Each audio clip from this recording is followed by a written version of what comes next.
Hello, my beautiful gemstones. Welcome to Friday night's live intuitive oracle with myself and Ghostdragonzw. Merry Christmas. This will be our Christmas show since I won't see you guys again, or we won't see you guys again live until next week. So I wanted to do something nice for you guys. I didn't get to send out Christmas cards because I didn't have any money. So tonight is free. Stay members if you're a member, and you can, because going forward, we're still going to do that whole deal. But for Christmas, I was feeling generous. I do want to say, if you can donate as much as you can. Last week, we got to $54. The week before, $17. I still have a $300 goal. So let's try to make it. Donate as much as you can. I really do appreciate it. This is how I get paid. I've got really great news. Tomorrow is Saturday, December 21st, 2024. And I will have 6 years completely and totally drug-free. Something I'm very, very proud of. Last year, I got to spend the night with you guys on that date, but it's tomorrow this year. So I just wanted to let you guys know I've seen all your support, those of you that remembered, and in the video where I mentioned it, the short, you guys have just been so supportive. And I don't think you understand just like being here, showing up, spending this time with us, how much that means to me and what that does for me in my journey, right? Thank you, everybody. Thank you. And one last thing. Today I had to go and pick up some stuff to make a big ziti for a party at my friend's house, a Christmas party that my husband and my son and I are going to tomorrow. It's just a couple of other moms from Rockaway, their husbands and their kids. And while I got home at like 11:30 and my book was due today. So I had until like 2:00. Guys, I wrote 12,000 words in an hour and a half. Gone Mysterious Disappearances, Volume 4, should be out for pre-order tomorrow and will be released fully on Amazon, Kindle, and paperback Monday or Tuesday. Audible usually comes a day or two later. Gone Mysterious Disappearances, Volume 4. Watch the community tab, watch my socials, Facebook, or text me if you want a link for the pre-order. I worked really hard on this book. I lagged a little bit, but I'm back. And once I have to take, 10 days off, going forward, where I can only work on Sundays, I'm just going to be doing reading. So if you're owed a reading, those are going to be done this Sunday and next Sunday. Since I can't work during the day, I kind of need the break. So once I get back, though, I will be back in full effect. And one last thing, I woke up today not feeling very well, but I had stuff to do.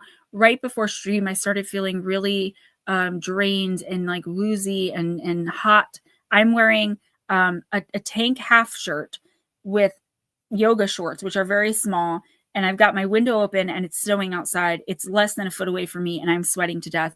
My fever is right now 101.1. So I am a little sick, but I knew I had to be here for you guys. And I'll probably end this either without a fever, at the very least feeling so much better, because that's what this stream does for me.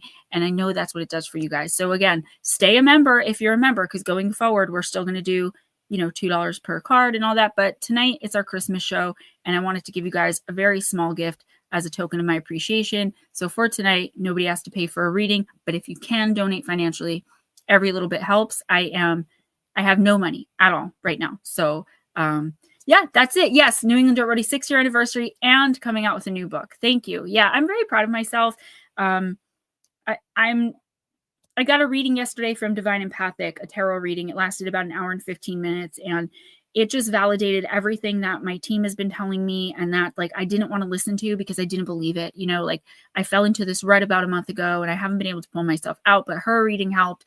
I feel so much better physically tonight. I am moving a little slower because I do have a fever, but I've got my trusty dusty thermo here to take my temperature if I start feeling even worse. I'm going to bring Ghost Dragons in 1 second. I did get a new deck, Cowgirls and Aliens. I ordered this about 3 months ago.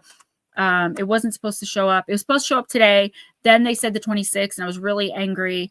I wrote a strongly worded email to the company. What do you know? It showed up today. Let me say hi to everyone, and I'm going to bring Ghost Dragons in. Josephine, thank you for the $5. I do appreciate that. Cindy Norris, hey, baby girl. Lotus girl. Lotus, do what you can, honey. By the way, thank you for my second Christmas gift. I wish I had brought it up here to show everybody. Very, very special to me. Just means a lot. Josephine Van Dam, hey, sweetie. Blue Crossroads, Ghost Dragons, fancy meeting you here. Blue Crossroads. Yeah, you know what? I wasn't feeling good this morning, but I didn't really mention it when I spoke to you or when I texted you because I had taken some Advil and I was feeling better. I really don't feel well at all right now, but I know as the night progresses, I'll be just fine. Jared Crazy Indian, if you're still listening, come back if you can. Luisa's Life, same exact thing. Sorry, guys. I don't like starting earlier than 7. From 6 to 7, I'm usually like, activating and doing all that fun stuff. So I don't like to start earlier than 7. Jim's camera at dawn. Yes. Thank goodness it's Friday. Thank God I'm forgiven. TGIF. Melissa Nicole. Mark Halstead. I hope you're well. New England Dirt Roadie. How are you? I thought we were going to have to timestamp you. I don't know if you want to publicly speak on that, but I hope you're feeling better. Life with Bobby, the Bat Mom, Slow Motion. First YouTube channel you ever subscribed to? Doing big things, baby. Anna, hello. Thank you guys for being so supportive. Latro, hello. Thank you for your donation this past week. I do appreciate it. Bigfoot Michigan Robs, yeah. I guess a lot of people are going to be doing Christmas specials tonight. Just hang with me if you guys are my regular. Let me bring in the Ghost Dragons. He's got a fancy new suit on that RJ and I bought him. So that ain't fancy too. Don't even have to fix the tie or anything. It's a shirt. Oh, you fancy, huh? Yeah, I feel fancy. You know that song? Oh, you fancy, pants huh? to go with it. Now I get me a pair of fake dress pants to go with it. It'd be awesome.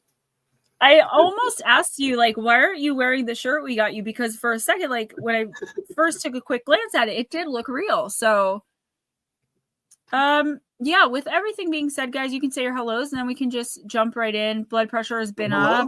I have the opposite problem. I have very, very low blood pressure all of the time. And it causes trouble. Like when I would go into like detox or whatever, like it would always be an issue because a lot of those medications lower your blood pressure. Man, I passed out and smashed my head against that hard floor more times. They didn't listen. I'd be like, I can't get out of bed. I'm dizzy. I'm going to fall down. And, they're like, oh, you're just, sick. You're just an addict. You're being lazy. Get up. And the minute I get up, I'd fall right down. And I'd be like, I freaking told you. I'm so glad those days are over, though.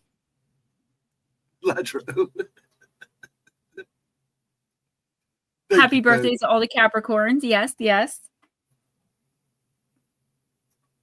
All right. You ready? Well, let's do Cindy Lee because she was the very first person here.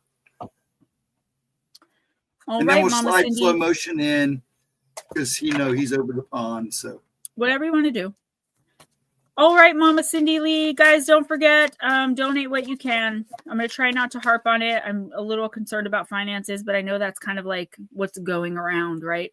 Hopefully this economy gets better. But PayPal and Cash App, preferably, because I get that money right away and I get 100% of it. Whereas YouTube, if you do a super chat or super sticker, I still love you for it. Not complaining. I'll get that on the 21st of January and I'll only get 51% of it. High and low blood pressure at times. This is a great looking deck aesthetically. I just thought it sounded awesome. Cowgirls and Aliens. So let's see, Mama Cindy, if it's a deck we're going to be using going forward. If anybody has to leave for any reason, let us know and we'll try to scooch you in. Excuse me. You got the Rancher. I will nurture others and watch them grow. Card number 11. I just want to say, guys, we're out of the woods with the Mercury retrograde, but we are still in the shadow phase. We've got about another week of that. And Pisces and Virgo, are leading us out of the dark nights of the soul, the spiritual awakening. It'll be Pisces, Virgo, and then everybody else following behind. Each sign has a different date of activation where things should just immediately start falling into place. I've been doing a lot of research into the astrology of it. I may do a short video on it if I can. Otherwise, just trust me. Times they are changing. Collectively, we're coming out of a dark night. That doesn't mean every single person on the planet. It means those of us that have been doing the work. Roger Blair, all right. Welcome. Just know tonight readings are free as a small Christmas gift from us to you guys. So if you do change your mind, let us know. I should have put that in the ticker, but that's okay. Mama Cindy, keeping watch, she gazes across the lush pasture. Oh, Mama Cindy, don't think I'm ignoring you with the memes. I can't get tags, so I have to go and look for them. It's been brought to my attention that you're still making them. I want to go and check them out. I'm not ignoring you. It's like if you tag me, I have to go and check the tag and like approve it, but I don't know where they go for me to approve them. So please don't stop. Don't think I'm ignoring it. I love it. I always repost them. Keeping watch, she gazes across the lush pasture, rifle resting on her shoulder. Spring has come to the ranch. The crops are growing and the steers are happy. The ranch hands she supervises are doing their jobs well. She protects her workers fiercely, knowing that by providing for and nurturing them, they will help her ranch overflow with produce and productivity. Watching the horizon, she admires all that she has built. The rancher is the ultimate provider. She supports her workers well, and in turn, she has the most productive ranch in the sector. She staunchly protects her own, safeguarding and supporting them. She knows how to make things grow and loves watching them flourish. The rancher can see your potential and encourages you to bring something to life. Perhaps a new project is on the horizon, which needs your love and attention to thrive, or maybe you can provide support and encouragement to help someone else create amazing things. When you help other people, you often end up being inspired by them and learning new skills. Remember, a rising warp tide lifts all spaceships, as they say. I didn't know they say that. So, okay. Yeah, I absolutely love them. They make me feel popular. So like when I share them, there are people that like in my family and stuff that are jealous of me. So when I share them, I know they're like liking them and they're thinking to themselves like, oh, great, she's a meme now. Like I'm making like, you're helping me get back at some people who've been mean to me. And I love them. So Mama Cindy, I do see that she is with child. She's pregnant here and she's not smoking. That's a piece of weed. What I'm seeing right here is, I know what the message of the card said, and that's true. You should be supportive and you should nurture the ideas of, the people around you when you support what it is they're trying to do or what they're doing. I'm getting a little bit of a different message here, though. She's pregnant and she's almost to the point where she's so blasé about what's going on with her. She's putting others' needs first, right? So it's not that she does. This is something, and I'm not saying you're going to get pregnant. Mama Cindy, I can't wait. And that's why I wanted to bring it up. It's not that she doesn't care about her pregnancy. This is something fertile. This is an idea or a thought or something that you've been wanting to do, wanting to try, wanting to say even. I do think there's action here, but it could just be like something that you don't want to hold in anymore.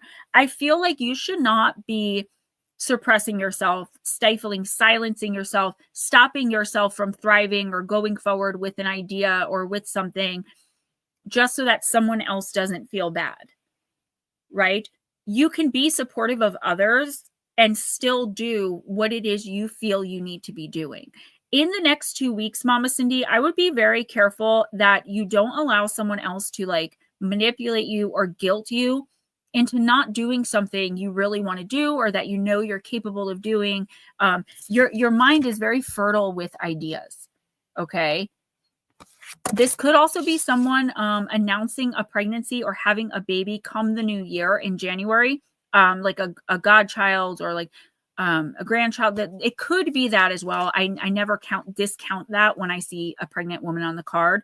But this is like you're not only having to protect them, you have to protect yourself. And this is putting yourself first. Okay, everything that you can see that she's surveying behind her is hers. And look what's happening the minute she takes her eyes off it. Can you see what's happening?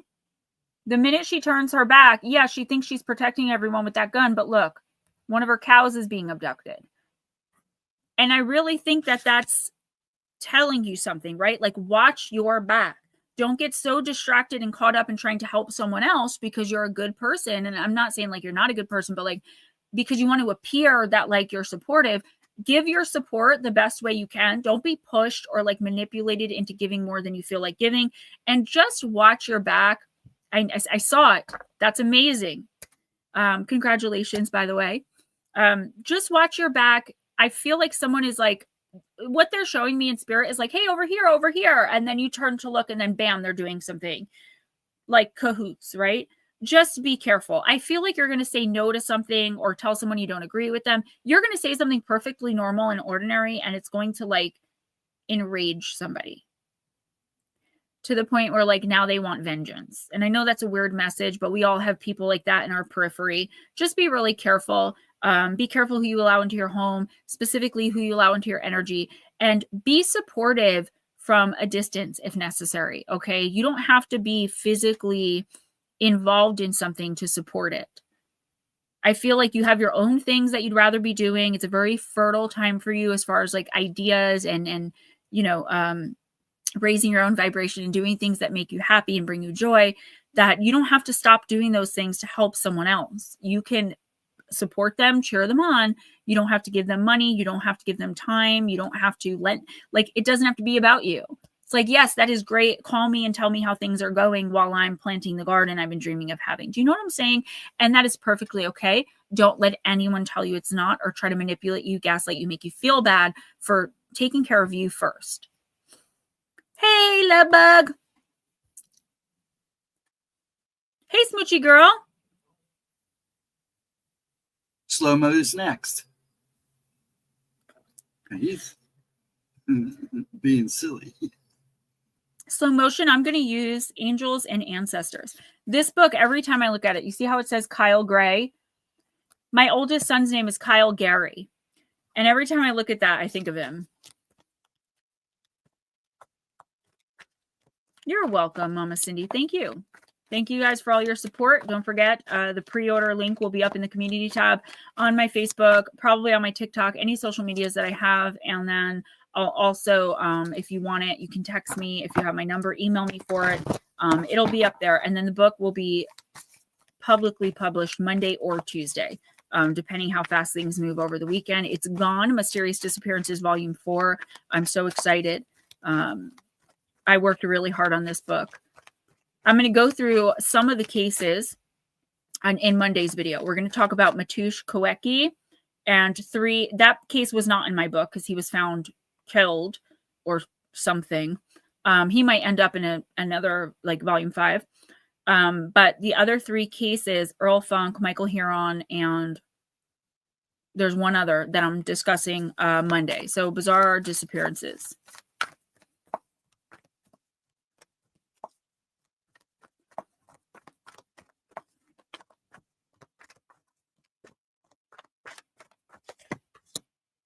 You got the moon, okay?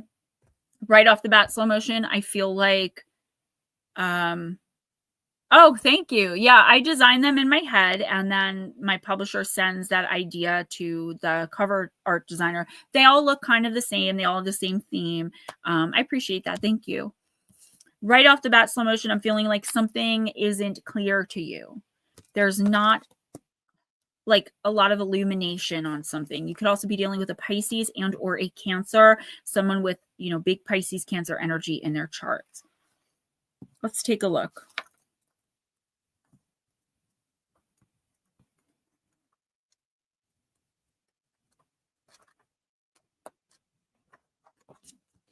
Slow motion, use your intuition, practice discernment, see through illusions and blockages. The moon is strongly associated with the divine feminine and the energy of receiving.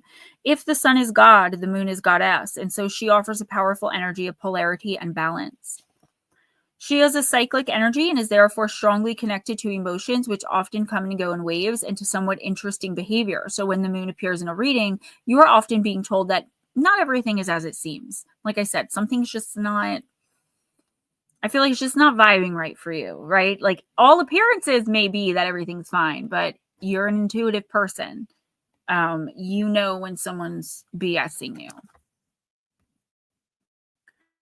The moon has a dark side, just dark, not negative, and can show you what you've been kept in the dark about. Oh, guys, remind me to tell you about one of my, well, she used to be one of my favorite tarot readers on YouTube.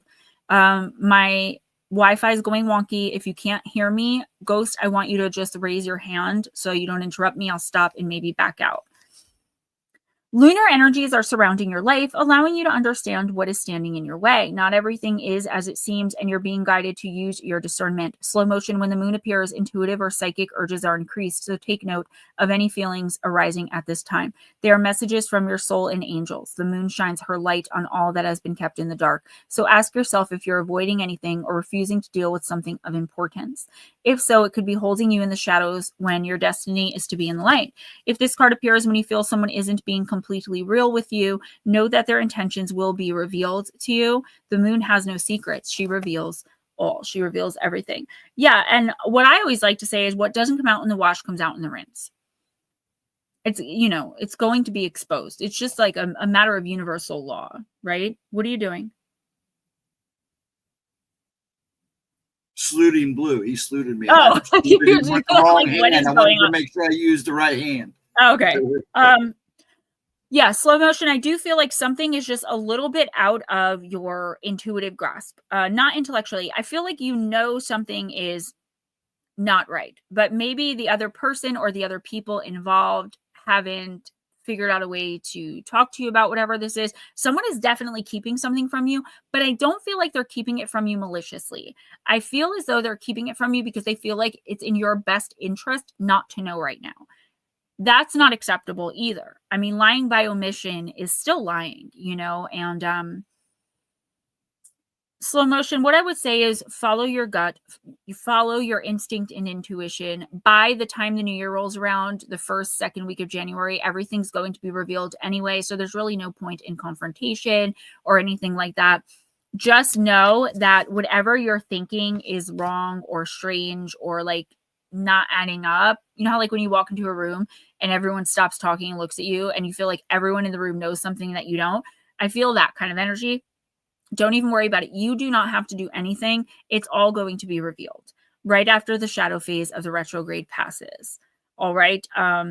If this is something you're worried about, maybe a decision you have to make and you're kind of procrastinating with it, the answer as to which way you should go, whether it's a yes, a no, right or left, you're at this crossroads, the answers are going to come. You're worried about someone, let it play out. I would give it at least another week. I don't know what the worry is, but like if you reach out to this person now, I don't feel like you're going to get answers, right? I feel like this person, like, even if I'm just going to use this as an example, say like you're worried about them because they're addicted and you feel like you haven't heard from them in 3 weeks, they might have fallen back into addiction.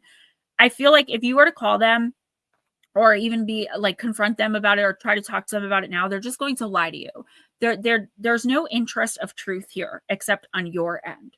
So I feel like if you just watch it play out, this person is going to come to you, or these people, they're going to come to you with the right information, and you'll be able to make your decisions from there from a more illuminated place. Cliff Clark, good evening, sir. We're doing just for this week only as a Christmas small token of our Christmas appreciation. Ghost Dragons and I are doing the readings for free tonight. If you can donate, PayPal, Cash App, Super Chat, Super Sticker, feel free. But tonight it's not necessary. Stay a member though, if possible, because going forward, we're going to be back to our regular system. So there's this woman who reads tarot. She's about my age on YouTube. She had like 1 million subscribers, and then she got tired of reading tarot and like tried to do other things on her channel, and it just didn't work. So she went back to reading tarot and she got all her subscribers back. She's very successful. She runs her own shop. She's like living the life I'm like wanting as far as where she's at on YouTube. I was leaving comments in her videos under Pisces and like talking to her about like what I do and like how, you know, I prefer Oracle. I turn on the New Year's video for Pisces yesterday. She's reading Oracle intuitively, and everything she says has a hard T. All of a sudden, after like 7 years of being on YouTube, she doesn't speak this way. Suddenly everything's a hard T, and she's reading Oracle instead of tarot. I'm not saying she's copying me, but I get frustrated when I talk to other creators in the comments and then suddenly they start doing stuff that I've always done, especially when they're that much bigger than me, right? I have 5,000 and some odd subscribers, which is super duper low for how long I've been on YouTube. It's actually pretty pathetic. So you have like hundreds of thousands of subscribers and you have to like steal my idea. I'm so over it. All right, who's next? You can go ahead and do Miss Lotus Spear. Slow motion, I totally get that you're still going to worry, but just remember, it's hard not to worry. Like, we just automatically do it. It's human nature. But just remember that the more you worry, the more like anxious energy you're putting out there. And that's like what you're going to receive. We should all be, myself included, right? Because I worry all the time for like literally no reason and like catastrophize. But we should all be just, as best we can, going about things as like, that really sucks, but you know what? The universe has got this. And that sounds ridiculous, but the closer we can get to that mindset and that energetic level, the closer we're going to get to abundance and living the life that we seek. Yeah, hard T's, important. Yes. Let's see. Miss Lotus Girl, I'm going to use the Fairy Tale Oracle.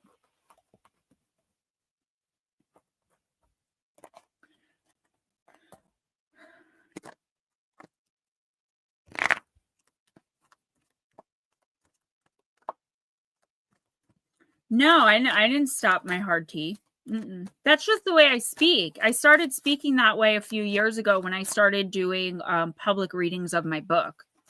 I found it makes you sound more professional. Now it's just how I speak. Exactly. And I think that's where our humanity comes in, because it's like, Anna says, worrying is a waste of time and energy. Things always turn out the way it's supposed to in the end. It always does. That's absolutely true. But like, as being a human, we have those emotions of like, we don't want it to turn out the way it's supposed to. We want it to turn out the way we want it to. And that's where the worry comes in, just completely fueled by ego. Don't worry, react and change course if needed. All right, Miss Tennille. By the way, thank you so much for the beautiful Christmas gifts. I absolutely love them. I think I said that already, but I really do love them. Guys, don't forget 6 years off drugs completely tomorrow for this girl. I am just can't believe it's been that long, to be honest. And you guys have been such an amazing part of my journey that I'd be remiss not to thank you guys for all of your support. I wish this fever would go down because I'm feeling a little woozy.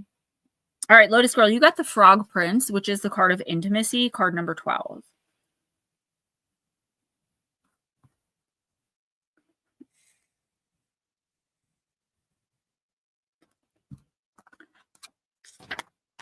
The frog answered, I do not care for thy clothes, thy pearls and jewels, or thy golden crown, but if thou wilt love me, and let me be thy companion and playfellow, and sit by thee at thy little table, and eat off of thy little golden plate, and drink out of thy little cup, and sleep in thy little bed, if thou wilt promise me this, I will go down below and bring thee thy golden ball up again. A princess, an only child, is consumed in her own world, where only what she wants matters at any given time. Thus, her toys and possessions have taken the place of relationships.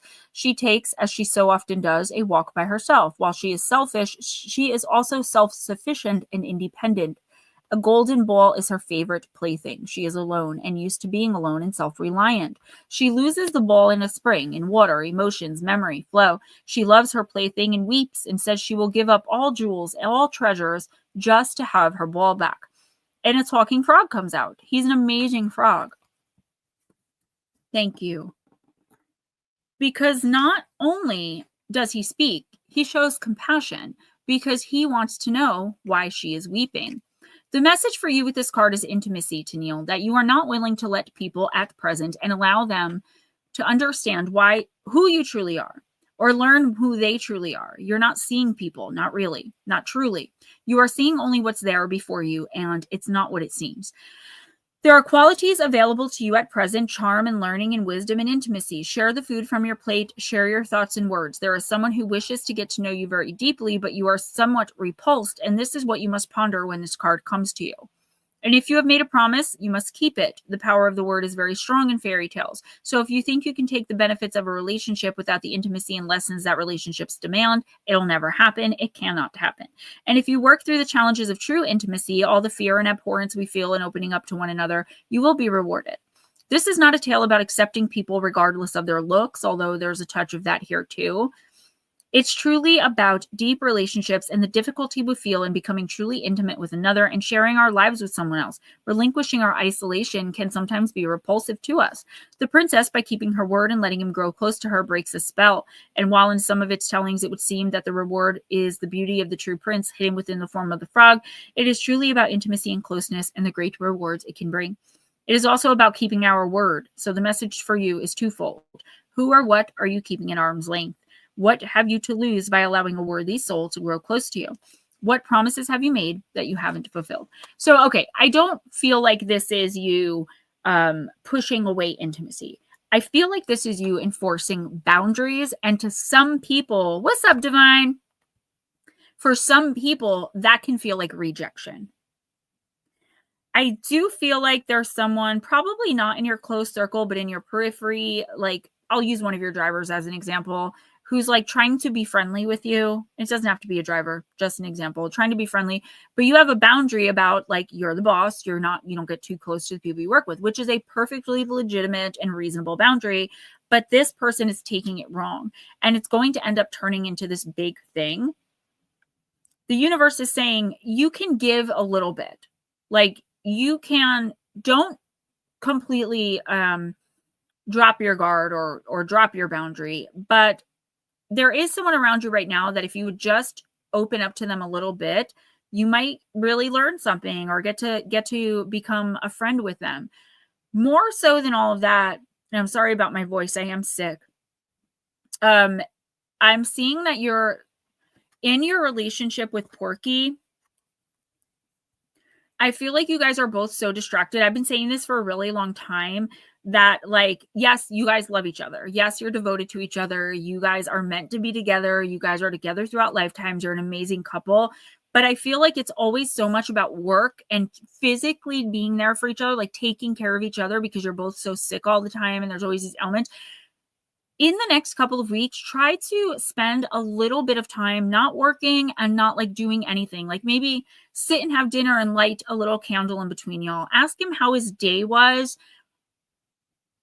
For some reason, I feel, and I can't see what it is, I am going to be doing your full reading on Sunday, so I'll keep this in the back of my mind. There's a reason like this is necessary. I keep hearing like you're going to want to do this. You're going to want to kind of take a step back from all of the background noise and let your husband know that he's valued. It could be that someone in your periphery, a person or people you have a boundary up with, are like thinking of inappropriate relationships with you. So maybe someone, as a scenario I'm seeing, is like someone comes on to you and Porky feels insecure because you guys don't spend time together. I don't know. It's a very strange message. I also feel too like you and him being close on more than like a surface level is going to be incredibly important in the coming few weeks. Your dark night of the soul is lifting, and it's lifting very soon, but not until the first week of January.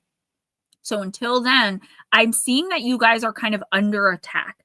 I don't mean physically. I just feel like, again, remember last week, who is John? You and I talked about that because there is a John, and that's a bad situation. This thing with the police that you're dealing with, being falsely accused of doing something, having it affect your business. Like, you and him need to put on a united front. But if he's taking his crap out on you, and you're not expressing to him like verbally how much you support him, yeah, it's kind of like you got to baby him a little bit. But I think in the next week or two, that would be your best bet, because you guys are going to need a united front for what's coming. Once this tower moment comes and hits and you guys get through it, that dark night is going to lift. You guys are going to be perfectly fine. The last message here, Tennille, and it's very, very important. I mean, the whole message was important, but this one's really important. If you've promised something to someone recently, make sure you fulfill it. or you let them know why you're unable to fulfill it. I feel like someone is taking something very personally. You're not purposely hurting anyone. You're not purposely, breaking promises. It's just how the chips have fallen in the past several years for you. You're trying your best just to keep your head above water in many areas, like most of us are. But there's someone here that is really depending on you to follow through with this. And if you can't, you just need to take a step back and let them know why. All right. Yeah, I think that covers it. Don't be afraid to I'm not saying knock your boundaries down. What's up, Miss Pixie Girl? Multifaceted Jules. And just completely let people walk all over them. I just feel like you're at a hard stop in some area with making friends. And you have your reasons. And I'm not saying those reasons are wrong, but I feel like there's someone in your orbit. It could be really beneficial to get to know them and open up to them a little bit. Again, not in this major life shaking way, but it is okay to let people in. You have a lot of good people around you right now. You're almost surrounded by genuine, honest people. Obviously, there's always a few bad eggs or rotten apples or bad eggs, but for the most part, you have a good group around you right now. It's okay to be you. What's up, Ghost? I'm the bad egg. Poor thing. Your eyeballs look like they're going to roll in the back of your head. I know. Say Josephine's name, so because she only Josephine, honey, if you're there, you're up. Give her a couple minutes, couple years. And if she don't show up right away, you can go ahead and do Nicole. Okay. So Divine and sorry. No, I meant Melissa Nicole. Okay. Yeah, I kind of knew that. Yeah. Divine Empathic gave me a reading yesterday. And you guys know I can't read for myself. I see you, Josephine, and it's very hard for me to find someone who can read for me. I know Miss Pixie can do it. I got a reading from Divine yesterday that altered my entire energy.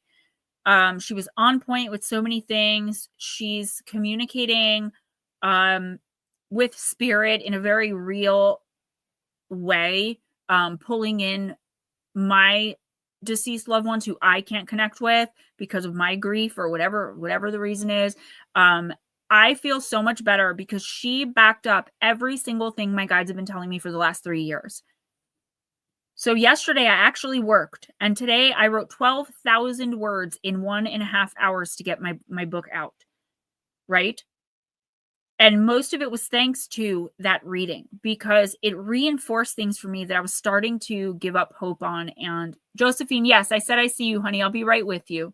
That I started to give up hope on and started to not believe in anymore about myself, my life, my career. And she was saying things verbatim to what what Aaron told me and has been telling me. If I look this way, guys, and you're late to the party, I have a 101.1 fever right now. I've got the windows open in the snow, and I'm wearing yoga shorts and a half tank, and I'm sweating to death. But Carl, what's up? So tonight is free readings for Christmas. So if you want a reading, I know you're working, let me know. I haven't squeezed you in a while, and we can do that. But for right now, Josephine Van Dam. So Divine Empathic, if you want to put your information, let's do that because I would highly recommend this woman. Incredible insight. And I just felt really powerful after the reading. I really did. And yeah. Thanks, Divine. Of course I get sick. I've got a Christmas party tomorrow. Christmas is coming up. Guys, we are doing free readings tonight. If you're a member, stay a member. No, Carl, there's no way I'm leaving this stream. So I appreciate it, but no. It makes me feel better. I'll feel better. Stay a member if you can, though, guys, because we're going back to regular next Friday. And also, if you can still donate. I still have my $300 goal. I know. There's nothing you can do because I'm through the screen and you can't make me. No, I love you guys. Thank you. believe it or not, the energy of source that I channel from actually does make me feel a lot better. But I do have my thermometer here. I'm going to take my temperature halfway through, make sure I'm good. I've got my water. I'm all right.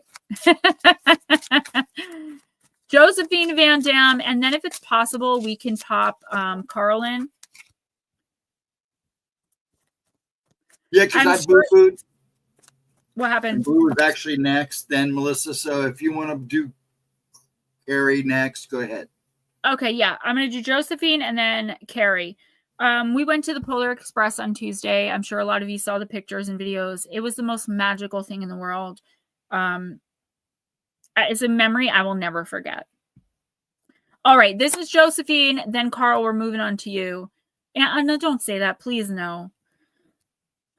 And I'm going to be here reading anyway, and I have your favorite deck out. So please don't, like, I want to be here. I promise if I start feeling, I was just telling you guys because I see my eyes going like this, and I just want to be clear that that's what's going on.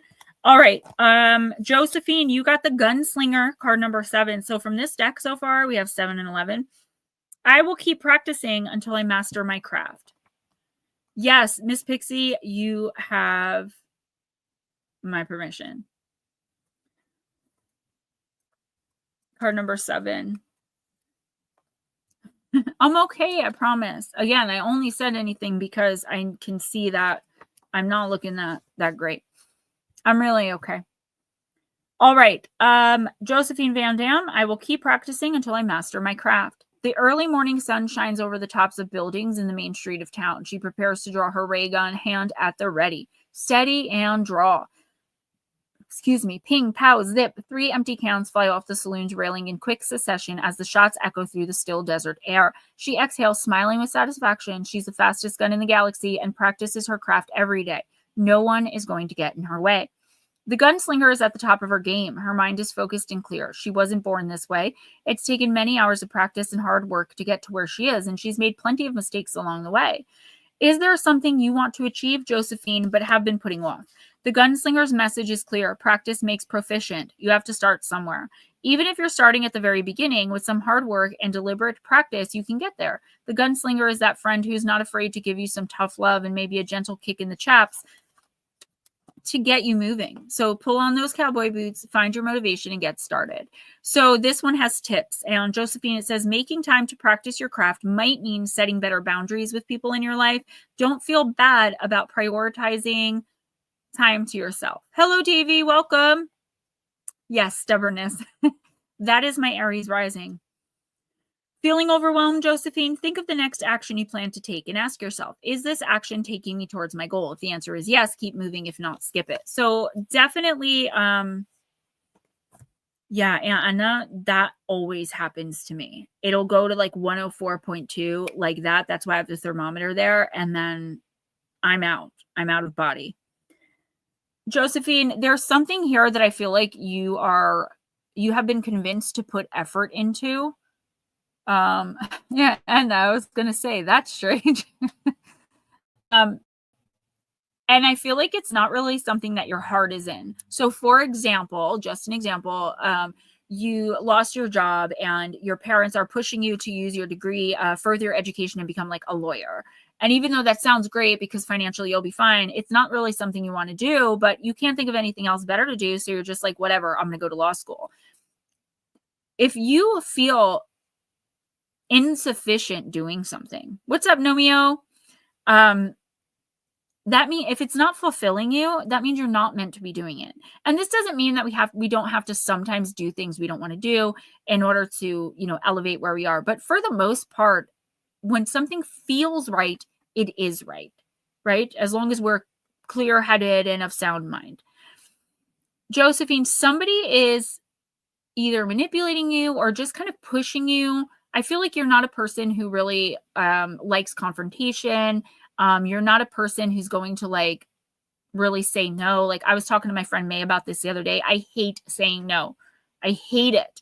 I've gotten better with it, but I hate it. It's like pulling teeth. Like I just don't, I want to make people happy. I don't want people to hate me or not like me. But that's something we have to work on. There is something here that you are putting so much effort and energy into, and it's all for nothing because it's not what you were supposed to be doing. you know, deep down inside, like, for example, say that you went to law school because you were pushed to, but in all actuality, you wanted to be a writer, and like you've written 5 novels, you just haven't found a publisher for. Like, writing is your goal. Writing is your destiny. You're never going to get to where you want to be or feel like you need to be in life if you're just following someone else's plan for you. Josephine, it's time to set and enforce boundaries better and tell people that while you appreciate their advice, you appreciate their guidance, you appreciate that they're trying to help you, you have to make your own decisions. Because allowing other people to make your decisions for you, it's never going to work out well, because nobody can ever be really inside of you to understand what your soul is yearning for. Josephine, there's something here that you just, it's like you're in the wrong spot and you know it. You get up and go and do this every day, or every time you do this, it just doesn't feel good. Stop allowing other people to control your life. This doesn't have to be a romantic relationship. This is like parental energy, or even like siblings. This is just like people who think they know you.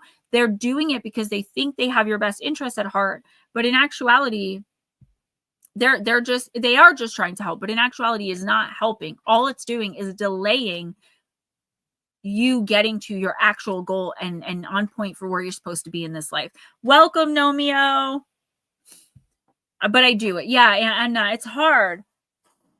Guys, tonight the readings are free as a Christmas gift, a small token of appreciation for myself and Ghostdragonzw. Don't forget, Gone Mysterious Disappearances Volume 4 will be out for pre-order either tonight or tomorrow, and it'll be fully released either Monday or Tuesday. I will keep you guys posted through my social medias, through the I'll probably do a short about it through the community tab, all that good stuff. So keep your eyes out for that, guys. I worked really, really hard on it, and would just love to see it do well.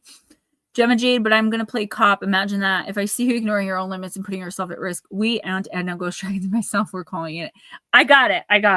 I'm good with that. I would try to argue with her before the show, but she is who she is, and that's what I love about her. So it's just, when she gets better, you can see it. We'll tie her down and give her a good cold shower and put her to bed and give her glass of water. And sometimes I need a kick in the chaps, as this card says. But honestly, I've come to this.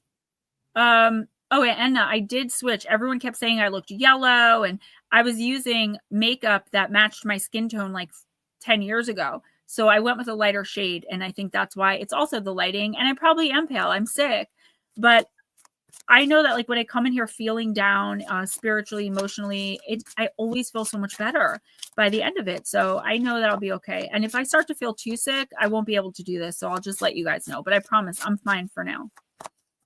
All right, Carl, I hope you're still listening. She likes to put up a fight, so I've gotten to know that. So I just kind of go, okay. Believe me, she gets bad. I'll be okay. I'll be okay. All right, Carl, you got Navigate with Flow, card number 40. And this is from the Wisdom of the Wild Things Oracle. Netter, I hope you're feeling better. I was very worried about you. I was out grabbing a few groceries earlier. That's why I couldn't really talk. All day, every day, your heart performs one function. It regulates flow. And it speaks one language, open/close. When you allow your heart to navigate your life, it's so much easier to determine if a person, place, or opportunity aligns with your highest good. So ask yourself, does this situation align with flow? Does it feel upstream or downstream? Does this relationship open me up and make me feel more possible? Does this opportunity bring me expansively alive, or does it cramp me into less than? Ideally, you want more of what opens you up and less of what closes you down. Your heart is the rudder on the ship of your life. With the pull of this card, you're being asked to listen to your heart's simple directives. Set a course for your own true north. You are overthinking. Yeah, and I should have known better.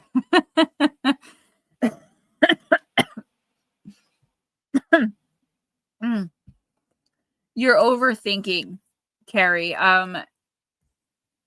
Normally, I would say, like, the heart is the biggest deceiver, right? So you want to go with your intuition. Your mind is going to rationalize and overthink and try to, make all the pieces fit. Your heart is going to do anything for love. So you have to go with your instinct. But in this case, there's something going on here where you've really closed yourself off to something that could be really positive in your life. So I don't know if this is a new relationship or, you know, making up with a significant other.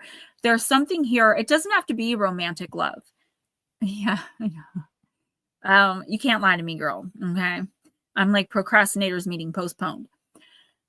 But there's something either that was just offered to you or something in the next week or two that's going to be on offer, an opportunity where it's like your immediate thought from your bottom of your heart. You're like, oh my God, yes, yes, yes. Either going out with somebody again, forgiving somebody and getting together with them, but you're going to do what you always do, and you're going to overthink and procrastinate to the point where the opportunity passes you by. And then you're going to be upset weeks later and be like, how come I never get any good breaks? How come opportunity always passes me by?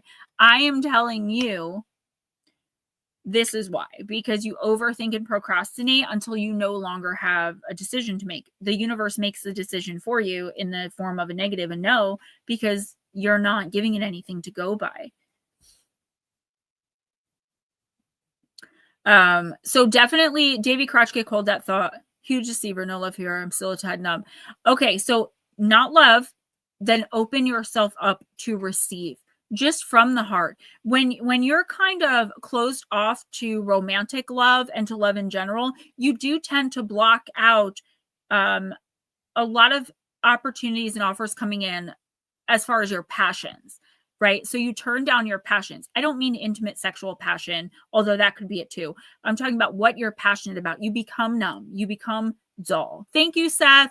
You know, there's something coming in that I feel like it's going to reactivate that fire. It could be a romantic partner, but I don't see that really. There's like a chance because anything's possible. I don't personally know your situation, but I feel like it's just something that you, from the bottom of your heart, you're going to be like, oh man, you know, I want that so bad.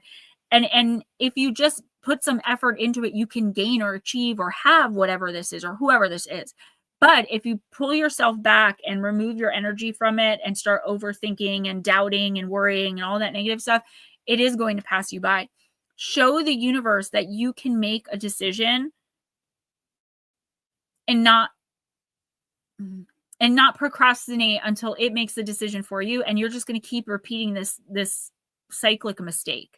All right. So the opportunity that's coming in the next week or two, jump on it. Try not to even think about it. If your heart immediately says yes, go for it. I just want to address something real quick. So Davy says, I'll try a reading. I want to know if I'm right about my thoughts on what's happening right now in the world with the sights in the sky. They don't look like what I saw with my mom when I was 9. Okay, so Davy, I do a 1-card general reading. I will get as much information as I possibly can, but you know, it's going to be very generalized. I do offer personal readings if you want to email me about that. Also, if you're in and you're hanging out, listen to other people's readings. A lot of it might resonate with you. Specific readings like that are hard for me to do with 1 card publicly, but I will do my absolute best for you. I'm glad you came back in because last week you were only in for like a second and then you left. And I was like, is that person trolling me with that name? And I wasn't sure. So good to see you. Thank you for coming in. And we'll get to you as soon as possible. So kind of just hang out. When you hear your name called, just make sure you answer.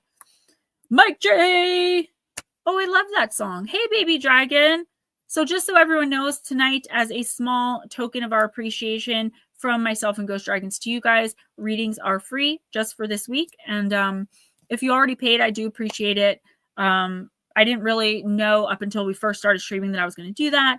So I still need donations though, guys, because that's how I get paid. I still have my $300 goal where we've hit.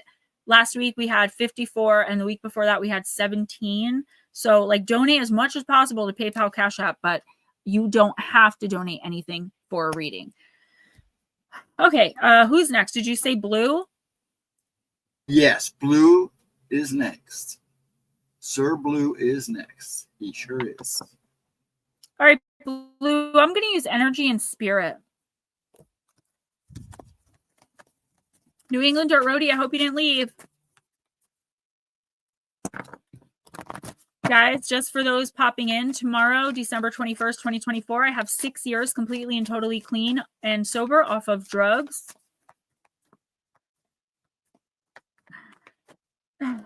Nether, we still have a lot to discuss.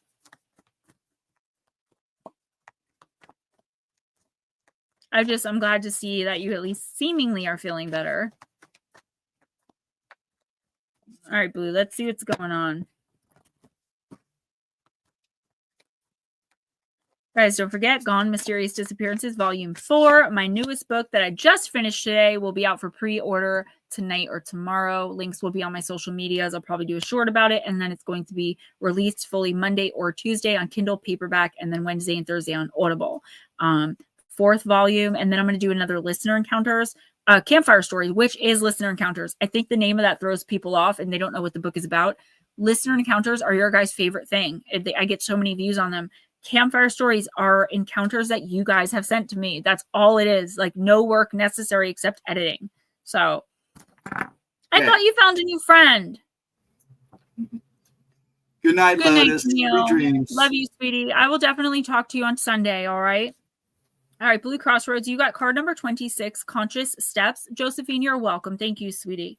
Considered action and looking forward. Cliff Clark, how you doing, honey?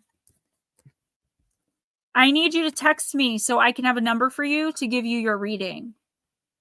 I wasn't going to do it at first, but now that you're like a loyal follower and I actually know who you are, we could work that out. Blue Crossroads. The woman depicted on this card is carefully walking on stepping stones that cross a lake. She has already navigated several steps, but she has farther to go to reach her destination. This card heralds a time of greater awareness and decisiveness for you. Whether it's about your future plans or a present problem, you now have the ability to take all the steps necessary to move to resolution. This is so true. This is a good time to take stock of your goals and consider what actions would be most helpful in navigating your process. Whether your goal is getting a new job, writing a novel, starting a business, or just cleaning out the garage, make some plans and take those steps. And you're already doing that for sure. This might also be a message about some personal issues. Perhaps it's time to open a retirement account, even if that event feels very far away. Maybe a new diet or exercise program would help ensure a healthy life for years to come. This card is telling you to look ahead and prioritize all the steps that will enhance the quality of your life now and in the future. Your affirmation for the next week or two: every day I look forward to the time and options before me. I choose to take the conscious steps that shape my desired destiny. So Blue Crossroads, you are definitely doing everything that this card says. You're consciously aware of the steps that you're taking, of where they're leading you to. I feel like there is something here that you may have been avoiding, but now, okay, so here's how I'm seeing this. There's something in your life that I'm seeing like over here that you like finally pretty much have worked out. Like you're good with the situation. You're comfortable, even if it hasn't fully come to fruition. Like you can see the path of it coming to you, or like you meeting it. Right? There's something very exciting happening that you've wanted for a while. And it's because of your conscious steps in the conscious effort that you're taking, that you're making. But there's something you have been not prioritizing. Deprioritizing, I don't know if that's a word, but it's like, you should be handling this and taking care of it, but you have more important things to worry about, like this amazing thing that's coming into your life that you're headed for, that you're consciously stepping towards. What and or whoever this is will come back to like cause major problems if you don't take care of it now. I know you feel like it's a long way away. Let me just put a crazy Gemma example out. Say that the house you just bought, you have met someone who is going to move in with you, right? You're in love. They're in love with you. Like everything's great.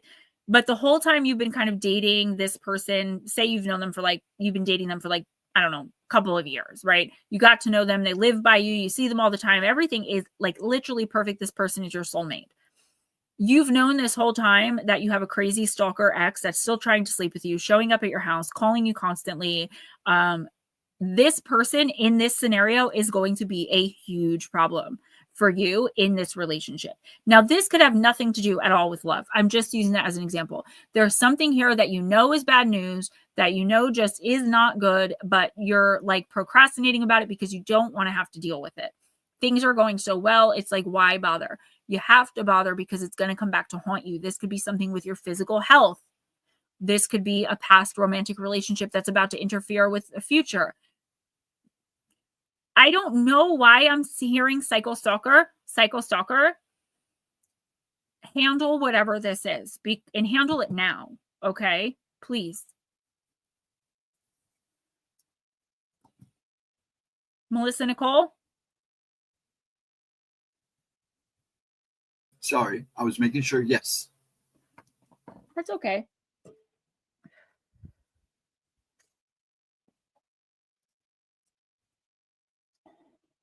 Before you speak, Mark, if you're out there, you're next, bud.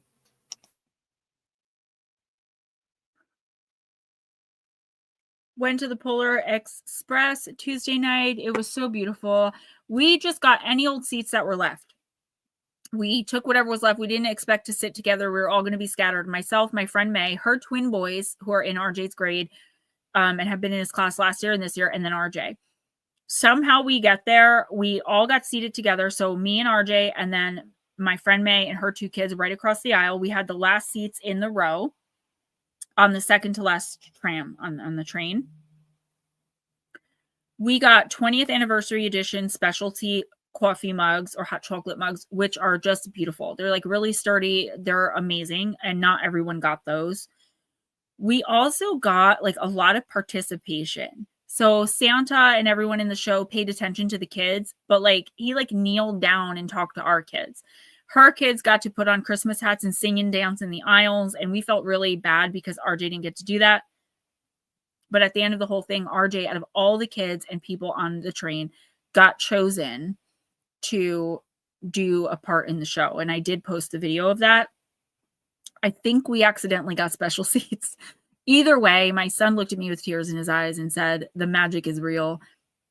I almost burst into tears. Like, it was so amazing. Highly recommend and I know they have them all over the country for anybody with younger kids. The Polar Express it was amazing, worth every penny. No, I have my water right here, Anna.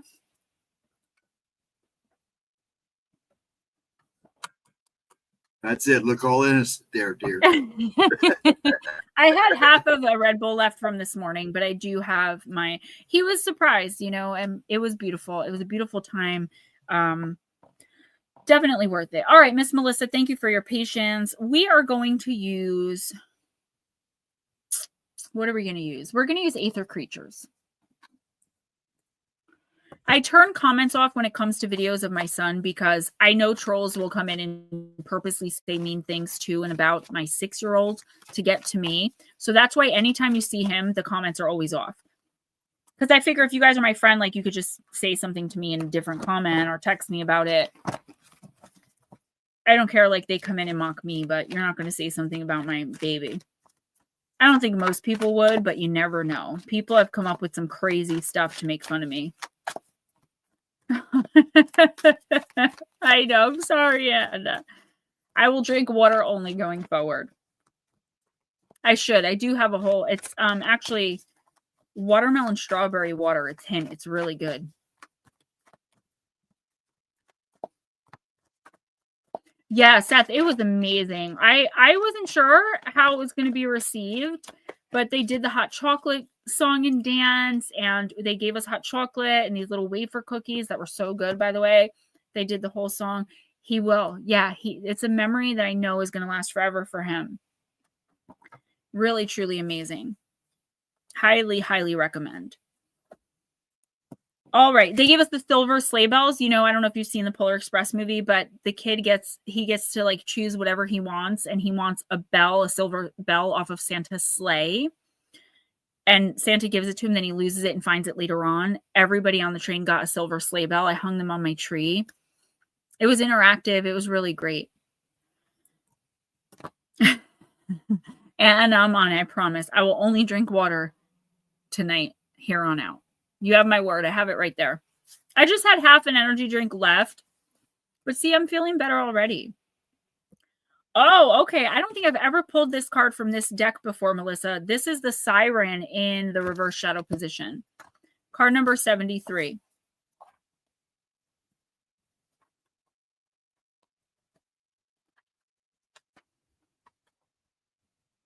Guys, if you want an autographed copy of my new book, email me or text me or let me know. You've got to send me the money for that before you make the purchase, and then I'll get the book, sign it, and send it out to you. I could really use the business. Melissa Nicole. It is amazing. There are adults there too without kids. They just really wanted to experience it. When a siren appears to you in reverse, you have some unresolved pain to look at directly and to try to resolve. However, this may be easier said than done because the siren tends to come when the main reason the pain is not being acknowledged or resolved is that a person thinks there's no solution for it. In other words, the reason that a siren would decide to kill a man instead of reform him is that siren feels it's futile and that no man will ever change his ways anyway. You may know that to be untrue. You may know that to be untrue, but the siren does not. She's trapped in the perceptual limitations of her own personal experience and her own personal pain. Can you identify what quote unquote unsolvable pain is causing you to feel futility? What is the pain telling you about, what currently is and what you want instead? You need to acknowledge, be present with, and seriously dedicate energy to resolving this pain! Exclamation point. The universe is graciously sending you a huge warning sign that failing to resolve the pain may lead you to wishing harm on others, isolating yourself, remaining stuck in a limited perspective, sinking into depression, addiction, becoming bitter or resentful, becoming passive-aggressive, or putting yourself in the position where the only way the pain can express itself and be acknowledged is if it manifests physically in the form of an ailment. When the siren appears in reverse, you're not meant to, quote unquote, live with or just put up with whatever this painful situation is. You're meant to do the exact opposite. Do whatever it takes to directly caretake that pain and resolve it. Don't be afraid to actively seek out help to do so or to remove yourself from a situation that may be causing this pain, as opposed to simply trying to change the way you feel about it. So when we talk about toxic relationships, we talk about how our reaction to the issue is always the problem. For example, if you're in a relationship with an abusive, narcissist, or toxic person, they come home at 3 a.m. 2 days after they were supposed to be there, and you find pictures of a naked woman in their phone. You react by smashing the phone against the wall and screaming. The conversation then turns about how crazy you're acting, and then you defending yourself that you're not crazy, just reacting, and you go in a circle. And at the end of the day, nothing is done about the original problem, which was this person cheating on you. Sometimes we become so comfortable in pain, in toxicity, in abuse, that it's just easier to stay in it and figure out ways to deal with it. I've been there. I get it more than I think a lot of you realize. But Melissa, I've been telling you this for probably at least a year now. Okay. Mark wants to know if he's been called yet, Ghost. This is going to lead to violence. I need to close my window. I'll be right back, guys. 2 seconds. It's right there. Yes, Mark, I did call you, sir. I didn't know if you saw my chat back to you. Yeah, you're next, actually. I just called you. So.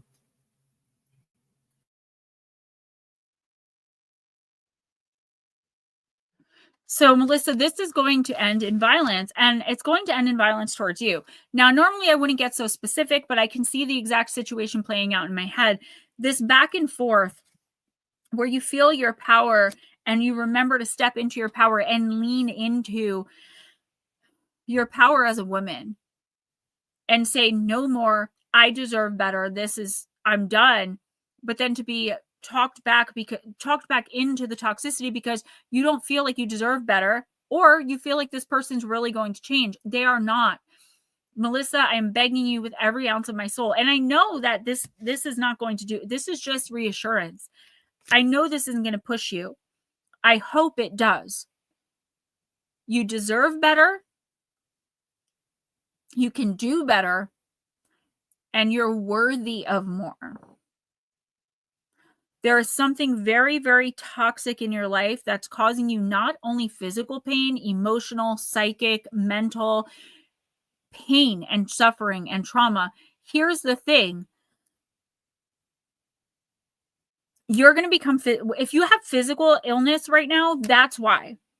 Your spirit is literally like becoming sick, which means your physical self is going to be sick. And the reason is because there's no reciprocity of energy. This person is just taking. And because you're isolated from everyone else, there's no reciprocation of energy anywhere. You're just being drained dry. Spiritually, this is evil. It's demonic. Not saying the person is, but like what's happening here. You're going to end up with it, not just dis-ease, but like disease. Melissa, this is just more, what's the word? It begins with an R. I guess reassurance that you have to get out of this somehow. Don't be afraid to ask for help. I told you a few months ago that someone was coming in that was more than willing to help. And this was one person that I thought might actually be able to get you away. I don't know if that person's entered your life yet, but now would be the time to ask them. And I know you're probably like, I'm just going to wait till after the holidays. That's fine. Make sure you do. I always said I was going to wait till after the holidays to get off drugs. And I got clean. Everyone always laughs at me for this on December 21st, 2018. So like right before Christmas, right before the partying holidays, right? All right, who's next? Should we do Mark next because he's having trouble staying awake? Okay. Yeah, he was next anyway, so. I love how you guys take care of me. I really appreciate it. Yeah, and I found your Christmas card from last year. I put it out with my decorations. It's going to go out every year. So you think somebody out there thinks something different. They want something they cannot have. I think you've made it clear to someone that, it's not going to happen. And this flipped their psycho switch. Okay. The how dare you say no to me type deal. Mess you don't need. All right. Mark, you got Cerberus, the Guardians card. It's a deep card number 9 in the Deep, Dark, and Dangerous Blue Crossroads deck. Ghost, I love that shirt on you. It looks so cool.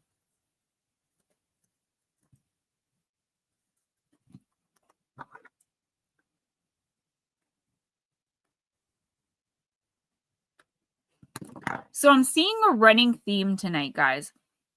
If you've been here the whole time or most of it, listen to the first sentence of Mark's reading. No, I'm just saying like it was cute because I kept it from last year with my decoration. So now it's always going to go out. Listen to this sentence. Develop strong and healthy boundaries. Do you guys see something going on here? It's in the energy. We're coming out of the shadow phase of the retrograde into new year, renewal, reinvigorating energy, guys. And we've been putting the work in for the most part. We deserve the abundance that's coming in. Only some of us, it's going to pass us right by, and some of us are going to latch onto it. So you have to decide what it's going to be. You should respect the boundaries of others. Not all places or people are for you or should be available to you. Exercise and expect loyalty. At the gates of the underworld, there lies a huge hound. He yawns 3 yawns, for he has 3 massive heads. The hound sniffs the air and turns languidly to see his master Hades walking towards him. The hound rises and stretches and happily rubs each of his 3 heads on his beloved master's body. His spiked tail wags. It's knowing all will be well. Cerberus is watching. There's a saying that we don't deserve dogs, and I, for one, believe this is a fine truth, even if we are speaking of the Hound of Hades, a hellhound. Cerberus is possibly one of the most written about dogs of any ancient world, and appears in many stories, not just featuring his master Hades, but many Greek heroes. He is a dog with a job, and he guards the gateway to the underworld to ensure that none of the dead leave that realm. The most well-known myth about Cerberus is the story of him being taken from Hades by the hero Heracles as part of his 12 labors. Heracles killed his own wife and children after being made temporarily insane by the goddess Hera. After visiting the temple of Apollo at Delphi to try and work out how to make amends, Apollo instructs him to go to the king of Mycenae, Eurystheus, and serve him for a decade. The king hates Heracles and wants him dead, so he sets 12 increasingly impossible tasks for Heracles to complete. After Heracles is successful on the first 11 labors, the king decides to set him the task of bringing back the Hound of Hades to him as the 12th labor. Heracles has Hermes, a psychopomp, that is a figure who can guide in the underworld, and Athena to help him. Heracles enters the underworld at one of the known entrances at Cape Tanneron and proceeds to find Hades. In the earliest myth, Hades and Heracles fight for Cerberus. It is said that Heracles shoots an arrow and wounds Hades and subdues the hound with chains, dragging him up to the surface. Later myth suggests Hades agrees that Heracles can take Cerberus with him, but only if he's able to subdue him without the use of a weapon. Heracles wraps his lion skin around the dog to hold him and then grabs him by each of his heads and squeezes until he submits. Once at the surface, at the Temple of Demeter, Chthoniya, Cerberus is startled by the sunlight and vomits venom and foam bile all over the flowers at the exit, giving the plant aconite its poisonous nature. He struggles mightily, and Heracles manages to exhibit the hound to people and cities along the way. Heracles is widely criticized for this because of his lack of humility and his excessive pride. Finally, Cerberus is presented to the king and the labor deemed successful. Some say Heracles took Cerberus home, but more popular is the account that, like all good boys, Cerberus found his own way back to Hades and never ever left again. Plant companion, aconite, and crystal companion is obsidian. So do with that what you will if you can work with obsidian. All right. Mark, I feel like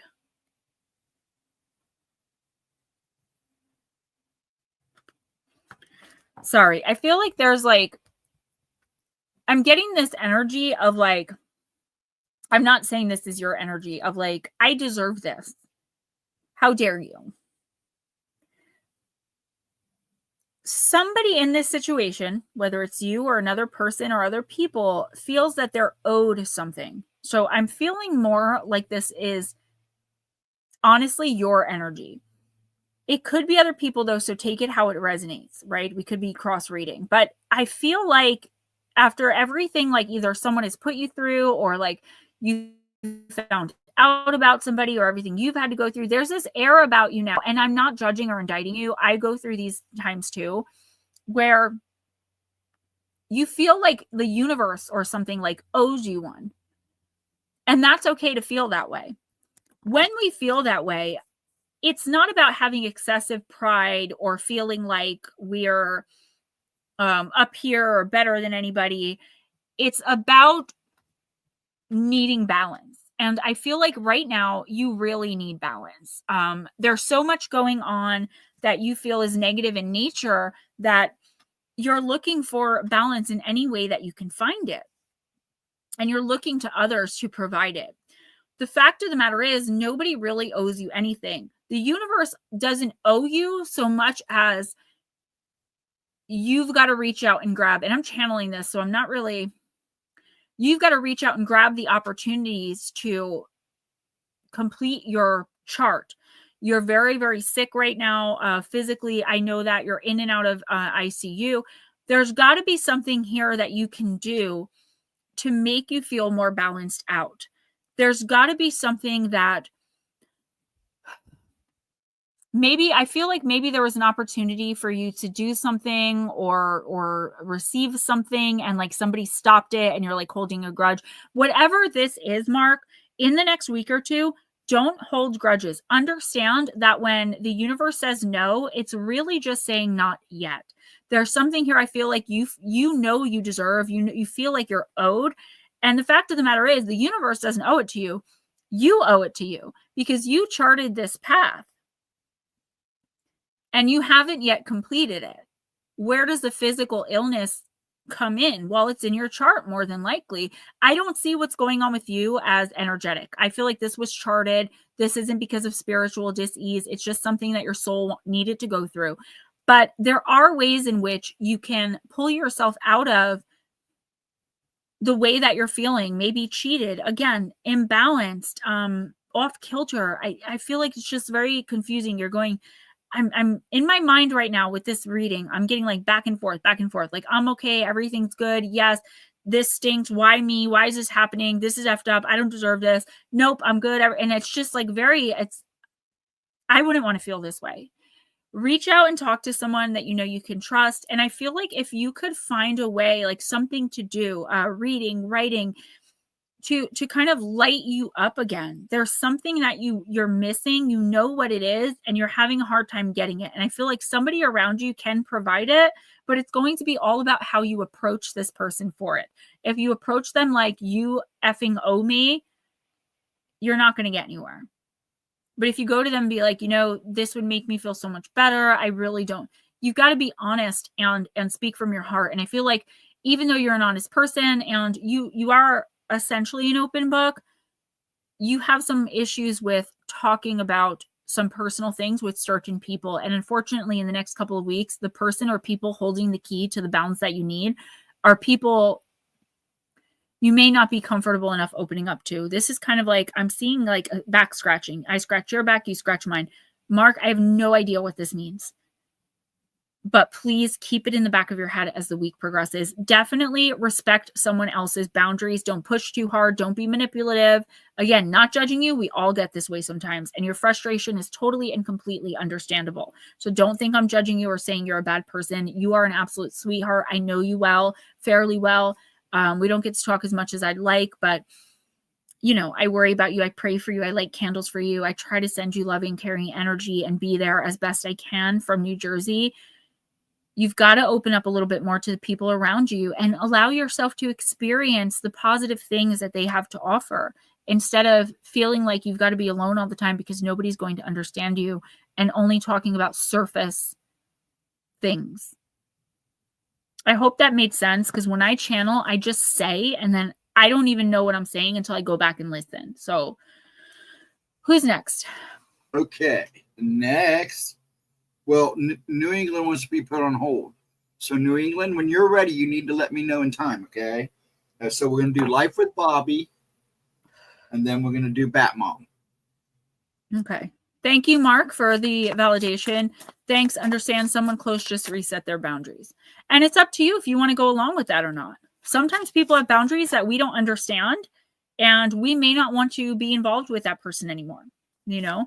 Like if I set a boundary that I can't be, this isn't a boundary for me, but if I were to set a boundary that I can't be around people who drink alcohol to excess, the people in my family who drink alcohol to excess aren't going to understand that, because they're going to think, well, how does my alcoholism affect you?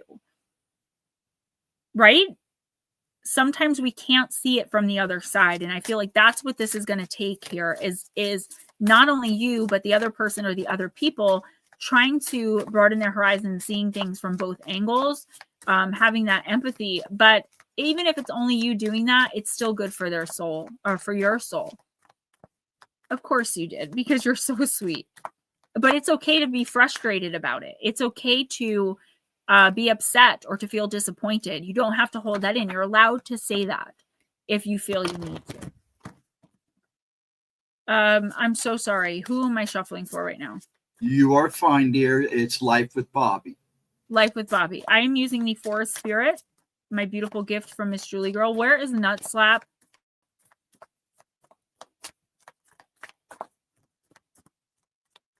Guys, please remember to don't. What? Does he work nights? Yeah, but he always comes in anyway. I probably just have to send him the link. Guys, please remember to donate as much as possible. I really do need to get paid. I know everybody's, in a rut mostly with Christmas. So many of you have done what you could. Again, if you can't, totally understand. Never hold it against you. But if you can, please. I still have that $300 goal, and we've made, what's 54 plus 17? 72? Approximately 72 of it. And I have none left. So anything you guys can do. Sometimes someone pulls through for me and just really, I need that so bad right now. All right. And don't forget the books. Life with Bobby, you got the Raccoon Spirit. I'm feeling tired, but I don't feel feverish anymore. I'm going to take my temperature after this card. Life with Bobby, Raccoon Spirit, potential. Delve into the unknown, for it is through uncertainty that you often uncover your true gifts. I feel like this is you, and there's no book explanation. This is all intuitive, which is why I love this card. I'm going to use them for shorts. There's uncertainty here, Life with Bobby. There's something you are either, there's like an offer on the table of something you really want to do. I know they are really cute. Or you've sought out something you've always wanted to do, experience, be a part of, but your ego is telling you like, no, we've never done that before. Like, don't do that. And like not allowing you to open yourself up to whatever this opportunity is. It could be something huge, like, you know, a ton of money that you can earn or coming in or whatever. Or it could be something very small, like joining a book club, right? There's something here that the universe is asking you, just like I kind of said with Mark, and I've said a few other times tonight, to open yourself up to other people. That doesn't mean allowing anyone and everyone that, you know, crosses into your life to to ignore your boundaries, right? But it does mean to maybe like if you really want to do something, if you really want to be a part of whatever this is, okay? So maybe it hasn't come in yet. It's important that you stop procrastinating on it. This is what I'm hearing is grab it by the, you know, that's what's coming into my head. It's like there's an opportunity coming in for you to do something you've always wanted to do, or for you to somehow elevate in some way in your life, energetically and physically, but you're scared. And I feel like you don't know who to talk to about that. You feel like you don't have anyone to run this kind of stuff by. You're isolating yourself, whether you realize it or not. Even if you're surrounded by people, you're still keeping your energy attached and close to you. And that's probably because you've been hurt, because you feel like people don't understand you. I get it. Can't decide what direction. I feel like in the next couple of weeks, ideas are going to come to you. And there's going to be one specifically that you're like, that's it. That's what I want to do. I feel like you're not going to get much support from the people around you. It's going to seem like a very long way, you know, for you to get this. I promise you that if you ignore all that and take a leap of faith and allow the universe to catch you, it's not going to be that hard. And it doesn't matter who understands it and who doesn't. The only thing that matters is you have to understand it. Sorry, this is itching my neck. You have to understand why you're doing what you're doing. I feel like this is a part of your chart. This is a part of something you charted for yourself that you were supposed to have experienced a long time ago. No indictment or judgment. I'm in the same boat right now. Everything I'm doing, I was supposed to have done like 20 years ago. In the next week or two, if there's something, an idea that excites you and really gets your blood pumping, just remember, you don't need anyone's permission to live your life. You don't need anyone's permission to do anything, to be a part of anything. I want you to go for it. Take a leap of faith with gusto, and don't ask for anyone's permission, and don't care who doesn't back you up. Michigan UFO. So I finished my new book today, Gone Mysterious Disappearances, Volume 4. The people in here are probably sick of hearing me talk about it, but I wrote 12,000 words in an hour and a half to get that book done. So it'll be up for pre-order tomorrow, and it'll be full release Monday or Tuesday. So if you guys want a reading, as a small token of our appreciation, Ghost Dragons and I have decided to do the readings for free tonight. Donations are still appreciated, but you don't have to in order to get a reading. So Wayne and Michelle, whoever's behind the screen, let me know if you want one. You saw the new book. Yay! I'm excited about it. It took me a long time, a lot of procrastinating, a lot of being in a very low energy, a very doubtful, kind of blasé attitude, but I'm moving out of that. So, okay, if you want a reading, let me know. I usually go to bed at 8 o'clock too, actually, every night. I go to bed at like between 8 and 8:30, except for Fridays. So I feel Michelle. That's my girl. Michelle is my girl. Like, she's the one person who does like pretty much the same thing I do, who like understands what YouTube is like, that I don't feel is like secretly hates me. Michelle's just cool. Like, I don't feel like she's hiding like animosity, and that's why I absolutely adore her, because I've had bad experiences with not every one of them, but with other creators, right? Female creators. Last day of dealing with students. Yeah, it was my last full day of work, aside from like Sundays. I usually take Sundays off, but in the next 2 weeks, 10 days, I'm going to be working on Sundays doing readings.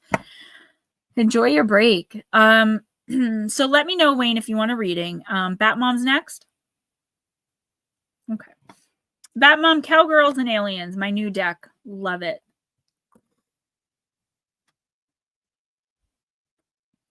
Seth, you're on the list, sweetie.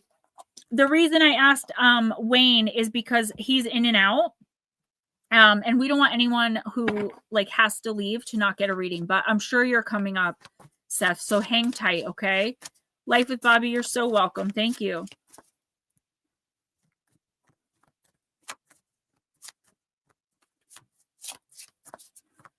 All right, Bat Mom, let's see what's going on. I love this deck. All right, Wayne, let me do Bat Mom and then I'll do you. And then we'll see if we can get, you know, what the list looks like for you, Seth. So just hang tight, okay? I talk a lot. I can't help it. And I have a pretty high fever right now, so I'm rambling even more. Okay, so we have, out of the 3 cards I pulled from this deck, my first night using it, I just got it today. We've pulled card 11, card 7, and now card 13. The gang leader, Bat Mom. I will prioritize myself and my own needs.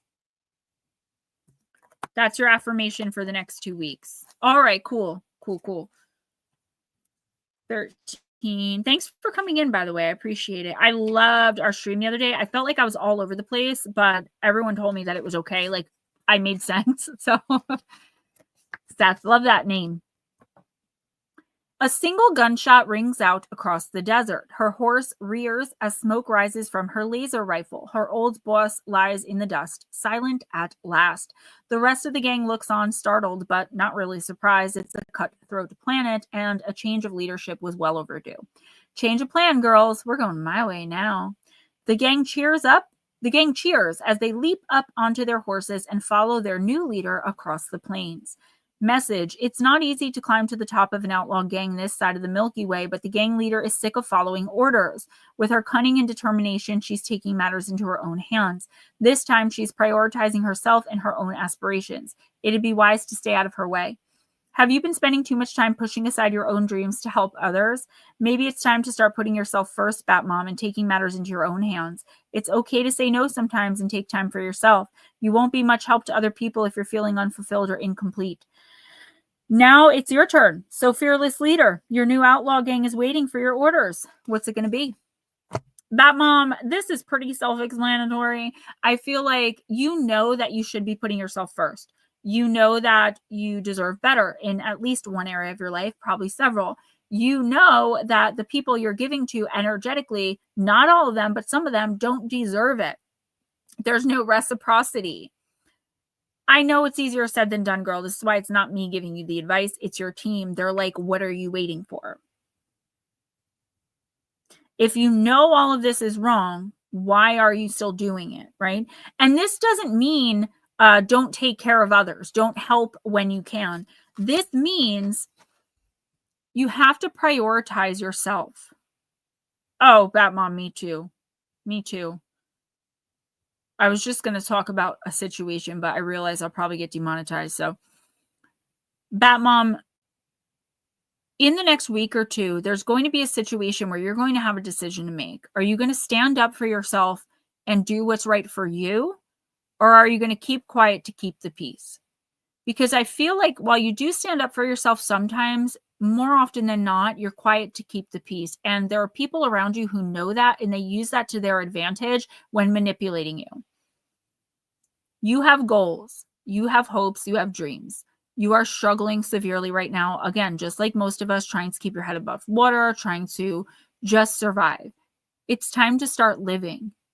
And 2025 is going to be the year for a lot of us light workers and empaths and oracles and whatever we are in this community to really get out of the dark night of the soul and step into our destinies. And I know that sounds cliche, but it's true. Bat Mom, an opportunity for you to do for you is coming in the next couple of weeks. I feel like this is a little bit repetitive. I said this to someone before, but like it's time. Like I feel like people or a person that you care about, they're going to be opposed to you doing this, but you have to examine the reasons why. Don't just take them at face value that they're upset about it or that they're, think it's a bad idea. They're thinking of themselves. They're not thinking of you. They're not worried about how this is going to end up because they're worried about you. They're thinking, for example, say that you come into some money, just an example, and you decide to invest in a business. Now you have your little sister who you take care of and like you're tired of taking care of her. She's a grown adult. She needs to get out and get a job, whatever the case is, right? In this scenario, she's going to talk you out of or try to talk you out of investing in that business, even though you know in your heart it's your destiny, it's the right thing to do. It is the thing that's going to pull you out of the dark night of the soul and into awakening. She's not doing it for you. She's doing it because she's thinking, well, she's not going to have money for me now. And that's the type of thinking in the people around you. And that's really sad. I know how that feels, but there are certain people around you who do not have your best interests at heart. Batmom says, my daughter told me I gaslight as she literally lied, saying I said something that I didn't. Then she called my kids and told them the same BS. Max Stacks, welcome and hello.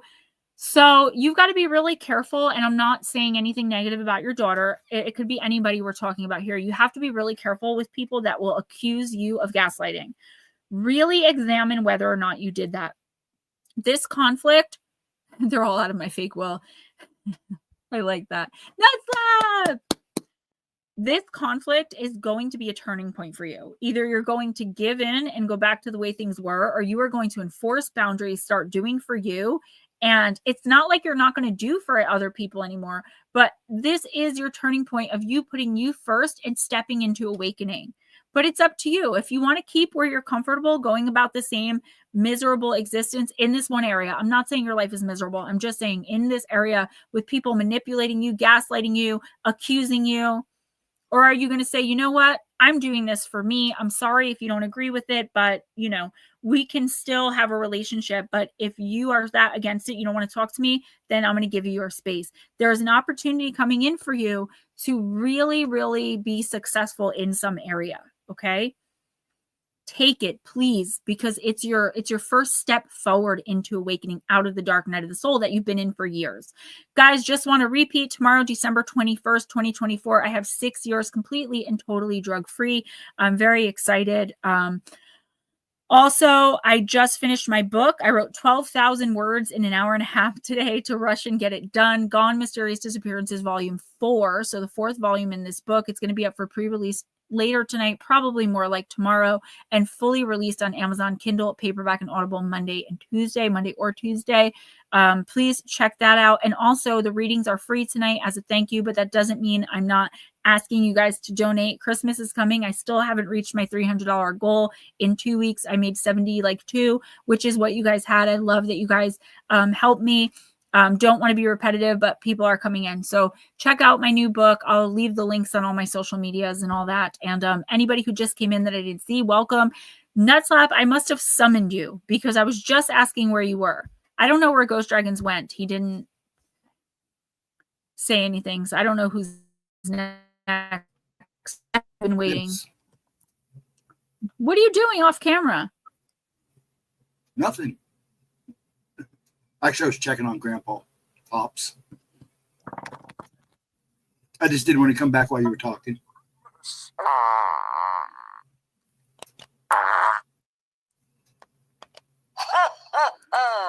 Are you doing Wayne next? Yeah. Okay.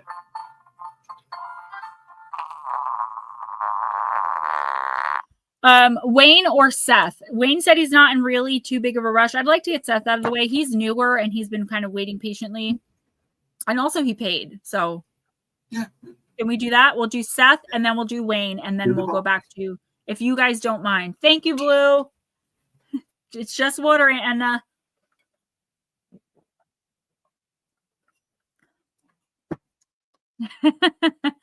Thank you, guys. Let me take my temperature real quick again.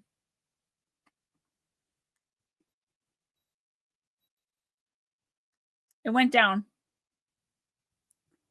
99.3. So. All right. Seth. Not Netter Seth, other Seth. I'm going to use Ancestor Spirit. Happy Yule to you, Miss Smoochie Girl.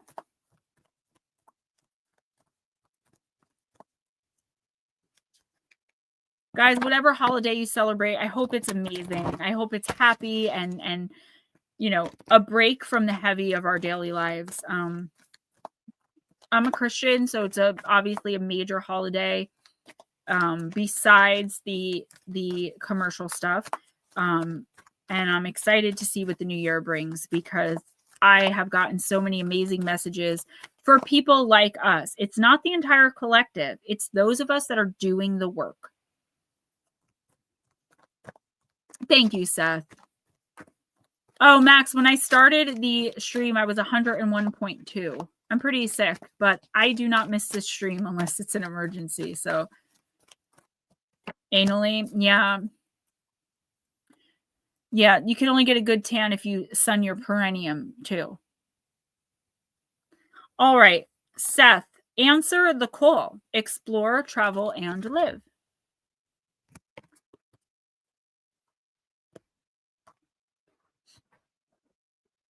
I love all of the different personalities in this stream. We are all such different people in so many ways, and it never matters. And I just love that. It overwhelms me with joy sometimes, which is why I don't miss this stream. Answer the call. I was watching a show and the girl's like, this is my new boyfriend, so-and-so. And the boyfriend's like, yeah, we're going to go into the backyard and sun our perineums. And the mom's like, he's got you pulling down your pants and lifting your legs in the air to sun your perineum. Never mind. It was the Connor, so it was funny. I watched Dexter New Blood. I hated the ending. I watched the one episode of Original Sin, and now I'm back to watching all of the original Dexters. It's a bit of a trigger for me because in my addiction, I told you guys, every day, all day alone, and I would just sit and watch Dexter. All right, Seth. It's time for you to wake up and live again. You're here on this earth for a reason. Don't waste your time. Embrace life and explore the world with every ounce and inch of your soul. Take risks, think outside the box, journey to unknown places, follow your instincts, and live your life to the fullest. The universe chose you to be here for a specific reason. You chose to be here for a specific reason. It is up to you to discover that reason and go after it. Answer your call. If you are tired and fed up with life, focus on the courageous energy of the Vikings. Call upon your spirit guides to give you the positive energy to enjoy your life. You may also like to challenge yourself with some activities or experiences that make you feel alive and give you a boost of adrenaline. Take risks and enjoy. Now, when spirit tells you to take risks, they don't mean to your detriment. Nutslap, absolutely. They mean do things that you normally wouldn't do. So, this is an extreme example, but, quitting your job before you have another one lined up. Nabi, I'm sorry if I mispronounced, but hello and welcome. Doing something that most people would see as kind of like outrageous or like a bad idea, but most people aren't you. There's an opportunity here, and I'm telling you, almost every card tonight was like in the next week or two, you're going to have an opportunity. That's because opportunities are pouring in. The universe is moving every which way but loose to get us connected, to get us aligned. Seth, in the next week or two, you're going to have an opportunity. I see it more coming through the form of like an email, mainly an email or like a phone call. I don't know if this is a job. There's something here. Maybe it's something you always wanted to do, like go skiing. It could be something like recreational. There is an opportunity here for you to step outside of your comfort zone and do something just for you. Again, whether it's as big as a new career, a new job, moving across the country or out of country, or like going in the next level with a romantic relationship. Like there is some big major change, the opportunity for it coming in, and your ego is immediately going to be like, no, don't do that. You're going to be overthinking. If you start to feel like that, that's when you have to just go for it without thinking about it, because it's the universe has moved everything and everyone in its proper place for you to succeed in this. Once you take this opportunity, it's going to be easier for you to take the next one and the next one. You're going to feel reinvigorated, rejuvenated, like you're living instead of simply trying to survive. This is a really great opportunity for you. But there's a chance that you're going to allow it to pass you by knowingly because you're afraid of what the consequences are if you fail. If you accept it, whatever it is, and it doesn't work out, and that's stopping you. That's stopping you from living your life. That's stopping you from taking necessary risks. That's stopping you from spiritually elevating, energetically elevating. Seth, I'm telling you, take this opportunity and don't listen to what anyone else says unless you're getting downloads from spirit. I know you're always hot, but come on. Well, thank you, there. No, I never miss this stream unless I absolutely have to. Mama Cindy Lee, but they just started. Oh, I guess resurrection makes sense because original sin is his younger years. I love Dexter. I have the biggest crush on the main character. I forgot his name. I used to like him in 6 Feet Under when he played, I think his name was David, and he was homosexual. I loved his character, but he was much older in that show. I didn't realize, like, I really like him. Not as much as G-Eazy. G-Eazy is still my man, but I do like him. Who's next?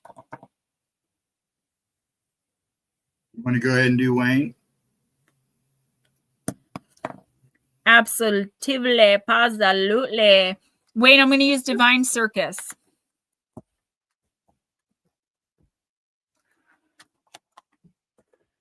Please, Seth, take it and come back and tell us what it is once it happens. It's going to be in the next 2 weeks. I'd say the very latest, the first week of January. I actually do feel a lot better. That 1 ounce of temperature going down made me feel better. A taint. No, the perineum is the space between your privates and your butt. Mama Cindy, I love Dexter. He's just so calm. I can never be that chill. Yes, Smoochie, me too. I remember when you come off of the drug I was on, the big H, particularly when you're using it intravenously and you don't have any, even I would wake up in the morning sometimes and not have some, I would just get it because the guy would come to my house and chill all day. But there would be this initial sickness where you could smell everything, you're pregnant, you just get real sick. But I would also have hallucinatory dreams. So if I were watching Dexter, I specifically remember the wedding episode. I still have no idea how that ended because it ended for me in a drug haze where I was there with them and hamsters were running around in little balls and we were all trying to catch them. You hallucinate when you get, I call it dope sick. And that's how I remember Dexter and Rita's wedding. So I can't wait to get to that part so I can see what actually happened. There was nothing to do with Mexican hamsters and I know I wasn't there. So Seth, thank you. I appreciate you. So guys, I basically have everything covered. The only thing I desperately need money for is Great Wolf next Friday. After that, we should be back to regular schedule. Any little bit helps. I hate asking for money.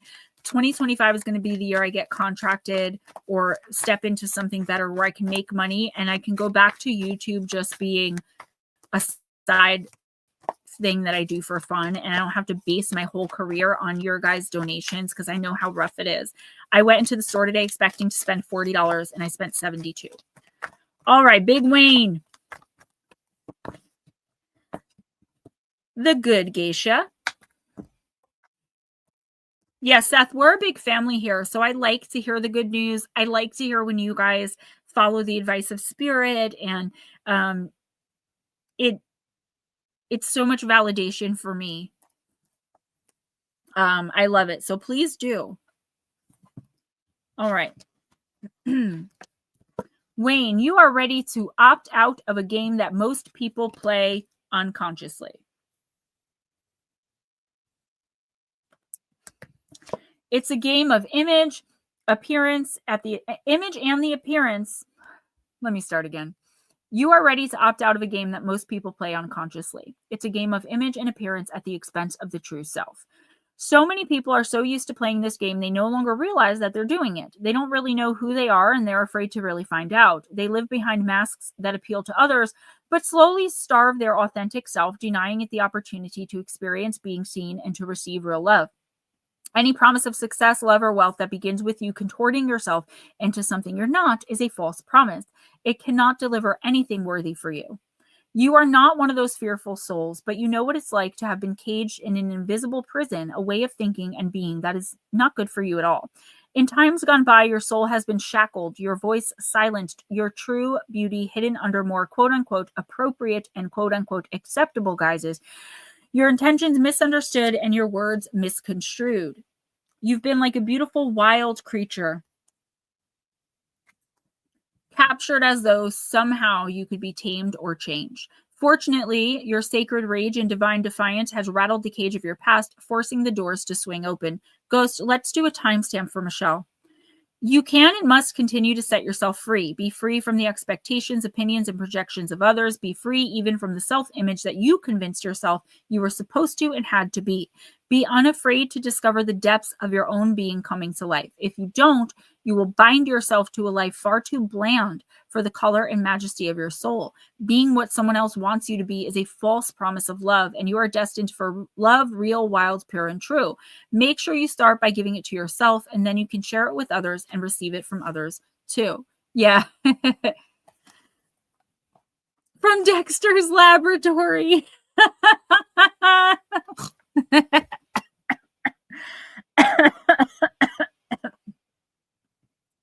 Wayne, that's synchronicity, right?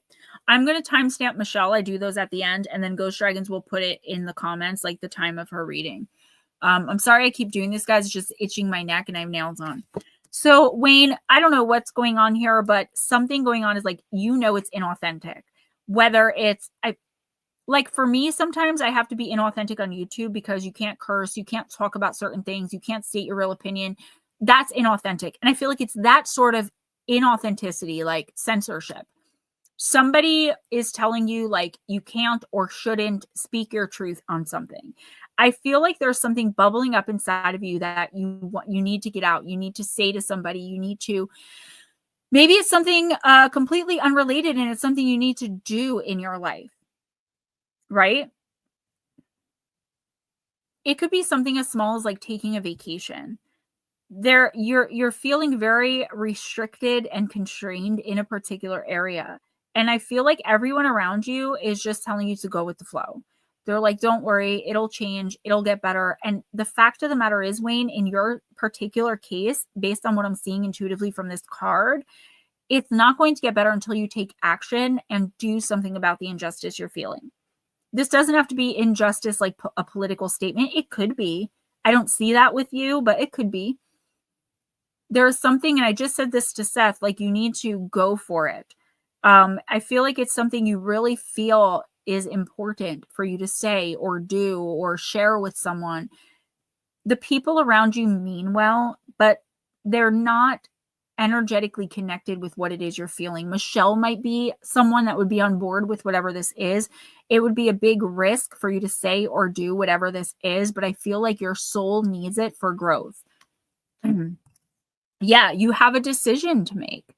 And if it is with your job, there's only so long. I'm a Pisces Sun Libra Moon. So I will sit idly by in a situation for years, decades even. But the minute I've had enough, it's done completely and forever. Meaning, I could sit and watch something happening and watch it happening and watch it happening and watch it happening ad nauseum. But eventually, as a human being, and I'm sure you understand this, you get to the point where you're just done. Water sign. Okay, I get it. You're just done. And then once you're done though. There's no going back. There's like, it's not like a lot of other signs are like able to forgive and like move forward. I can do that. We can do that. But once we reach that point, it's impossible. The idea of living authentically to your spirit and to your soul is like not letting it get to that point, just saying something or doing whatever it is right away. But human beings don't work like that. I'm not surprised you're a Cancer, by the way. I probably already knew that, but like didn't retain the information. Not surprised at all. Wounds build wisdom. Right. And the thing, Wayne, is you're getting to a point where you're going to have to make a decision. I feel like that's scary. Maybe it's like if you say something, you're going to lose your job, and then what happens? But the universe, just say that's the case. The universe is asking you, what is it worth to you now that it's become what it is? I know that's easy to say because I'm not dependent on your paycheck. You are. But it's getting to the point come January, Wayne, and I don't know if it's about your job, but it seems like it could be. Hey, Latro, welcome back. You're going to be kind of forced, not by a person, not by a group of people, but by your own soul, by your own team, your guides, your ancestors, to make the decision. And whatever decision you make, they're going to stick by you, and you're going to have to stick it out. The opportunity for doing something, saying something, and being okay afterwards is not going to last forever. You know you're right. You know you're right. Maybe you could find a way to express yourself where it doesn't end up so detrimental. But even if you can't, you've got to weigh the pros and cons, because this is a very serious situation. And I feel like you're getting to the point, like, I don't want to see you explode, because that's not you, but you're human and we do get there. Do something before it builds up and you just... Gemma Jade, I'm so glad you got clean. For 10 years, I had a doctor subscribing me opiates. Even my insurance work paid for it. Not anymore for me, never again. Well, at 27, I still have a lot of problems with my teeth. And I was getting Percocets. And then I went into my doctor's office and I was like, I'm taking way too many of these. This was after 3 years because I needed so much surgery, but my insurance wouldn't cover it. And I was poor. I worked like 3 waitressing jobs, but it all went to my apartment. Like, I was a very responsible, independent woman, but I was functional. And he grabbed my prescription out of my hand, ripped it up, and threw it in the garbage and said, you can't say addicted in here, and gave me the number for a detox, which I didn't even know what that was. So my friend was an old man. He was prescribed diamorphine. He was giving them to me and I was good, right? He had like a never ending supply. I would go to work. I'd be fine. But then one day he got put in the hospital for 8 weeks. And I had something extremely tragic happen in my life. I'd gotten off of them for like a year. I had something really, really tragic and heartbreaking happen, and I just couldn't take anymore. I ended up losing my apartment. I ended up losing my jobs. He ended up in the hospital for like 8 weeks. I couldn't get them. So I did the next best thing and went to a family member, and they gave me the big H. And I spent 6 years in that cycle, and now I'm out. And I'm a literal PTA mom. And I love it. When it's time to blow, my temper goes off. I'm Irish. I'm half Irish and half, my mom's half Cherokee, half Iroquois. My dad's 100% Irish. And my dad always told me, he's like, do you see ever Ireland, like anybody messing with Ireland? He's like, no, because we will just blow you up. And he wasn't wrong. You don't ever see anyone messing with Ireland, Scotland, those countries. They might have like inner wars, but we're not effing with them. And that's for a reason. Wayne, I would encourage you as your friend, and normally I don't give advice, I leave it to spirit, but it's the same thing spirit's saying. I know it's hard to follow your heart, and I know it sounds cliche, but remember that nothing changes if nothing changes. And eventually you are going to snap. And when that happens, it's going to look bad on you. It's not going to be about what it was about anymore. It's going to be about how you responded to the situation. Like, your point is never going to be heard at that point. Nathaniel Miller, welcome. I have on yoga shorts. Sorry, guys. Oh, God, you guys saw my belly. All right, who's next? I understand that. Thank you. Yes, we do get there. I understand. I'm not one to explode, but even I get to that explosive point over odd things I can't wrap my head around, that I can't do, but others are able to do sometimes. Blue, that's kind of like your mission in life, right? To be a doer, a saver, a hero, a helper, even for your own self. So I could see where that feeling of less than would come in and like cause issues on you. And that's not a judgment or an indictment. Nathaniel, I'm blessed as well. Thank you. It's good to have you here. And no, we're using angels and ancestors. Wrenches, just be aware, please.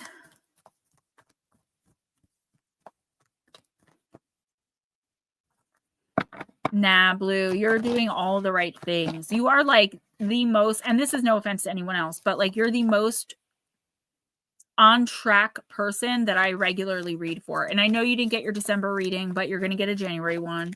I didn't do like 5 people. I just had to reach out and tell them I just didn't have the time. But you are getting one this month. I'm working on them this Sunday. I don't know what happened there, but I hope he comes back in. Netter, I'm not sure. I just need to make sure. Why aren't you a wrench? Yeah, Anna, you got the earth. Uh-oh, 2 cards came out. I'm sorry, guys. I'm going to have to read both of these. It looked like one, but we've got to read them. Thank you, Miss Pixie. I know Batmom's not. I'm not saying anything's going on. I just want to make sure you guys are aware.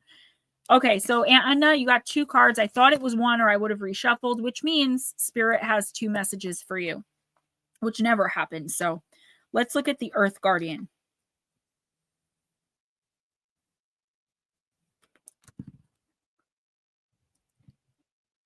Oh, Netter. I can't wait to meet you. I'm going to open you up. I can feel it. And take time to connect deeply with the energy of the earth so that you can feel supported and make decisions based on strength and integrity. The Earth Guardian represents the angels of Earth who bring the medicine of feeling grounded and strong. They are the protectors of the land and the planet and can help you connect with your mission here and how you can support the evolution of the planet. The Earth Guardian on the card is a beautiful part angel, part elemental, and their staff is adorned with a dream catcher, showing they have the capacity to help you ground your dreams in reality. It's important for you to take a grounded approach to your current situation. If you're rushing ahead or making a decision based on your more fearful responses, you'll miss out on the growth that you deserve. Take some time to calm down and get grounded before proceeding further. Breathe, relax, and connect with your center. Then consider what to do. It's important to plant seeds that are going to grow into something beautiful rather than turn into a weed you have to deal with. And Wayne, that's part of your message as well. Netter, no, I'm not, and neither are you. It's going to be awesome. I'm going to pull you out of your shell. Wayne, that's kind of what I was saying to you as well. It's important to plant seeds that are going to grow rather than turn into a weed you have to now deal with, you know? And let's read Animal Guardian, and then I'll give you the message of both. That's crazy. That never happens. It literally looked like one card. Blue, I read for you already.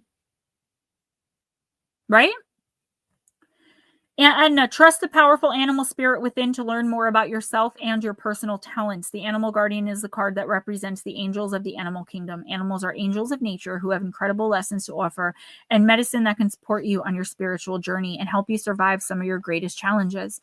When you connect with the energies of animals, you can learn a lot about yourself and the earth. You also have instinctive animal energy within you that can direct you towards everything you need and more. The Animal Guardian card depicts a tribal angel being held and supported by her animals. She has a love for them and they have a love for her, demonstrating how incredibly connected nature is with the spiritual realms. You have a powerful animal within that can be wild, of course, yes, protective, instinctive, and sometimes calm. Animals don't second guess how they feel. They just express it, and you can learn from that. Guys, that is definitely the theme for tonight. All right, Mama Cindy. Merry Christmas. Love you. Sue Deaton, welcome. How are you doing tonight? Thank you for coming in. And when this card arises, it's important to connect with how you really feel, how you want to feel, and what you really feel. Take the time to connect with your animal energy and express it naturally. Let even the fiercest energy move through you before returning to your natural state. It will teach you a lot about your gifts and how you can grow. So definitely going to need some grounding, okay? I do see you finally having enough. You've set boundaries, you've enforced boundaries, you've talked it out, you've expressed your feelings, you've tried to level, like you're done. I was just talking to Wayne about, you're done. I do feel like you're going to have to get tough. Now you're going to have to say what you mean and mean what you say, right? Feeling your feelings. and hold that thought. So Sue, I do 1-card readings tonight. They're free as a little Christmas gift for you guys. Usually it's $2 for 1 card, and I only do 1. I'm doing 2 now because it's an exception. 2 fell out. But I can answer a question, but I normally don't with 1 cards. But I have no problem with trying. So you do have to wait in line. There's a line of like the order of people came in. If you have no problem waiting, and when I call your name, you can pop your question up. I don't want you feeling lost. We all go through it. You're among friends. We accept you for who you are and where you are in life, and we don't judge. So hang out, get to know the chat, and when I call your name, let me know your question. All right. Thank you for coming in. I'm glad you found us. I appreciate you. And I know you're going to get to the point where I don't see you snapping like I was talking to Wayne about. I see you just like being very firm now. Like now, wild Edna's coming out. You're mindful of what you're saying. You're mindful of what you're doing. I see you purposefully being tough, purposefully being very stern, and just getting your point across. I do feel like there's a chance you're going to take it a little far. Like maybe say some hurtful things, or like, the universe isn't blaming you for that. That's your humanity. This person or these people have definitely you should be separate from them. But I feel like there's some kind of connection where you can't be. And I don't think you ever will fully be while in this incarnation. Okay. As far as physical dis-ease, and you've got to spend some more time outside. I see you kind of putting your hand to a big tree and like listening. The elementals are trying to give you downloads. I feel like you really need to ground after this confrontation with this person. I feel like they are going to really, really cross the line in the next couple of weeks, which makes sense because you have the holidays coming. You might have to see this person. And the main message I'm getting here, which is kind of strange, but it's cool. It's pretty cool. Don't beat yourself up too much. This needs to be done as part of the other person or the other people's lesson. Be stern, be mean if necessary, right? To a degree, you know what I'm talking about. Because this person is not going to let up. I want you to do some grounding exercises as well. And I know money is tight for everybody, but if you could invest in a grounding mat, if you don't already have one, I'm telling you, that would be amazing. I use mine every time I'm sitting in this chair, filming a video, doing a reading, writing my books. My feet are bare on a grounding mat. But that's why they're pushing your buttons. They do know how you feel. They don't give 2 poops. They're purposely egging you on, and you're going to take the bait. But I feel like that's what's supposed to happen. Ground yourself afterwards. Know that whatever happens, you can't blame yourself for your humanity. You're not being judged on this. This is like a hall pass, which is strange. I've never got a reading like this before, but who's next?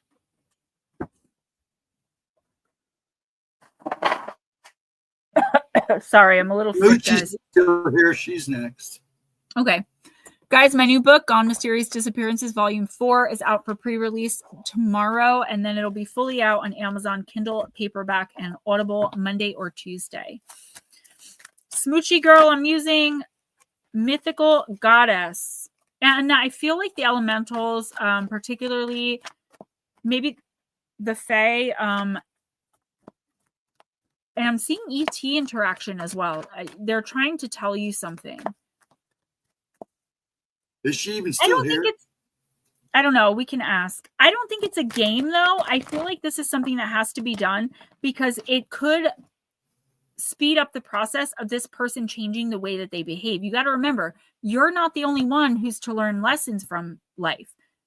As you go through it, your actions, your reactions, your words, whatever, the things that you do, the things that you say, think, feel, that you put out there, your energy affects other people and the lessons that they're supposed to learn. So I don't think this so much as a game as it is you're helping them learn a lesson. Smoochy, let us know if you're here. Last call.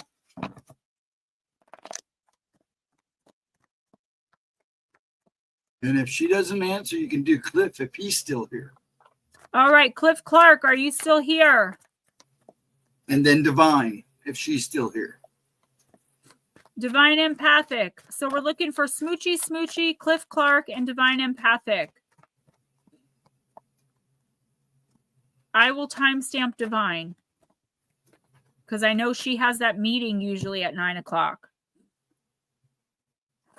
Nobody's answering. Who's next? I see you, Julie girl. You can go ahead and do Jules because she was after Divine. All right, Jules. Jules, I'm still using Mythical Goddess.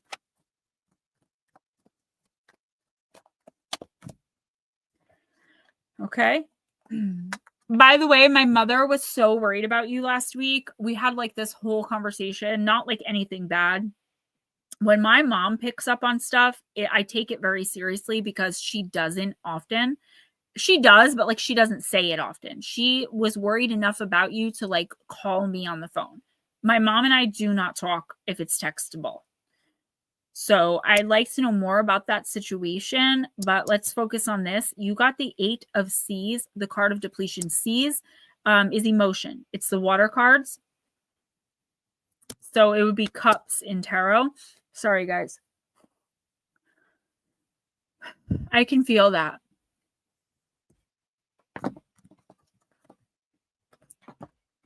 Definitely depleted emotions here. This is Saturn in Pisces. I knew it had to be Pisces, right? Beached whales lie ashore on gray sands under dull skies. There is no vitality, no light, little water, and life in this landscape. This card is a caution against burnout and emotional depletion. Your heart must have the nourishment and attention it needs, or a severe toll will be taken. You are worthy of love, Jules, and you deserve to be surrounded with those who love you and who inspire you. Taking time daily for your emotional well-being. It is top priority for you, or should be, to nurture yourself and pay attention to your feelings so that you may realize your value in the world. You are not taking care of yourself. Again, no judgment, no indictment. It's not Gemma giving you advice. It's your team. Zach Ray, you're in line. If you want a reading, they're free tonight for Christmas. So all you have to do is wait your turn and answer when I call your name. And welcome, by the way. Glad to have you. So, Jules, I see you, Miss Pixie Girl. Always supporting me. I love you so much. You are not taking time for self-care. You may think that you are, but I feel like you're still prioritizing others over yourself, and you're not enforcing your boundaries. I feel when I pick up on your energy, just a complete nothing, like not nothing in you, not nothing energetically, nothing between us. There's no barriers. There's no boundaries here. You are leaving yourself wide open, and the universe is telling you, like, it is okay to say no. It's okay to say, I don't feel right about this. It's okay to say, I don't want to do that. And these messages get so repetitive, but I understand why. This is a huge lesson you have to learn, that you don't have to be a people pleaser to get people to care about you and to like you. You're allowed to say no. I know, as the scapegoat child, this is so hard. I was the hero child, the complete opposite, but I struggle with the same issues. You know, I was the hero child because I wanted the positive attention that came along with that.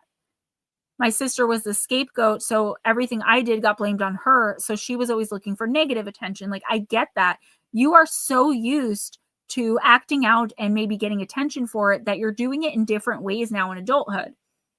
You're allowing things to happen that could end up bad and not turn out so well for you, so that it's like the same energy as when you were growing up. Well, at least someone's paying attention to me. At least there's an energetic exchange. At least, you know, I'm tired. You're burnt out. And that's because you are paying no attention to Jules. You're looking around, and it's like your soul is still, the egotistical part of your soul is still craving that toxicity and drama from childhood, because that's how you equate attention, affection, love, is with drama and toxicity. You've got some shadow work to do. You're burnt out, you're depleted. So what do you do to fill yourself up? You have to fill your own cup and stop letting people take sips of it and not put any back. If you feel like someone shouldn't be around you for any reason, say that.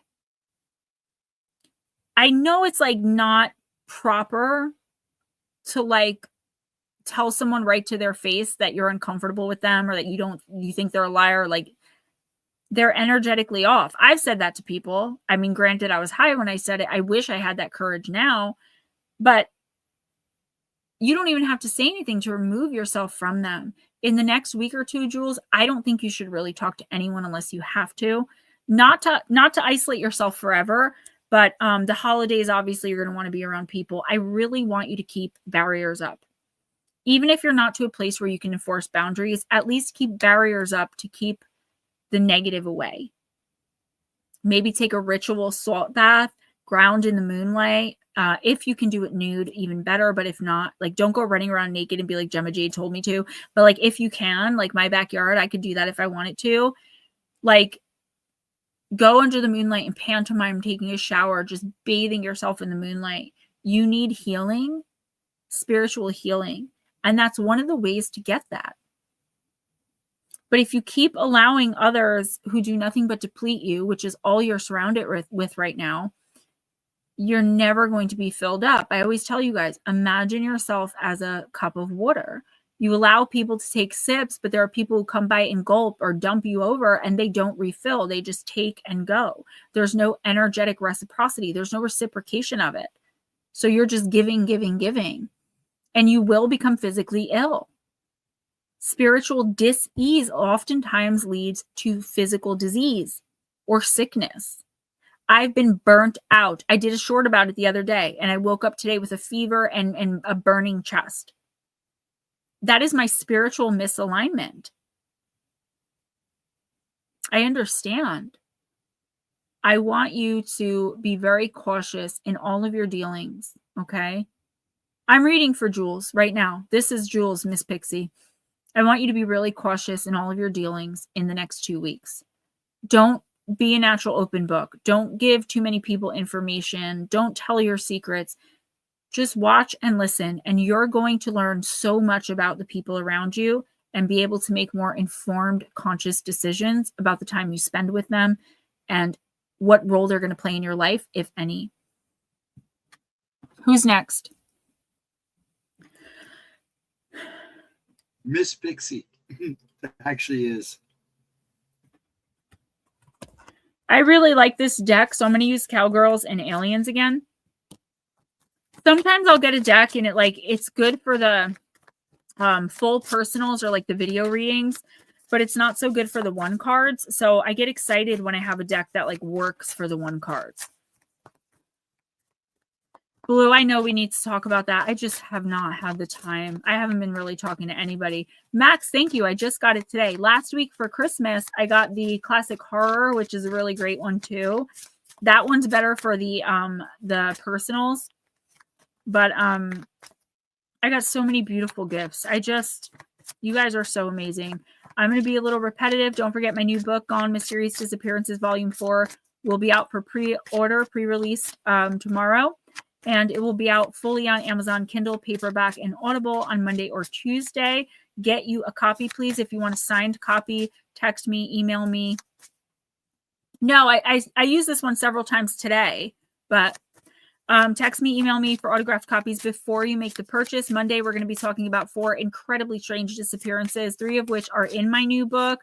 Don't forget, guys, donations are the only way I get paid. And I know it's hard right now, but if you can donate to PayPal, Cash App, or Steven's Venmo, I would get that money immediately. I desperately need it. I'm struggling, so just putting that out there. Also, tomorrow I have 6 years clean off drugs completely, and I'm pretty proud of that. And you guys have supported me and done so much in my recovery journey to help me that I wanted you guys to be a part of that as well. Mike J, behold, are you here? Readings are free tonight. You've got to get one. You haven't had one in weeks. All right, Miss Pixie, you got the Henchman. Card number 16. I will collaborate with others to achieve amazing things. She's sexy. Oh, Blue, we still have to talk about those dreams, though. I didn't forget. I've just been, I've been talking to you about it.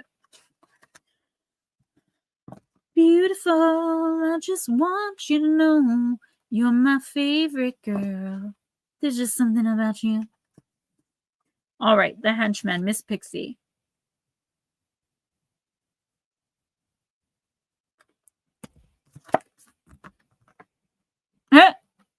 She looks at her comrades.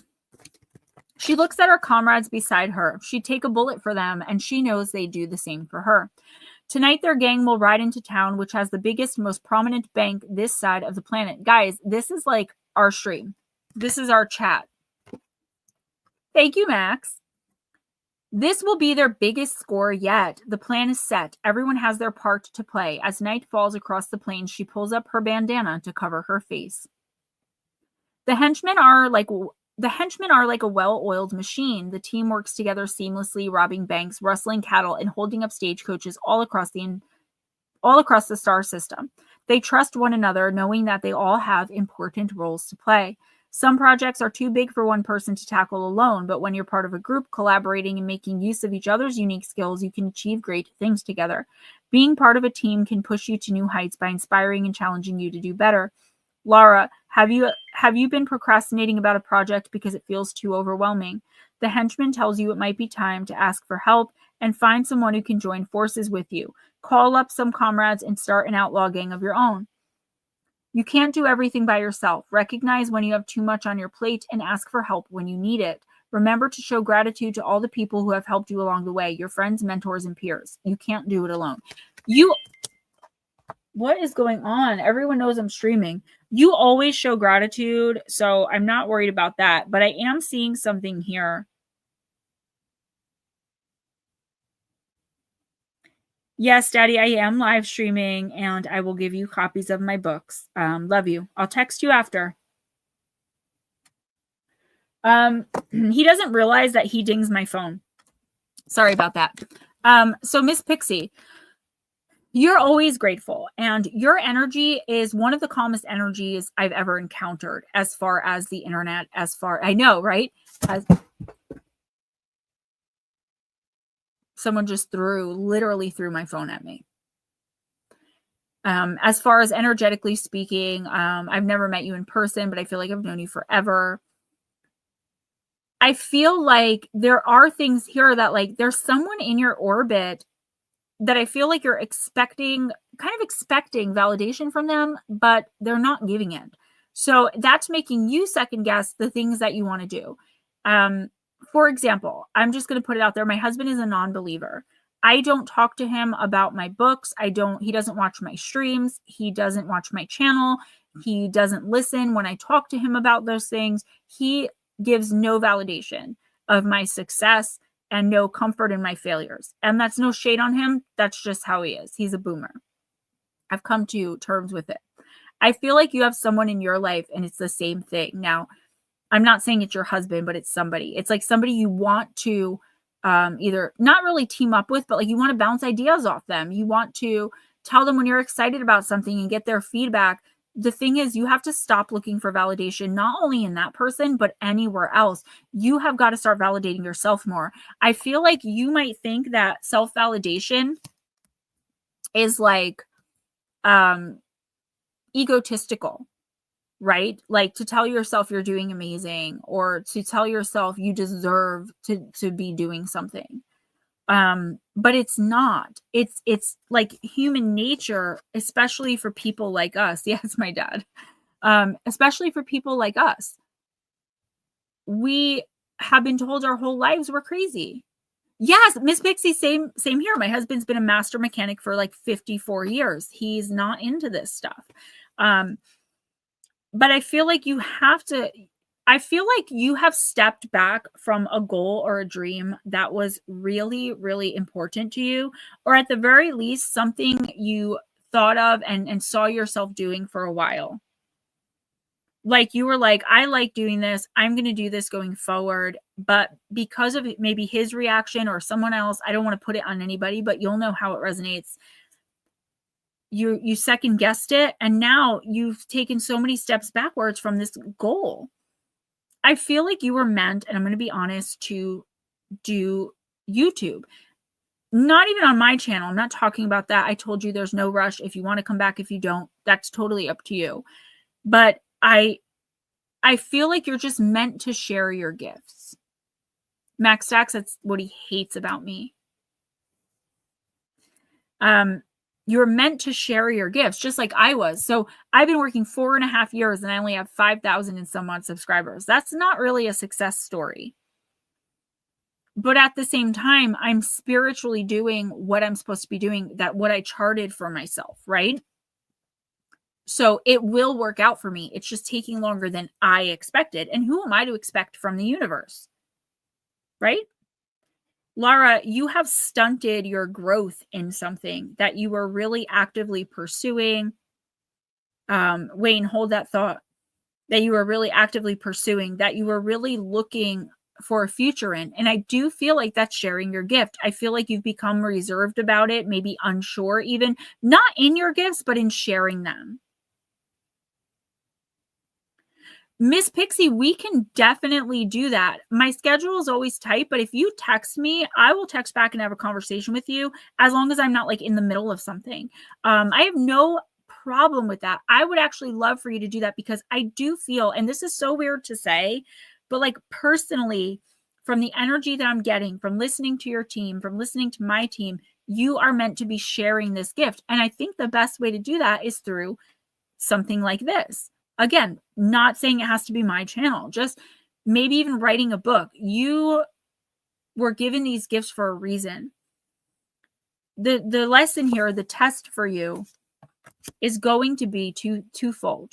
One is finding people you can bounce ideas off of that understand you, that will be honest with you, not afraid of hurting your feelings. Not that they'll be mean, but someone who's not afraid to say, oh, that's probably not the best idea, and here's why. Just, I didn't know you needed that. You can reach out to me anytime. As soon as I see your message, I will get back to you. If I'm busy, I'll let you know and we'll set a time to talk. You've got to get back out there. Somehow sharing. Stop seeking validation from someone who is not going to give it, because it's just going to keep bringing your energy down. And because of who you are and how you are, and this isn't a judgment, I love this about you, you have a very mild energy. So you are going to second guess. I don't think you have a lot of confidence. I think a lot of us don't, because we were told our whole lives we were crazy, stupid, ugly, whatever we were told, right? We're mental cases. My stepmom used to love to call me the mental case and threaten to lock me away. Let's do that. I feel like that's really important for you right now. I feel like you have great ideas and you like literally physically need to get this out, but you have to stop seeking validation from those who will never understand, because that's their journey. They were charted to not be involved in the spiritual realm. They are physical. We are more spiritual. Not saying they're not spiritual beings. They're light beings just like us, but their path is different. Their path is in the physical realm. Our path is between the physical and the spiritual. Wayne, I actually heard that too. And when the phone flew, I saw a very dark, I saw what did it. I don't know what it was, but, my dad, I have 6 years tomorrow. My dad doesn't have that, if that makes sense. I don't want to blatantly say it. So I wonder if there's attachment to him. Bobby, that is absolutely it. I believe that too. We're all outcasts. When I say Island of Misfit Toys, I'm not kidding. I say it with endearment, but I mean it. We are mostly all misfits. And the people who come in and keep coming, Wayne, I'm going to go back and listen afterwards. I always do. I'm going to listen for it and possibly separate it if it's something. These things happen all the time in this stream. I just feel like we have certain gifts, and the people that come in and never come back, they're not meant for our island, right? This isn't their path. They came in, they saw it, they experienced it, and they decided not for me, because that's what they were meant for. We've all been coming in here for years. Years. Our magical mystic misfits. Exactly. I'm a Charlie in the box, and I love it. And I love all of you dearly. I go through my moods. The past month, I have been so depressed and burnt out and I didn't want to do anything. That reading with Divine yesterday reinvigorated me. And I wrote 12,000 words in an hour and a half. You can ask Ghost. I got home at like 11:30, 12 o'clock. And by 1:30, I was done with the book. I was at 20,000 words, which I thought was what I needed. I needed 30. I got to 32,000, like 80 or something, 800 or something like that. 32,826 words. And now a lot of us have known each other through incarnations, and this is just because of the way the world is right now, how we've connected in this realm. In the past, we were brother, sister, husband, wife, mother, father. We were all connected in some way. Most of y'all were probably the kids in my neighborhood in a different life. And we all, if it wasn't for technology, we would all meet somehow. Do you know what I'm saying? That's why I want to get together in the Pine Barrens as soon as I get recontracted and don't have to depend on donations. Who's next? Did I write the 12,000 words? I did. I finished the book. Lie. Her pants were on fire. No. She did. No, because I already had 2 of the stories written. I just had to like fix them to fit the book. So that was a lot of words right there. I just copied and pasted them. It is my writing. I just wrote it for something else. I wrote it for a video about the mysterious disappearances. I just had to copy, paste it, and put it like the book. So that was like half. And then I did write actually brand new 6,000 words. You guys are going to love this book. I talked about Lars Mittank. I talked about, this one might have Magda Zuk. Some weird ones in here. All right, who's next? Max is actually next. Also, my daughter wanted to know if you timestamp her. We're going to timestamp Divine Michelle, Divine, Baby Dragon, KC, and possibly Heather. I got to see how I feel. Max, I'm going to use the Raven's Wand. You know who doesn't come in here anymore? And it's a shame because I really wanted to mentor her daughter, Wendy. I was really looking forward to mentoring her daughter in November. I did have some burnout, but I was willing to do it. And she just disappeared on me. I don't like giving free services to people who don't come in every week. I feel like you could at least come in and support me. And I'm not just talking about Wendy. I'm not talking about her. I'm saying in general. If she had continued to come in, I would love to. So Wendy, if you're listening, I still would love to help you and do that. I think your daughter could really use the guidance.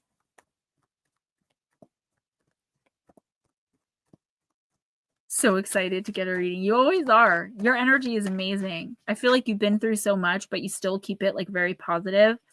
I like that. What? Nut slap is next. Just so okay. You know. Nut slap. Do you know RJ got his V-Bucks today and he bought me a skin with the whole thing?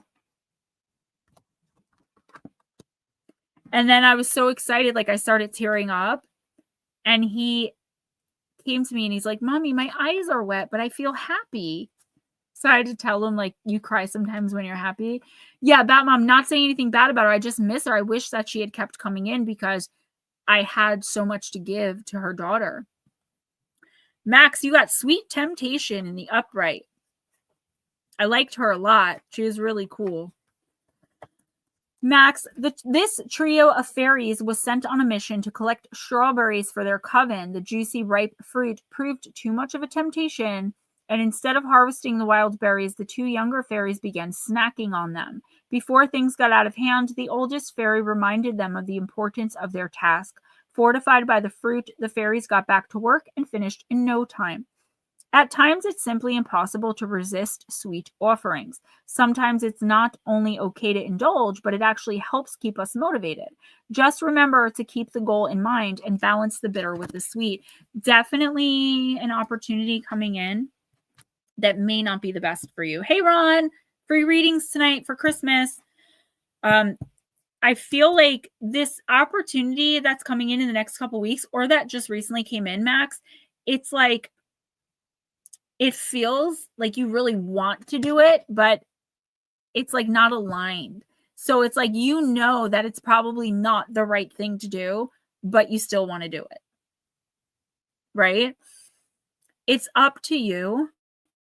But I feel like if you accept this opportunity, so I feel like it could be, I'm just using this as an example, like a woman coming in and, you know, seems like everything that you want. You go out on a few dates with her and then she becomes highly manipulative and toxic. And then you're stuck in that, right? Or you get a job offer, but they want you to move across the country and you do it. And then they flop you in like this low paying job. And like, there's something that seems very exciting. Okay, Ron, no problem. But it's going to end up being really bad. And I feel like in the pit of your stomach, in your intuition and instinct, you know that, but it seems like in the moment, it'll be fun. For example, my addiction, if somebody brought that to me right now, I know I'd say no, but there would be a part of me that'd be like, oh man, that would just be so cool to just do it one time. But I know I can't. So if I took that opportunity and did that, as exciting as it would be in the moment, it would probably destroy my life if I didn't die. Do you understand? Whatever this is or whoever it is, because I did see a person immediately, I would say keep your distance. Don't accept any offers. Don't sign any like contracts in the next 2 weeks. I think that if you really give yourself time to think about it instead of just jumping onto what and or whoever this is, you'll calm down and you'll realize it wasn't meant for you and be able to move on. Well, Bat Mom, I wasn't saying she was using me, and I made that really clear. And I love you to death, but I don't appreciate your attitude. I didn't say that about Wendy, and I don't need it. It came up that I was upset because I couldn't help her daughter. Then the thought was, I don't really help people who don't come in. And I know that. And you're not going to be in my stream treating me and talking to me like that. I don't know who you really actually think you are. I love you to death, but please don't give me an attitude. That's not what I was saying. Don't put words in my mouth and don't put thoughts out of my head because that causes problems and drama. I'm not dealing with it anymore. It's done. I'm not going to argue about it either. This is my stream. I said what I said. I was not talking about her. It was just kind of reminded me of what I wanted to say. And I do that all the time. Go from one thing to another. Now you're going to sit here and cause a problem between me and Wendy that I really don't need. So you're welcome, Max. Be really careful with this one because I feel like it's going to feel like really good in the moment. I'm kind of like, I'm getting like this excited feeling like, don't do it. Don't do it. Don't take the bait. Who's next? Black Dragon. Let's laugh. We just said that. I know, but I've got a lot going on in this head. I've got a fever. I've got a cold. All right, Nutslap. Chat, right? In a minute. Nutslap's listening. What do we want to do? Have a good night, Bat Mom.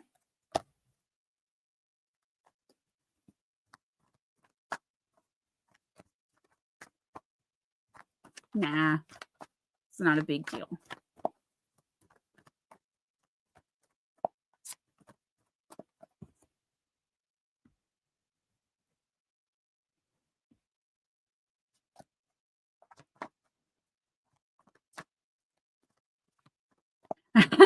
More cowbell.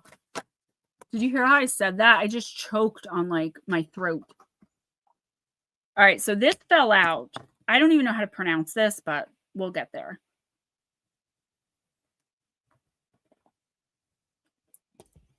Card number 56, the sylph in the upright.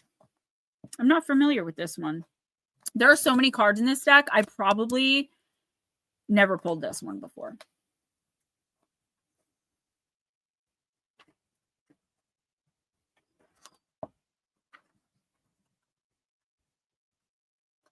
Sorry, guys. 56. Okay.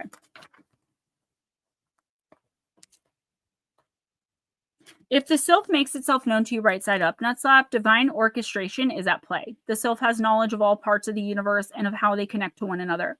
This means the sylph can orchestrate these pieces to bring about whatever effect they wish. You don't see the full picture of what is occurring yet, which is why you may be ignorant or even resistant to what is occurring.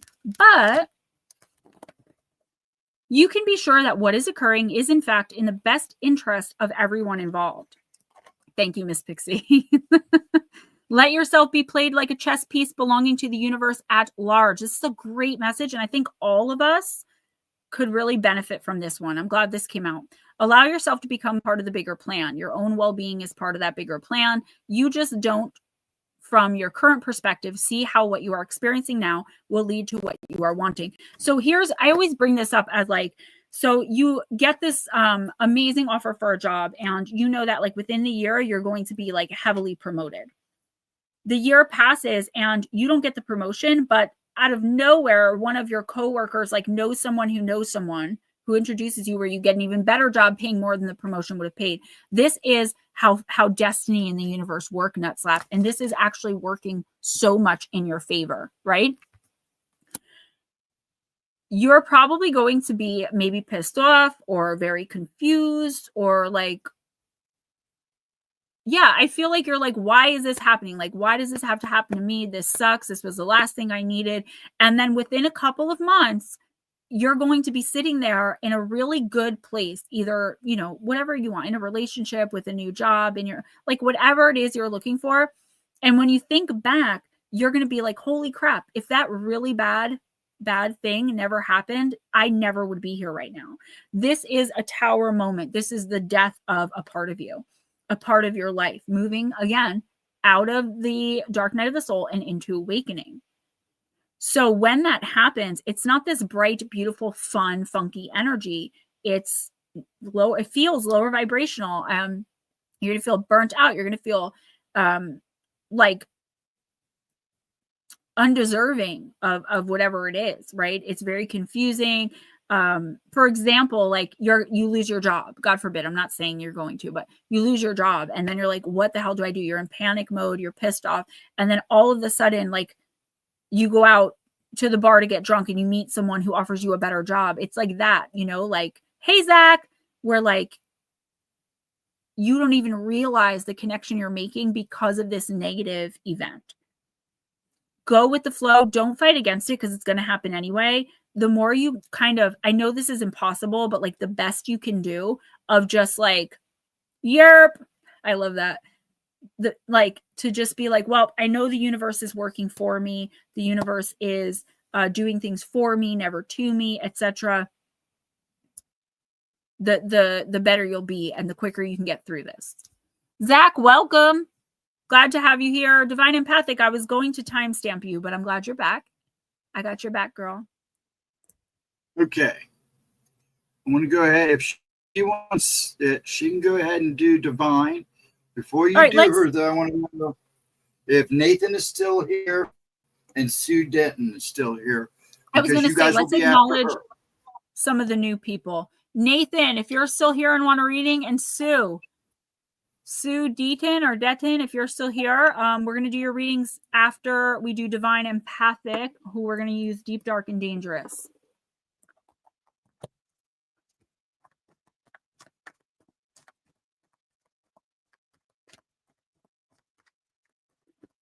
It is going to be a wild ride, Miss Pixie, but I feel like if we can bring ourselves to go with the flow, no matter what happens, to the best of our human ability. I mean, we are going to feel it, right? If we feel something negative is happening.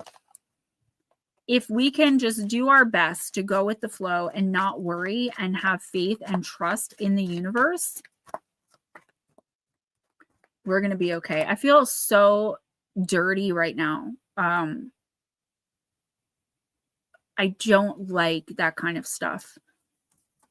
I appreciate you guys moving forward from that. I feel part of me feels bad, and then another part of me is like, Sue, would you like a reading, sweetie? I can definitely give you one next. And thank you for hanging out and listening. I don't like conflict. Zach, I will call your name. If you'd like a reading, I always call the name. So no problem there, okay? All right, Sue. Sue, you will be next. Right now I'm reading for Divine Empathic, and then I'll call your name. It is, Anna. I don't, I've put up with a lot in this chat of people getting mad with me for we just didn't put them on the list, or like people yelling at me and being like mean to me and me like smiling through it and pretending I don't see it. And I just don't want to do that anymore. I just hate, it'll be okay. I'll talk to her privately.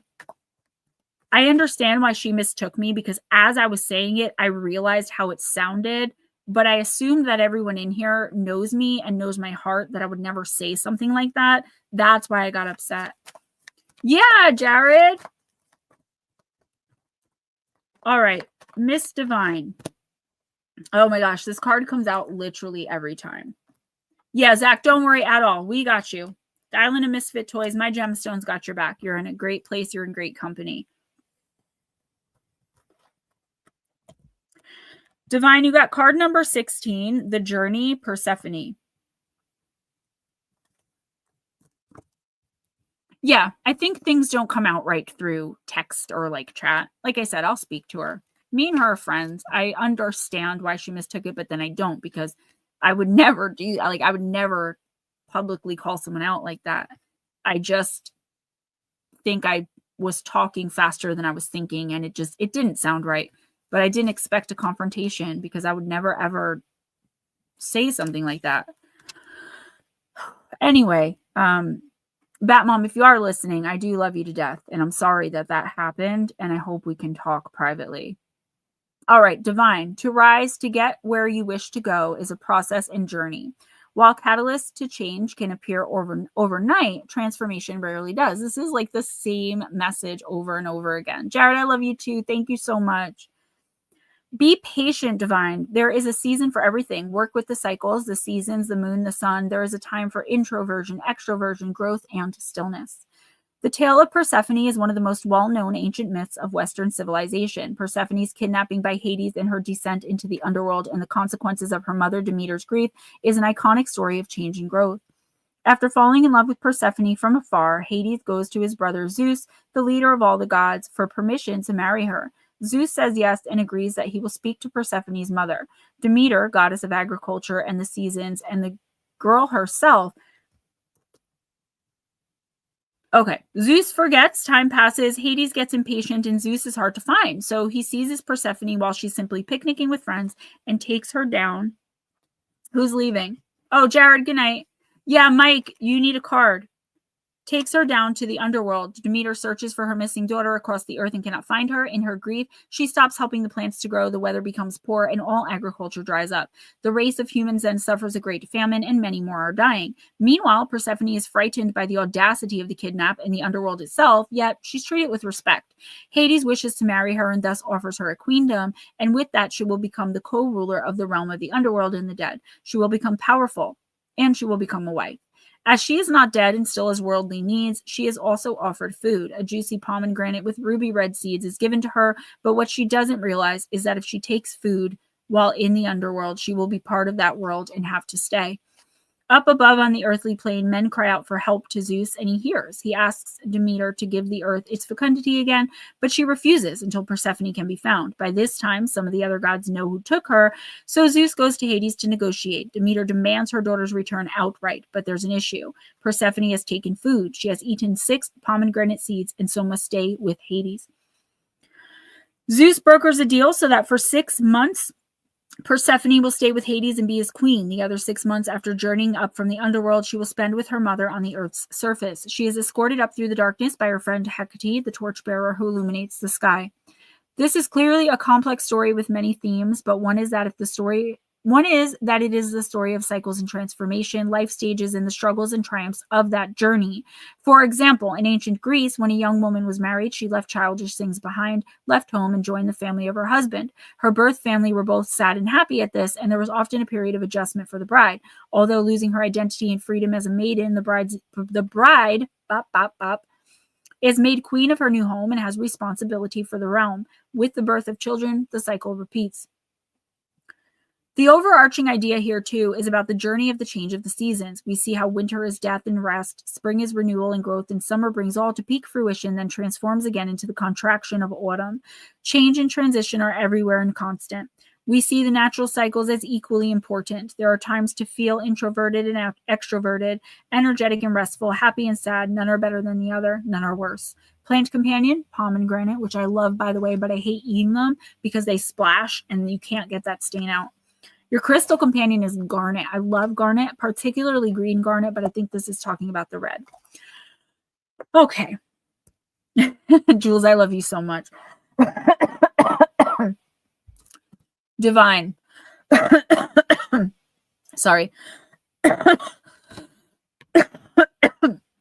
Ouch. Divine.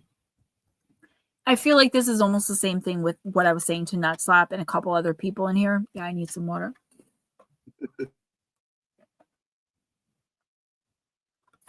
I never leave my house. I left my house one time to go to the Polar Express. One time in like 3 months. And this is what I get. Last time I left my house to do the trunk or treat on the night before Halloween, same thing. I got real sick, remember? I'm telling you, I'm in my house so much that I'm no longer accustomed to germs. I just drank something. You guys are so sweet. All right. Divine Empathic. This is, I think, the overarching lesson for so many of us, especially those of us with ability and gifts, like you definitely have. You nailed it yesterday. Every single thing that came out of your mouth was true. I was either feeling it, thinking it, spirit told me, or it happened. Really, you have an incredible gift. It's not often, Miss Pixie being the exception, that I meet somebody with such a great ability like the one I have. And I'm not patting myself on the back. I just know that I'm very connected and I share my gift with whoever needs it. This is telling you that collectively, and you're part of this collective, especially people with ability and gifts like ours, really need to focus on the positive. There are some negatives coming in as we come into the new year, but the negatives are happening to make room for more positive things. So, for example, something we feel is really bad is not, good for us. That's earth shattering. For example, last year I told you yesterday, that contract, I lost thousands of dollars overnight and I never recovered. Now I live off donations and $100 a month from YouTube. That's it.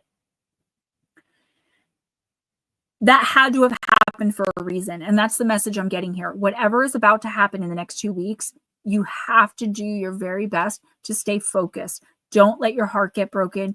Don't let yourself become numb.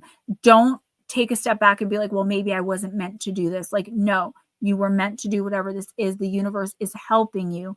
There's just no way for you to see it. Now, you with your ability, you will probably see this. You'll probably understand at least a little bit what's happening, so it'll be easier for you.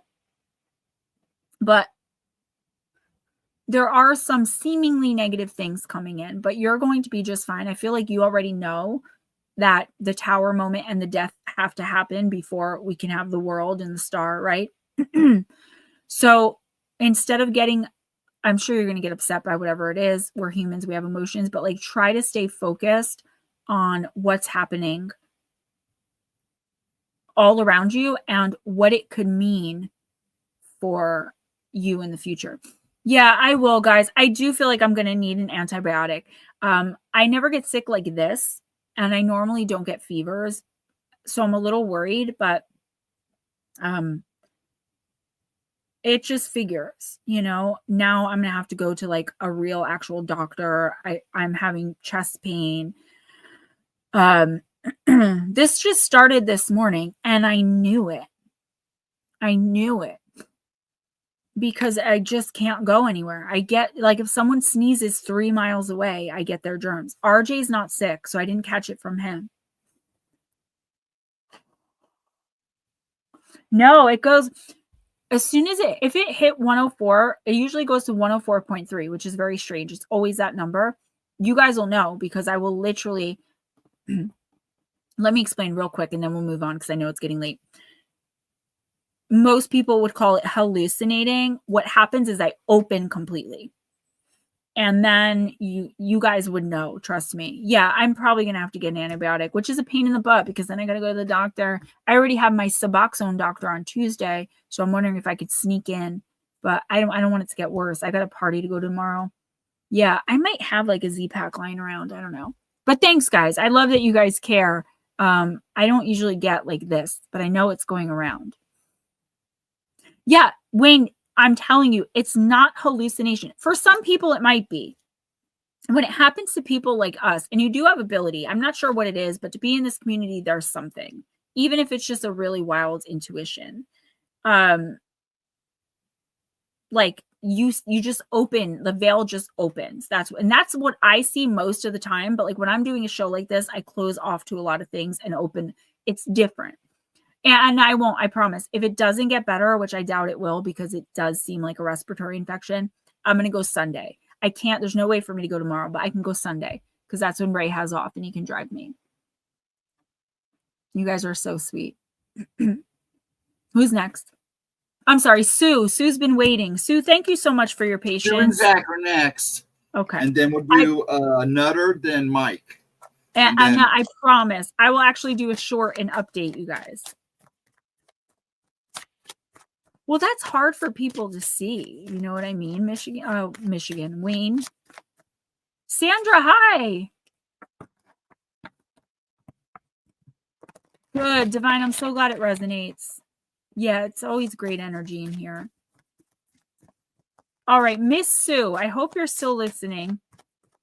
And then Zach, you're going to be next after Sue. Sue, I'm using Cowgirls and Aliens, and you got the bartender, card number 8.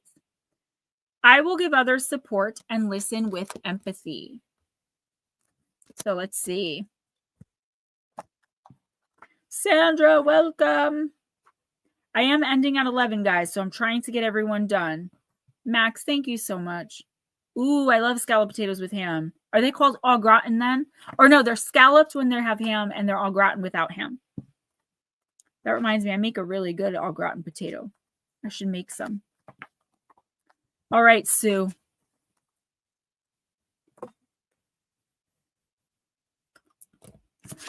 The saloon is rowdy tonight with every stool filled. From behind the bar, she looks around. She knows all these faces and their deepest, darkest secrets. She's a good listener with a kind face. Everyone has managed to spill their guts to her at some point. A new face leans on the bar, her mood dark and her body sinking with exhaustion. The bartender smiles at her. What can I get you, ma'am? Beer, whiskey, lend an ear. The bartender is always in the saloon, ready to talk when you need to. For some of her patrons, she's the only stable person in their tumultuous lives. She's sensitive to their feelings and encourages them to open up. Because she is grounded and secure in her own emotion, she's willing to give to other people.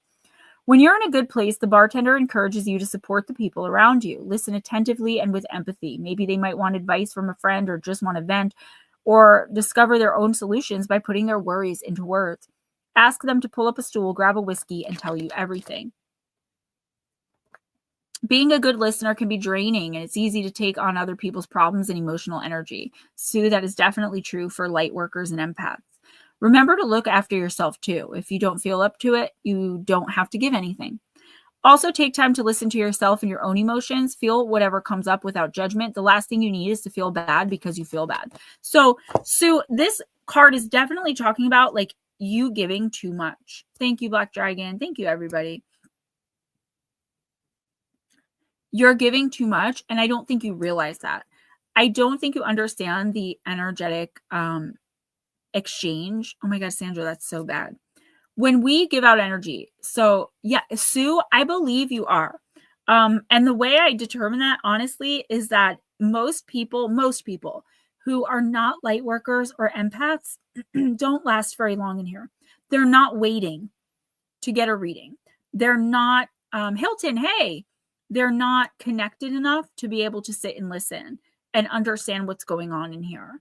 So usually when someone comes in like you did and like listens and waits, it's usually because you're connecting to something that's going on in here. And that's probably our energy as a light worker collective. So welcome. And if you ever want to come back, please feel free. We're here every Friday night. But anyway, even like if you're in a store and you stop and open the door for someone and they walk through and don't say thank you, you literally just gave away energy that was not returned to you. I'm not saying don't open the door for people, but that's what I'm talking about here. It's in those little things, Sue. And I feel like you do have a lot to learn, and that's okay. I actually have that, Aunt Edna. I'm sorry, I'm all over the place. Sue, what I would suggest in the next 2 weeks is for you to take time for yourself. If someone asks you for something, it doesn't mean don't do anything for anyone. Like, we all have responsibilities, but I want you to start putting it in like terms of energy, right? I'm doing this for you. You say thank you. That's a reciprocation. I feel like you're around a lot of people who I call human straws, energetic vampires. They take and they take and they take. They just expect you to give. I don't know how old you are, but everyone basically but Gen Z. So if you're, I'm 41, if you're our age, right? If you're older than like 30, you were taught, got to give the shirt off your back. Give someone your last. If you don't, it's selfish. Well, in here, we know that's not true. It is not selfish to put yourself first, because if you have nothing left to give, how can you help? And the whole point is love and kindness and help. That's why I hate confrontation. I feel so like, if you notice, after that happened, I started getting more sick. It physically affects me. And you're probably like that too. 38. There you go. So you were taught, don't be selfish. Give the shirt off your back. If someone needs your last, you got to give it to them. That's just not true. In the next 2 weeks, the universe, your spirit team, is begging you to learn how to take time for yourself, even if it's 5 minutes. 5 minutes, or going to take a bath, or walking through the woods, whatever it is that you connect with, right? And stop giving on demand. That's hard for women, whether you're a mother or wife or not. There are always people who are there to take. And I feel like this is the universe. You were called in here tonight, Sue, for a reason. And I feel like that reason is so that you can understand there are people around you that don't deserve your energy. They're taking advantage of you, maybe manipulating you. And some of them, I don't think, are doing it on purpose. I think they're just so used to receiving. You have got to maintain your own energy. Give to yourself first. Do whatever you can in the next 2 weeks to put yourself first. If you don't want to do something, don't do it. You don't have to even give an explanation. Your next 2 weeks are going to be a little bit rough, but it's not for a bad reason. The reason is now you're going to be thinking about this. Okay? And you're going to start understanding who in your life is just there to receive and who in your life gives back. If you're constantly giving to people who don't give back, you're just giving your energy away. And then where does it go? It's just gone in the wind. It never dies. It turns into something else that has nothing to do with you. God forbid you're energetically connected to something random. That could happen. It's very rare. You deserve to be treated the way you treat others. And Sue, I don't know who in your life I'm hearing that's basically telling you you don't. Like, this is your job to do this. What are you complaining about? That person, that's the first person that's got to go, or that you've got to emotionally disconnect with. I hope that you keep coming back, because you got there's a lot we need to talk about. All right. Sue, in the next couple of weeks, be careful with your energy. Don't just give. Ask questions. Say no. Look, I always say this: mind over matter. Those who mind don't matter. Those who matter don't mind. So if somebody's like, I need your truck, I got to borrow your truck because I want to move, I have to move, and you say no, and they never talk to you again and talk poop behind your back, they shouldn't matter, because they were using you. If somebody cares about you and loves you, or at least cares about you as a friend or family member, whatever, they would be maybe a little bummed, but they're not going to hate you forever because you decided you didn't want to lend them your truck. You have a lot of haters around you.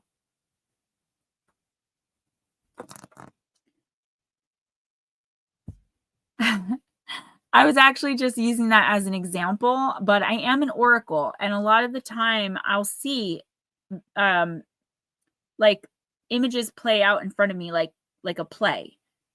So a lot of the time you'll see me looking over there behind the camera. I'm watching what your spirit team is showing me. Deirdre, we had the birthday girl on the 18th. I thought it was the 17th, but you got a lot of happy birthdays. Thank you for the super sticker. All right, Zach is next. I do want to breeze through these a little quicker, but I know I'm not going to stop talking. Zach, for you, I'm going to use energy and spirit. You're blushing. You are, I did say poop. You're amazing. And I hope that you remember to come back. I don't know how you found me, but if you come in here every week or as much as you can, I promise you, and I'm not tooting my own horn, you will learn so much about yourself. And you'll learn how to deal with situations that usually you wouldn't see coming, but I'm going to tell you about. Blue, I'm on it. I want to read for Zach and then I have to go pee. So, Deirdre, I just got the cutest thing for your box. I'm glad that you didn't care if I dropped it off to you on Christmas Eve because I was waiting for something that I wasn't sure if I had to mail it to you.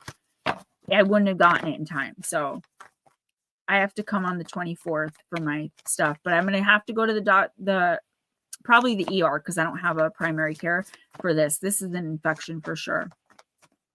Yeah, I'm really excited for you to see what I have for you this month. Deirdre orders a subscription box from me. They are $60 a month. And I don't like take the money directly out of your account. You just ask me for a subscription box. And when the money hits my account, I put the stuff together and mail it out. So just putting that out there. Homemade manifestation intention sprays, oil rollers, all kinds of crystal jewelry, raw crystals. I mean, I do my best to really give, and especially with the Christmas boxes. All right, Zach, I hope you're listening. I know you said you can't see the screen well, but here we are. I think I have to, because I'm going to need an antibiotic for the first time in I would say 20 years. All right, Zach, you got card number 15, Archangel Haniel, joy, blessings, and intuition in the reverse shadow. Card number 15.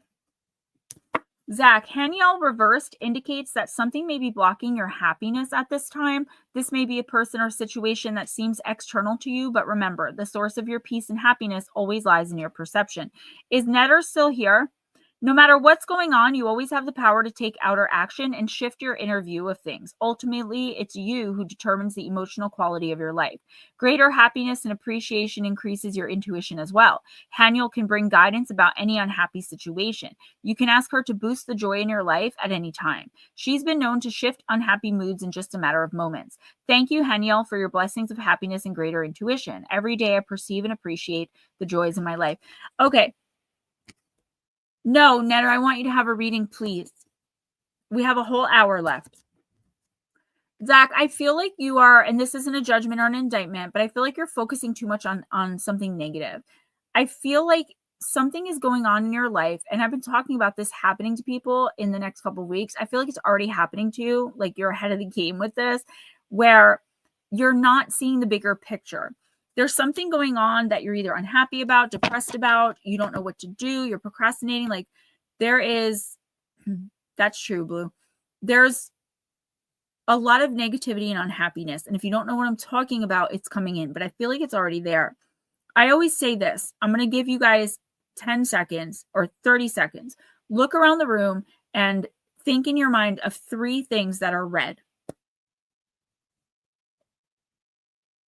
Don't say them, just have them in your head. 3 things that are red. Okay. Now tell me 3 white things you saw. You probably can't because you were focusing on the red. You were told to focus on the red. And that's the thing. We are told to focus on the negative. We got to find a solution. We've got to fix the problem. Sometimes there's nothing we can do. I feel like you need to, Hilton, I could use some. I feel like you really need to try your best to shift your perception and find the positive in whatever this situation is. It may seem like it's impossible, but now that I brought it up to you, good night, Wayne. Thank you. Tell Michelle she's got a timestamp. Now that I brought it up to you, I feel like you're going to start thinking about that more. There's something happening right now that is happening for a reason. And I feel like once you start thinking about it, now that I said it, you're going to be better able to turn this situation to your advantage. I feel like someone's manipulating you in some way, possibly gaslighting you, making you feel like something's your fault that they're doing. So for example, somebody cheats on you and then blames you that they cheated because you didn't take them to dinner. Do you know what I mean? Like, it's somebody that has, like, they're so ridiculous, but you don't see that anymore because you become comfortable in the toxicity. Zach, whatever the situation is, it doesn't have to be romantic. I feel like if you really deep down think about it, you could just let it play out. You have no negative role in this. You didn't do anything wrong. You were wrong. So if you take a step back, let the other person do what they do and step away. You've learned all the lessons you can learn. So has this other person. Again, it could be a boss, a coworker. There's somebody here with a conflict that really has nothing to do with you except you're being negatively affected by it. Zach, focus on the positives in your life and give grace to the other person or other people that their lives are so effed up. Instead of taking on their energy, watch who you're hanging around with. If you're hanging around with negative people, you're going to take on that negative energy. And no matter what you're doing that's good in your life, it's all going to seem like poop because you're taking on other people's stuff. That's what we learn in here through time, that how to block that from happening. Right now, you are wide open and you're susceptible to, even if like nothing that can come to your mind, there is someone who like, I just feel like they have it out for you. Like you're telling them something good and they're like, oh my God, yay. And then behind your back, they're like trying to sabotage. I don't know what this is, Zach. If you don't know, again, it will resonate in the next 2 weeks. Be very careful of anyone that's like overly supportive. And I mean that like you'll feel it in your gut. Like this feels wrong. That's because it is. Who's next? Netter. Netter, we're using shadows and light.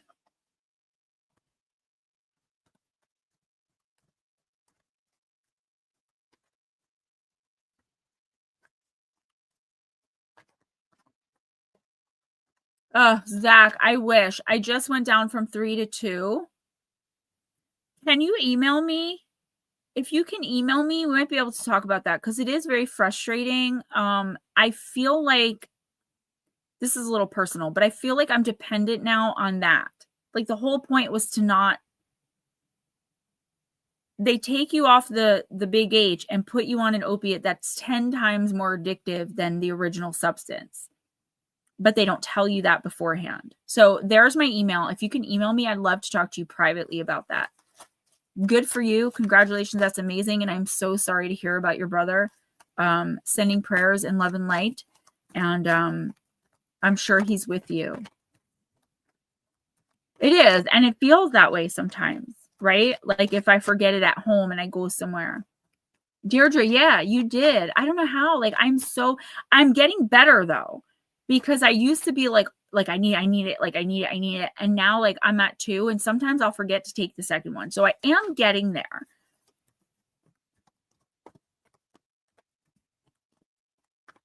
I'm so proud. Deirdre, you've accomplished so much. I'm so proud of you. Netter, you're still here, right? You got card 21, the Angel of Alchemy, Miracle. Actually, guys, I have to go pee. When Ghost Dragons comes back, so that I don't have silence, I have to use the bathroom. I'll be right back.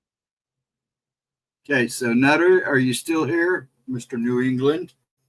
Then Mike is next. Then Ashley, you're next. Not too sure. You're here, man. Then after Ashley, the Baby Dragon. Hilton, if you want a card, let me know. You'll be after her. Then Sandra, then Deirdre. Hello, folks. How are you tonight? I hope everybody's good. Yeah, I'm keeping an eye on her.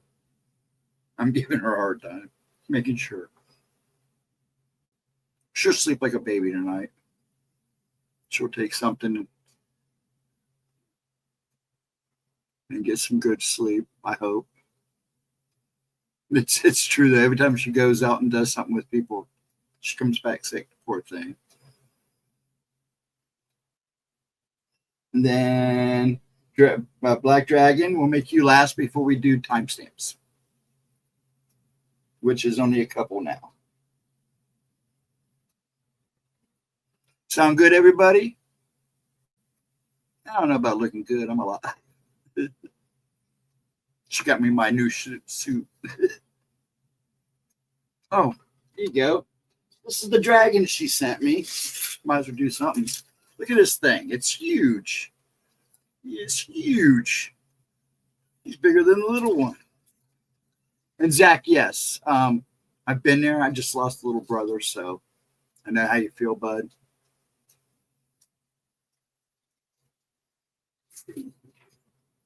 Big time. And she's back. Let her get.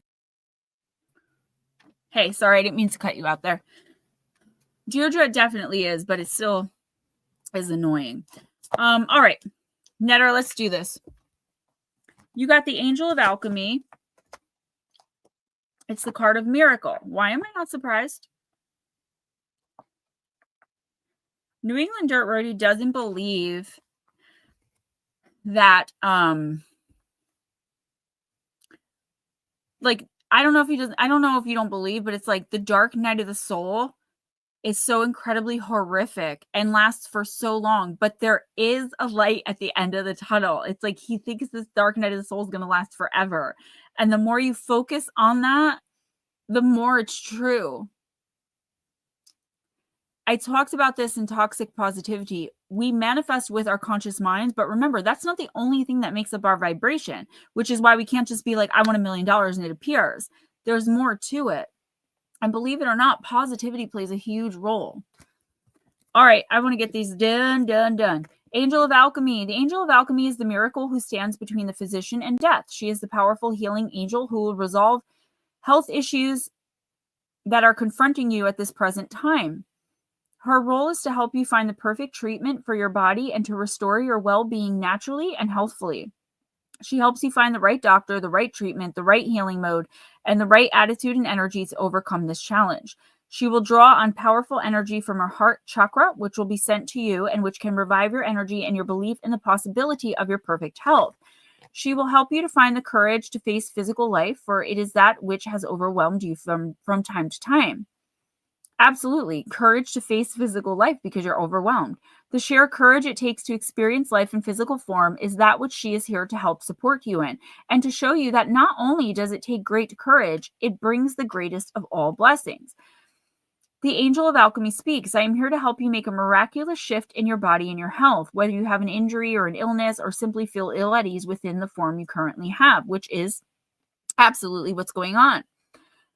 I am the Angel of Alchemy, and I can show you how to change your current experience of physicality. I stand here and have done so for many thousands of years. I have seen the fear and the guilt of others. I have seen the fear of infection, the anguish of pain, and the despair at life seeming to end. But I am here with you now to show you how to create health and strength and how to stop being so frightened of growing older and having times when your body will challenge you. All will be well, and this too shall pass. This form is just one of many you'll create. Let me show you how to live anew with love and health. There may be health challenges for you, Netter, at the present time, which there are. I have a little dot on my screen. I thought it was like something on my head. Regardless of what you or one dear to you may be experiencing, it's time to ask yourself, what would I do if I knew I only had a short time to live on this planet? Then begin to take action on these plans, because the beautiful thing about looking deeply into the human fear of death is that the examination of mortality will create an exquisite sense of being alive right now, and you will reprioritize and you'll begin to shape your life in new and meaningful ways once you see that time and the sense of bodily life can be short. Don't hesitate, Netter. Take action now on changing what can be changed. When you receive this card, you're about to turn a corner with a health challenge. The current situation has actually served you in so many ways. It's brought your focus back to what is truly valuable in your life and made you aware of areas of neglect. Now you can move forward with a refreshed set of principles that are based in something very real. The Angel of Alchemy encourages you to make your healing, either your own or that of someone close to you, a top priority. Well, that's what it was saying. You're uncomfortable being you. You're uncomfortable in your own skin. And that reminds me of a quote that I heard one time that I absolutely loved, where it said, we are all sentenced to a lifetime of solitary confinement in our own skin. Because nobody can ever truly be like you, right? You're jumping out of your skin, basically. The universe is literally asking you, Netter, I almost said your real name. What if you knew you were going to die in a month? You're not going to die in a month, but what if you knew that? You only have 30 days.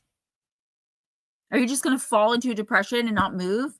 Or are you going to go for the girl or go for the job or go RVing? Like, there has to be a dream. Even if you think it's unreachable or unobtainable, maybe it is right now, but you have to take steps. Yeah, see, I hate that. I don't hate you. I just am so saddened by that because you have so much potential. Your energy is amazing. You're smart, funny, good looking, a little bit weird, you know? I love that. We all are that, right? Netter, the universe is telling you, you have to start moving. There's never going to come a time where someone picks you up and like walks you to the place to get dinner where you can like sit and maybe talk to someone or go to, you know, whatever is going on locally, or come meet your friend from YouTube at the mall. You just got to give me enough notice. Like if you give me 2 weeks notice, we'll meet up. I know you don't like the mall, but you're going to sacrifice that for me and I appreciate it. You have to get up and moving. See, you have great energy. You removed a 20-something year-long attachment. And your vibration, your energy doesn't know how to live and move without that negativity attached to you. I don't want to see you hurt, and I don't want to see you hurt yourself. That's a fear I have. I want you to start living. Just get up and do stuff. It doesn't matter what it is. You've got to get comfortable with being alone in your own skin and then just doing stuff. Right? I mean, I'm always home. I'm very introverted in real life. I don't go out much. I always make plans and then cancel them at the last minute because I don't like to leave. I always get sick when I leave my house, first of all. But I'm also doing things, right? Like I'm writing books, I'm doing YouTube, I'm taking care of my son, I clean my house. You don't have any of that yet, but you can and you will. But you have to move. You have to move out of the space. And I think getting help for, you know, your insomnia and your emotional things going on, there's literally nothing wrong with that. That's the first step, but you have to get up and do it. If I lived closer to you or I drove, I would literally come kick your door in and drag your butt out. Or try. You're bigger than me, but you know what I mean. I'll bring my spirits. I want to see all of you guys succeed and live your best lives. Because I know you guys want that for me. You tell me all the time. You guys support me in the silly things I do that nobody else gets. You got to love yourself. Exactly. All right, let's move on. We got about 40 minutes. And don't not get a reading because I said I'm ending at 11. If you want a reading, you may have one. It's not a big deal. I'm sorry. Go ahead, Ghost. Mike J, you're fine. Mike J, I'm going to use this beautiful deck that Julie Girl got me. Forest Spirit. Mike J, you're still here, right? Yeah, I'm positive. Guys, I'm fine. I'm good to go. I want to end at 11, but if I don't, I don't. This is what I do. And the readings tonight are on us because I wanted to spread some Christmas cheer. I wasn't able to even buy Christmas cards. That's how broke I am. So this is my happy place. This and being with my little guy. His school is so amazing. He's brought me like 15 Christmas presents already. Support some, tolerate others. Exactly. You guys are the best. And Netter, talking to you every day, I don't mind doing that. Like, I speak to you every day. I respond when I can. Sometimes I have a hard time getting back because I'm busy, but you can text me anytime. You know that because my ringer is off. So it doesn't like disturb me. If you just need to let something out and vent and you can wait till the morning, like, you know that. You know, we've spoken a lot. I'm here for you. I don't ever want you to feel alone. And I'm sure if you had other people's numbers, for you, I don't think you'd open up to people the way you open up to me. I feel something in you that like you're, what's the word? Like skeptical of people. And that's totally okay. That's why I'm here for you. I'm worried about you, but I see such good things in your life. Like Nutslap, I see a woman circling him. Her energy has been around him for the longest time, but there's something like he's not doing. Mike J, I always cleanse after, so don't worry. You got the wood nymph, magic touch. Use your gentle touch and intention to restore balance and heal yourself and others. I feel like you're going to end up in the next couple of weeks, if it hasn't already happened, being in a situation where you feel moved to help. And this happens a lot. It's such a random thing to come up in a card, but I feel like this is something big. This is something you're doing that's like giving back in your own way to the universe. That's going to change. You say it won't, but I know it will. So, Mike J, this is you stepping in and like I keep hearing being accountable, but that's not the right words. It's like I don't know, you're out eating and you see a guy hit his wife. So you jump in and like do the right thing. I just keep hearing doing the right thing, do the right thing. I feel like I just heard a little kid talking. Nobody's home. Did you guys hear that? It sounded like a little kid. Sure, RJ? You sure they're not home? No, they're not home. They're not home. I heard that clear as day. Yeah, it was, right? Yeah, okay. I heard it clear as day. I thought they were home. All right. So, Mike J, this is you stepping up. I feel like this is you acting out of character, though. There's somebody that needs help, but I feel like you don't realize, and you will now because I'm saying it, but like you wouldn't have realized that it's you balancing the scales. You're doing something for someone. Like, I feel just pay it forward. I don't know what that means. You may not know what it means, but there's something coming in where you're going to be challenged.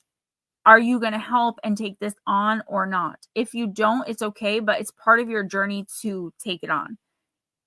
It's kind of seeming like something insurmountable. I'm sorry this doesn't make much sense. It's just what's coming in. It's not coming in very clear.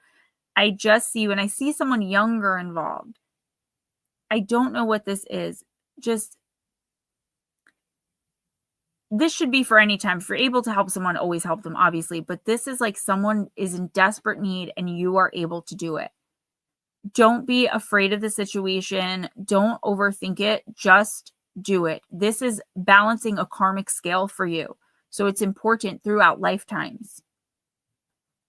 You're balancing something that happened in a past life with somebody. It's like it's your turn now to take this thing on. It might be something like helping someone on the street with $20, or it could be, I see a child, like a tween. I don't know. I'm sorry. It's not clear. I don't like when that happens, but sometimes we're not meant to know certain things, I guess. Now I'm a little embarrassed, but all right, who's next? Baby Dragon. Okay, I was going to timestamp her. She's here, though. Yeah, she came in. Baby Dragon, we're going to use my new deck again, Cowgirls and Aliens. This is such a great deck. I love it. And guys, if I owe you a reading, Batmom, Lotus Girl, Carson, I'm doing as many as I can on Sunday, so don't worry about that. You're welcome, Mike. I'm sorry. I feel like it's just a big thing you're going to have to step in and do. And it could cause conflict in other areas, but it's like you're instinctually, you know, you have to do it. It's a karmic payback. Yeah. Thank you, Anna. I love you guys.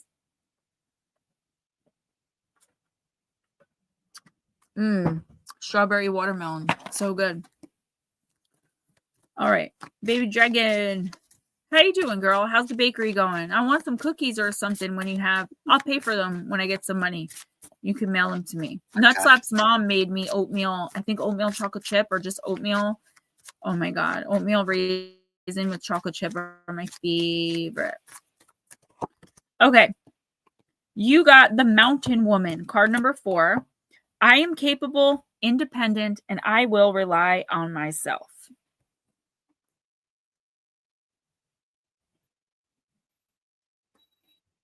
99.5, so it went up a tiny bit, but it's down from when we first started. It could be watermelon and strawberry. That's a good question. Baby Dragon, the Mountain Woman. The wind gently lifts her hair as she turns into it, breathing deeply. The mysterious scent of alien flowers hangs in the air. She is searching for ingredients for her healing balm, and she finds them growing on a grassy hill. As she gathers the flowers, she hears a howl in the distance, echoing across the plain. The hunt will begin soon, and she will be prepared. The mountain woman is fiercely independent. She loves having the freedom to do things in her own way. She feels her truest self when she's out in nature, relying on herself to survive, the harsh mountain conditions. She embraces the solitude and appreciates the simple things in life. The mountain woman doesn't care what other people think of her. She is here to remind you that you don't need anyone else to give you validation or permission. This is what I was saying to Miss Pixie. You can choose your own path through life no matter what other people think. All that matters is that it brings you joy and fulfillment. Life will throw challenges at you, baby dragon. While it can be hard to face them alone, know that you can trust and rely on yourself because you've got this. Oh my God, Buckeyes. I never had them, but they sound really good. Instead of waiting for someone to take you, how about going on your own magical intergalactic adventure? Sweep yourself off your own feet. Embrace the places where you feel your true self. Is it out in nature, in a busy crowd of people, inside a video game, in a bakery? Girl, this is you accomplishing your goals and achieving your dreams solely on your own. Even with people that have helped you, it's been you. This is your dream. This is the universe telling you in the next couple weeks, if you get pushback from somebody's talking poop, like you need to not let that get to you because it can affect your success in future. You just have to let it roll off your back. There's a lot of people that are jealous. If I do a short of like me playing with my son, it'll get 6,000 views and only 12 likes. Why? Because people sometimes take one look at me and hate me. Women hate me because I'm pretty or they think I'm prettier than them. And men dislike me because they think that I would treat them poorly in real life. Immediate hatred, not knowing anything about me. And it affects my money. It affects my career. It affects my self-esteem. But I go on independently. I feel like somebody is jealous in your orbit. And I feel like it could be someone you're seeking validation from, which is a problem because they're not going, I said this to someone before too, Lara, they're not going to give you the validation and you don't need it. The validation should be coming from you of everything you've accomplished. You've worked your butt off. Don't let anyone take away your confidence and what you've achieved. Words are just words. And yes, sometimes they hurt, but honey, don't let them. Look around at all you've accomplished. I'm so damn proud of you. Everybody in here is so proud of you. Don't let anyone take that away with word. Right?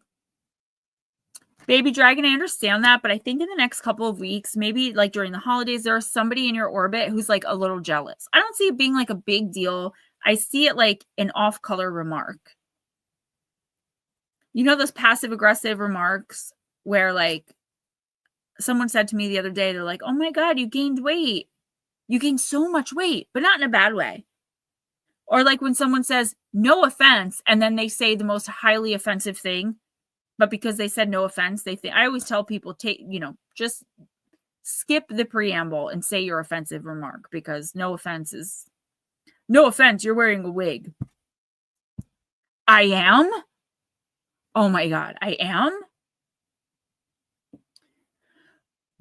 You've got this. And they are, I'm sure they're very proud of you, Ash. Very proud of you. No, they definitely are. Because if they weren't and there was something wrong, they'd be interfering. Yes. You wouldn't see them, but there would be little stuff going on.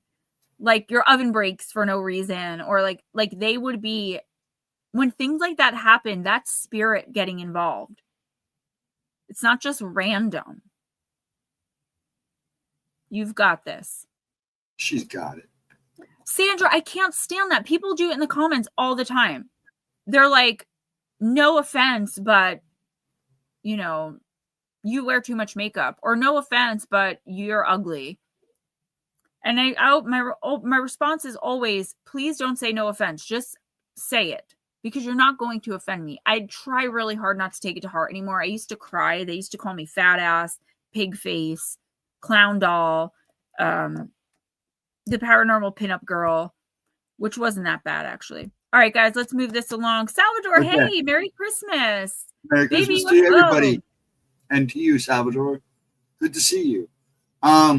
Next is Hilton. Are you still here, Hilton? Because you're next. Let us know that you're still here.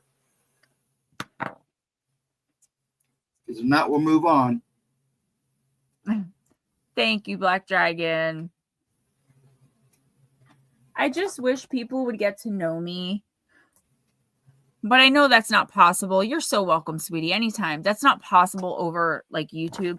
But like I do the same thing. I see someone who's like really attractive and more successful than me, and I immediately want to say something negative to them.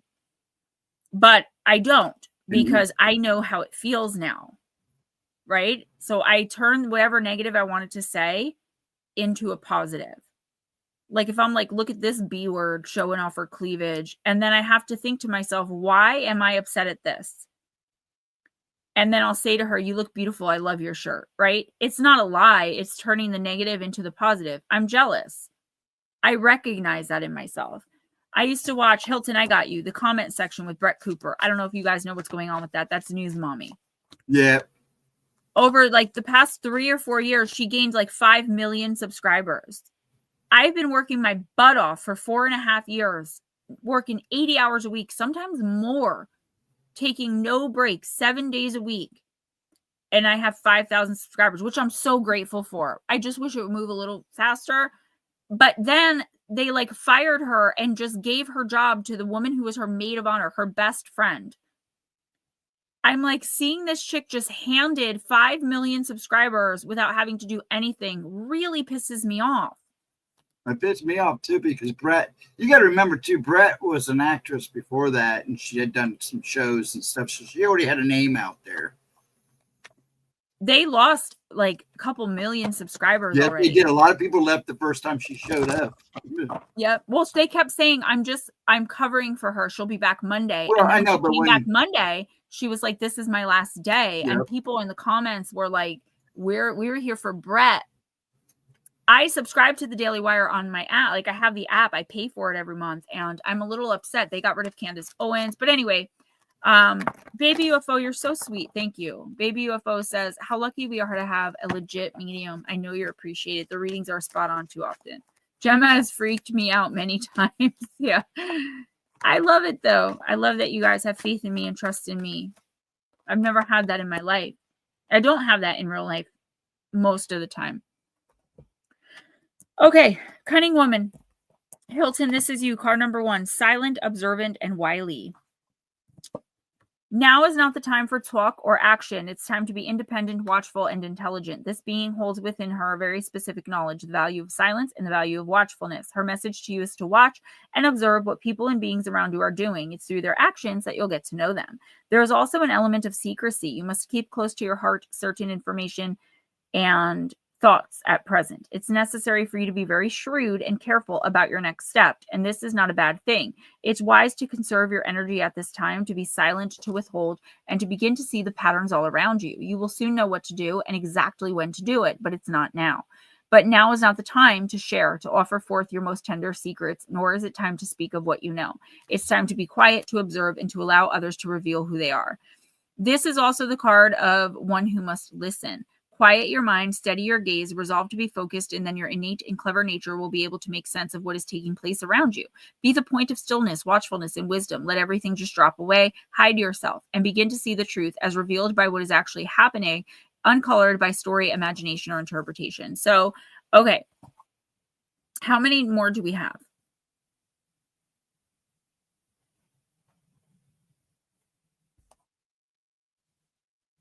Five plus your 2. I'm doing Michelle and Casey. Right. That's it. Okay. So Hilton, here's the thing. There are people around you who may not want to see you succeed right now.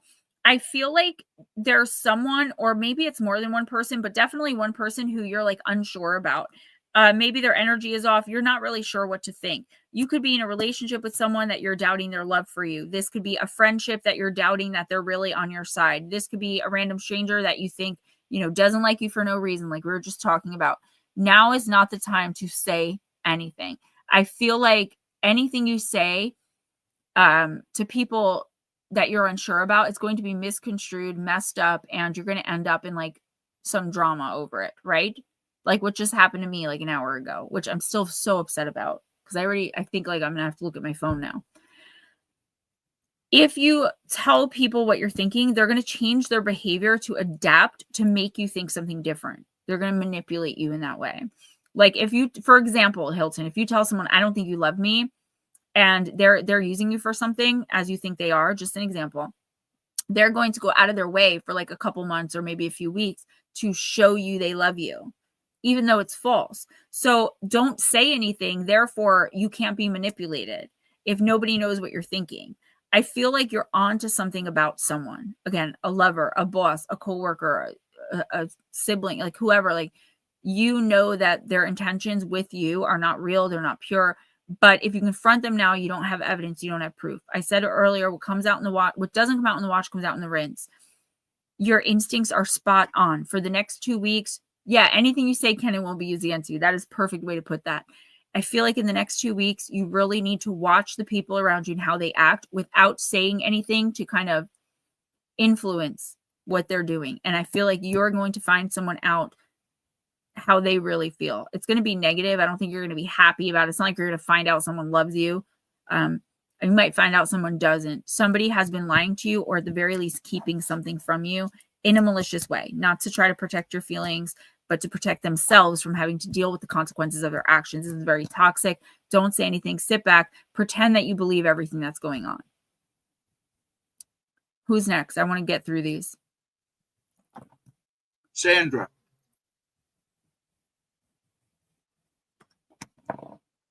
Sandra, I'm going to use the Seeker Oracle.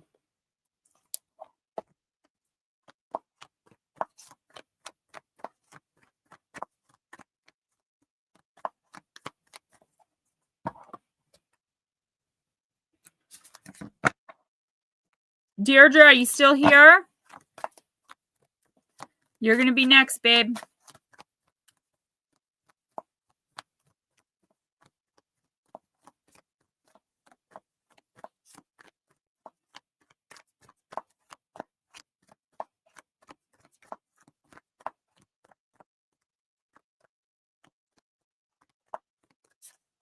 Sorry, I got distracted. Miss Sandra, you got enjoy the moment. What a beautiful card. All right, Deirdre, you're next, honey.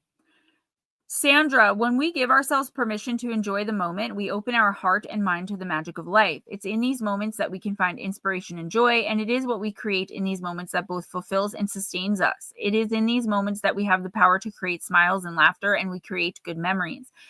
You work hard for these moments. Remind yourself of that the next time you try to talk yourself out of having a little fun. We all have our routines, responsibilities, duties, and deadlines.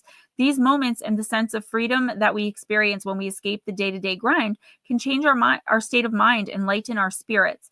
And if we share them with friends or family, our delight can be infectious. Our smiles even have the power to make a passerby smile as well. There is nothing quite as powerful and transformative as joy. What kind of moment makes you smile? What kind of moments make you smile? Time out in nature, a spontaneous lunch date with a friend, waking up in the morning and knowing you have the day off. Sometimes it's something as simple as having the freedom to remain in bed a little bit longer.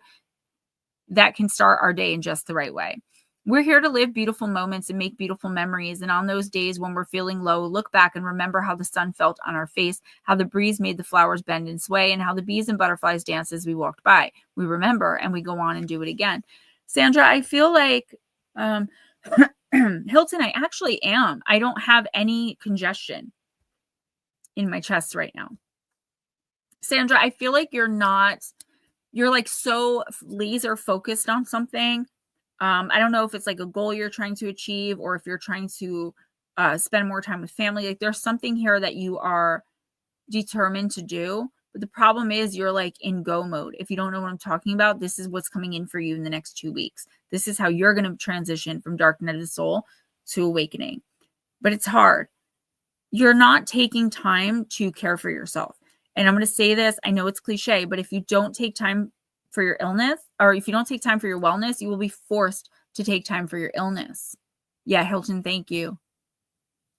You guys are so sweet. I love it. It's like you're going through the motions, but you're not really feeling the experience. I get that. I forgot what it's called. My oldest son has it really bad. It's something like you disconnect. And like you're there, you're going through the motions, you're smiling and laughing, but like there's no real like happy or joyful memories of those moments. This isn't like a mental health thing for you. I'm not a doctor, but what I will say is slow down. Take, I don't want to say baby steps, like take less steps. Stop and talk to a friend instead of being like, okay, I'm going to be late for work. Sit down and enjoy a cup of tea. You're not taking care of you, like your energetic needs.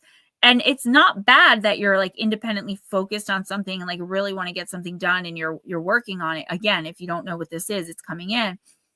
What's bad about it is that you're just going through the motions.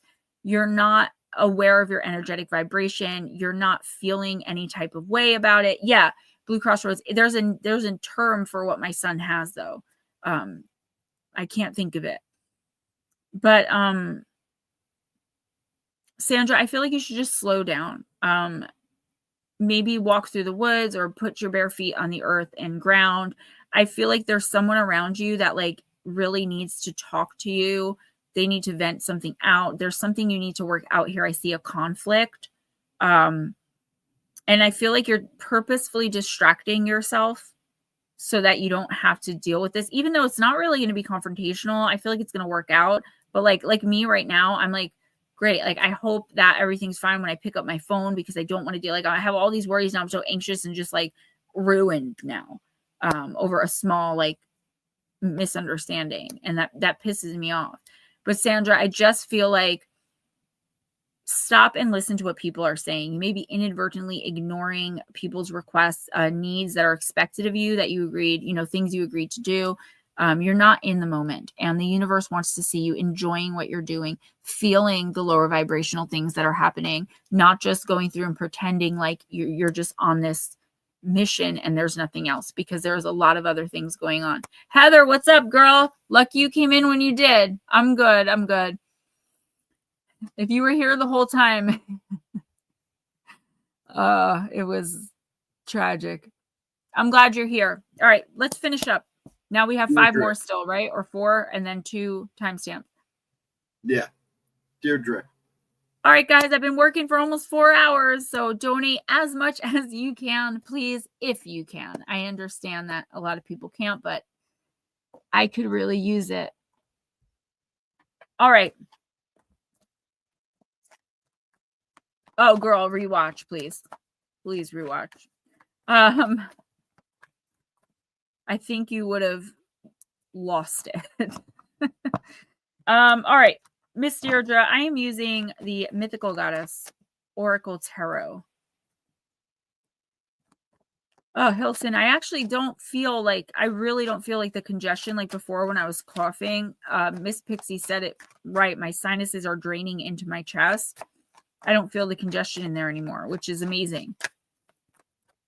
Energy healing from virtually never worked on me before.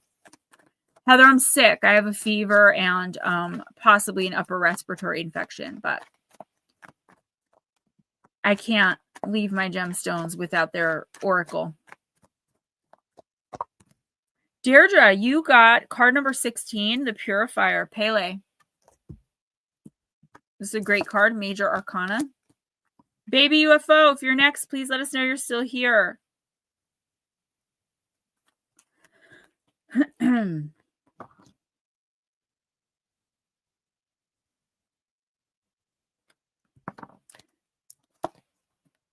I love you guys. I'm okay. I'm finishing up soon. Pele is the Hawaiian goddess of fire who lives on Earth, the original divine spark of creation. She is eternal life and creation. The goddess of volcanoes. Pele's unquenchable fire is the purifying force that provides balance to the desperation or desecration that humans are responsible for on this earth. She is righteous anger and demands respect for life and planet. Pele is the mother of the most powerful elemental forces. Through her fierce and unpredictable Mars fire, she, quote unquote, lets that which is unknown become known.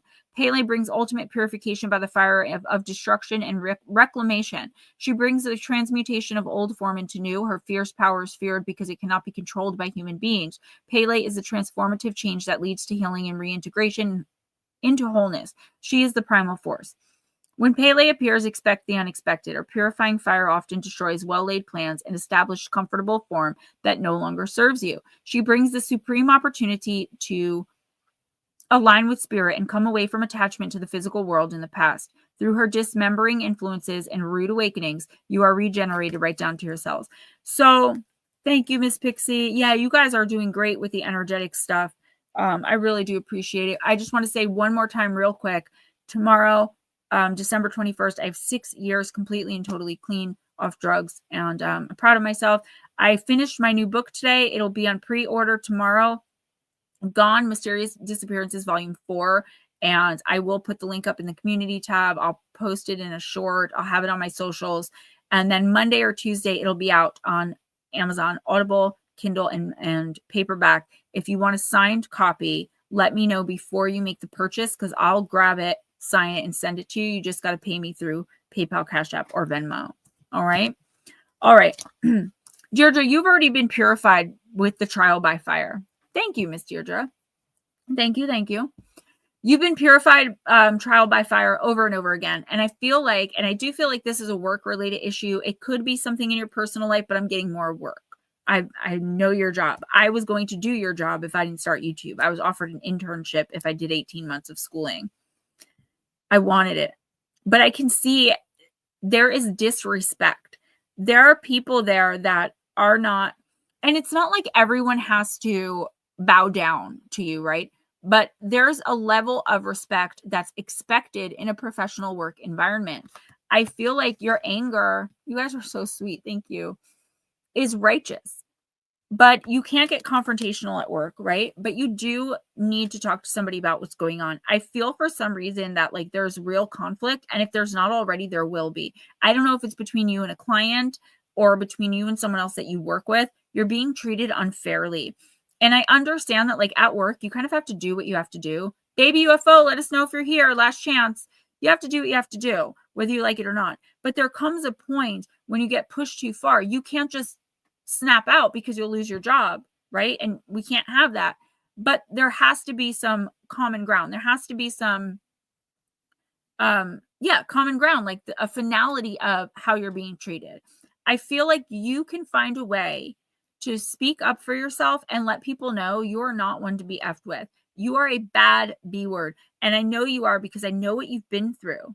You've inspired me in my recovery. You've inspired me in my life as a woman. I always tell you this. I've gone with you to tell your story. People, it's not about like bowing down. It's about courtesy. Like you're not being shown common courtesy.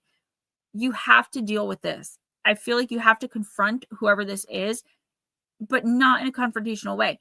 Let them know that like their BS isn't going to affect you. You have to hold your head high, and I'm not judging you. This is what Spirit is saying. Stop allowing this stuff to make you feel less than, because you are not less than.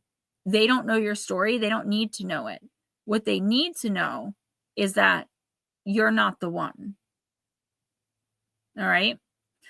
People look at you like you're nice so they can push you around and you're not going to say anything. And there comes a time, and this happened to me, unfortunately, today, where you've just had enough of it and you've got to stand up for yourself. And sometimes that means like people that you could be friendly with, but they make these backhanded remarks. Deirdre, the universe wants you to cleanse and clear and focus on you. And do your best to walk into that place with so much confidence that like nobody dares even mess with you. I don't understand as a woman how you aren't like super duper confident. And that's not a judgment. I just look up to you so much. And like, I would walk around that place like I owned it. Like Ed's daughter walks around like she's King Farouk. I feel like Mike J, I have throat soothing tea that Darling Deb sent me a few months ago. I'm gonna use. Try your best, even if you have to call on the Morgan, and just like meditate, focus on her, and just bring your confidence up. There might be a confrontation, but it'll be a slight one, right? Just say your piece. Look, I know you don't like me. You don't have to like me, but I deserve professional courtesy. That's all you have to say in a kind way. You can be you can confront without being confrontational. You deserve better. You deserve respect, and you can go over their heads too. This is not right. It's very specific what I'm seeing, and it's aggravating me. That's why I'm kind of like this, but you've got to do something about this, because it keeps affecting you to the way where you feel less than, and you're putting your head down and you're feeling meek, and that's not you. You are not meek and mild. You are a bad ASS, right? So go be one. You deserve it. You deserve the respect and the professional courtesy and the dignity. That's it. Who's next? Go ahead and do Heather B, then Black Dragon, then we'll do your timestamps. All right. Heather B, I'm going to use human spirit, if I can get it.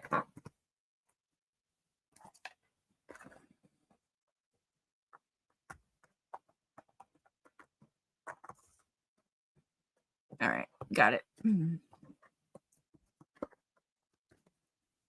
You're welcome, Deirdre. Thank you. And I hope you had a great birthday. We'll get together soon. You know, I always end up canceling plans because I'm such an introvert, but I would like to get together and have a coffee or something. So, and whenever you're ready, I'll speak again. I know it was like May that I spoke, so it's kind of like close, but like anytime. I want to speak.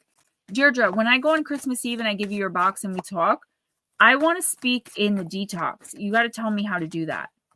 That's like my ultimate dream, like with that place. I've been in that detox 28 times before I walked out and stayed clean. And I really would love to speak in there.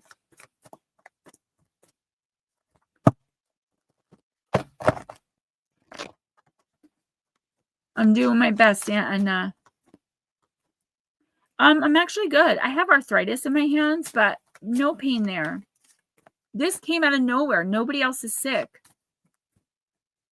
Yeah, Deirdre, if you can, I know you're super busy, but if you can find out like who I can talk to, I would love that. All right, let me get moving here. Sorry, guys. Oh, okay. I like this card. No strings attached. Card number 35 in the upright position, Heather.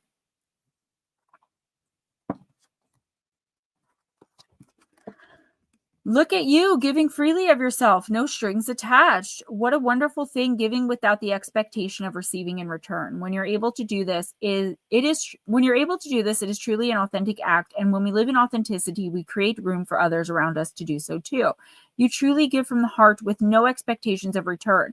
This has become such a rarity these days. What a beautiful human you are. And I want to show you the butterflies on this. Butterflies in Oracle and Tarot always symbolize freedom. Heather, I feel like you're stepping into, in the next couple of weeks, as the new year comes in, you're stepping into this position of power. And I don't even think you were trying to do this or like this. It's unintentional power, and that's great. I feel like you're just spiritually elevating. You're not allowing other people to really get to you. There is someone here. I do see it as a male. It could be a female with a lot of male masculinity in their chart, but I'm seeing a male who is really challenging you. It's like this one person is like the bane of your existence, but for some reason there's a connection. It's not showing me like an overnight process, but I feel like now, Heather, you are too spiritually elevated to connect with this person anymore. So you have to start in your own power and without guilt, shame, fear, regret, anger, animosity, judgment, to step away from whoever this is, even if you can't physically remove yourself. And I think we've talked about this before, emotionally detaching, focusing so much on you. This is not you giving freely to others. Baby girl, this is you giving freely to yourself without any expectation. That is power. That is saying, I'm going to put Heather first and focus on Heather because I have goals I want to accomplish. And I'm not going to let anyone stop me. And if they judge me, they judge me. This is beautiful. This is exciting. My energy is up right now. And I'm just feeling really like bold and Wonderful. And it's like, no matter what else is going on, you are so laser focused on this goal, even though this person is challenging you on it. Just like I said to Deirdre, you deserve to be treated like a human, whether someone understands what you're doing or not. And I feel like you have just shut it out, and that's great. And that long term, that's not going to work. You're going to have to eventually deal with it. But for now, that's great. Keep focusing on you, because a major breakthrough, opportunity, offer, chance, something is coming in mid to late January, possibly February, where it's like it's going to be the next big step in what you're trying to accomplish. And the haters and the naysayers, eventually you are going to have to pry yourself away. I do see an energetic cord with this person. I can work with you through video to get rid of that. And I think that'll be a huge help in the separation, not just for you, but for the other person.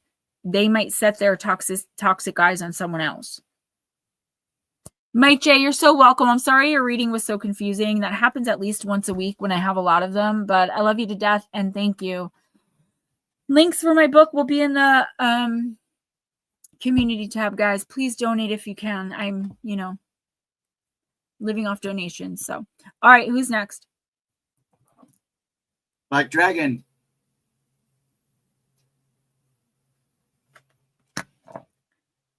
Black Dragon.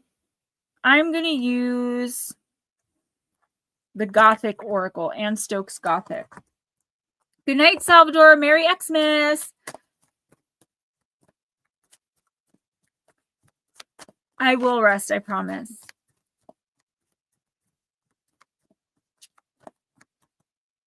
This is such a random sickness. Like, nobody else is sick. I just woke up with it. So random. I just don't want to be sick tomorrow, and I don't want RJ to get sick because we have this Christmas party we're both really excited for. All right, Black Dragon, you got Light the Darkness.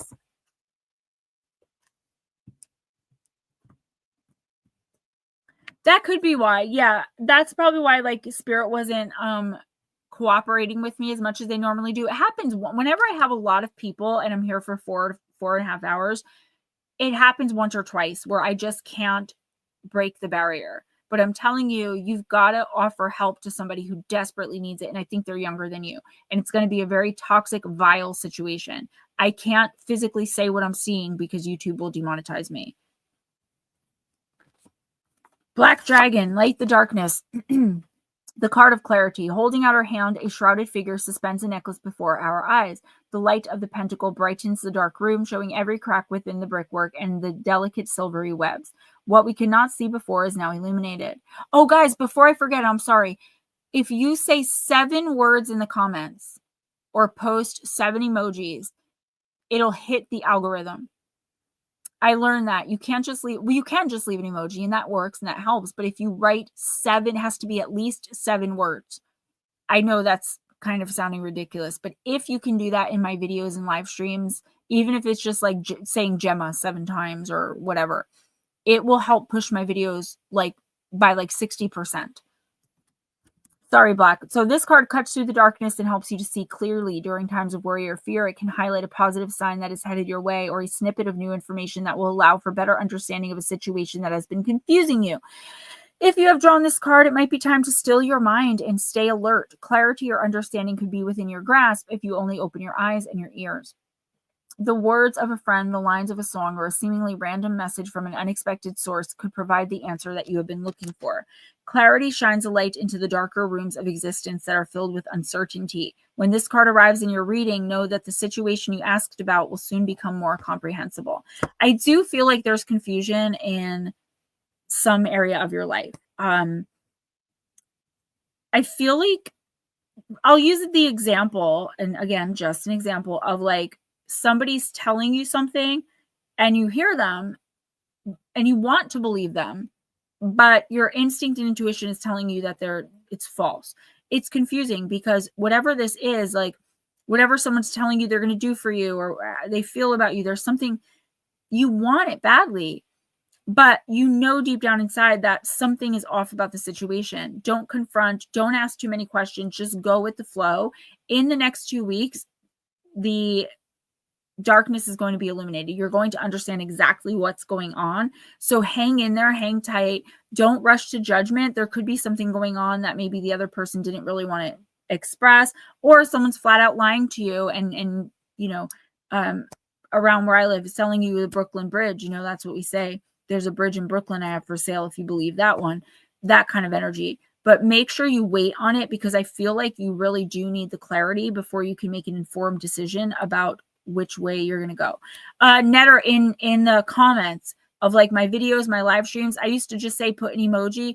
Actually, I found out, I was reading the YouTube like contract stuff, 7 words, 7 emojis. Like if it hits 7 and enough people do it, it'll push the video out by 60 something percent. Yeah, comments in the shorts, comments after the live stream, comments after the pre-recorded, comments in Steven's lives. I know it's a pain in the butt. I don't expect all of you to do it, but if you're in there and you remember, it would be really amazing, because right before summer hit, when I couldn't work at all, I was gaining like 400 subscribers a month, and now I'm back to like 120 a month, which sounds like a lot, but when you've been doing this for 4.5 years, it's really not. Merry Christmas. Love you guys. All right, I'm going to do the 2 timestamps and then I am out. I'm hungry and I want some kettle corn. KC, I'm going to read for you with Della Nuwait, and then we're going to do Michelle for Michigan UFO, and then we are done. Guys, please donate. PayPal, Cash App, Steven's Venmo. Thank you so much for all of you who sent me Christmas gifts, who sent me donations. I know you're doing the best you can. I do appreciate it. Miss KC. By the way, I love you, girl. I hope you're doing well. I'm starting to feel really terrible again. Hold on.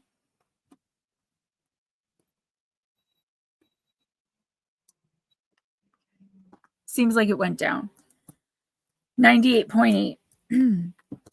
KC, you got Snow White, card number 4. My story, I had this jealous stepmother. She couldn't stand the idea of me being more beautiful than she was. She sent a hunter to kill me. I found refuge in the forest inside the house of 7 adorable dwarfs. The queen, disguised as an old lady, tried to kill me again with a poisoned apple. I fell into deadly sleep. Angry and sad, the dwarfs killed the queen. And a charming prince saved me with a true love kiss and took me to his castle. There may be jealous and mean people around you, KC, but please don't let them poison your heart. Kindness is a most precious thing that always wins in the end. Even when scared or sad, don't stop being kind. Kindness will always make you beautiful and lovable. Sweetness and softness can really do no harm in this cruel world. So raise my flag high, my dear, and be as kind as you can be. Yeah, Casey, you're going through so much right now. I can't even imagine someone being like rude or inappropriate towards you. Don't worry, guys. We'll be here next Friday before New Year's. Like, I'm still doing this stream. Casey, there is someone though that I feel like is trying to like take control of something. Like, you're trying to do things a certain way. You've got it. You're good. And then this other person just keeps like trying to take. I just keep hearing to take. Casey, you can stand your ground without being unkind. I know that you are ready to snap. Like, I can feel it. Not because of like really anything bad. It's just like the enormity of your situation hitting you every now and then. Like, oh my God, oh my God, oh my God. This is real. There's someone that does not have your best interest at heart. They're just looking for a way to aggravate you, to agitate you. They're just not a good person. Casey, do not snap at them. Do not lose your cool or your temper. I feel very regretful right now. I feel like you're going to feel very regretful, and it's just going to be like more on your plate. Stay calm, cool, collected. Stay Casey, but stay away from this person. I feel like you might have an idea who it is. To take control, to take. That's all I keep hearing. So it's like you're planning something. Say you're planning a birthday, a surprise party for your daughter.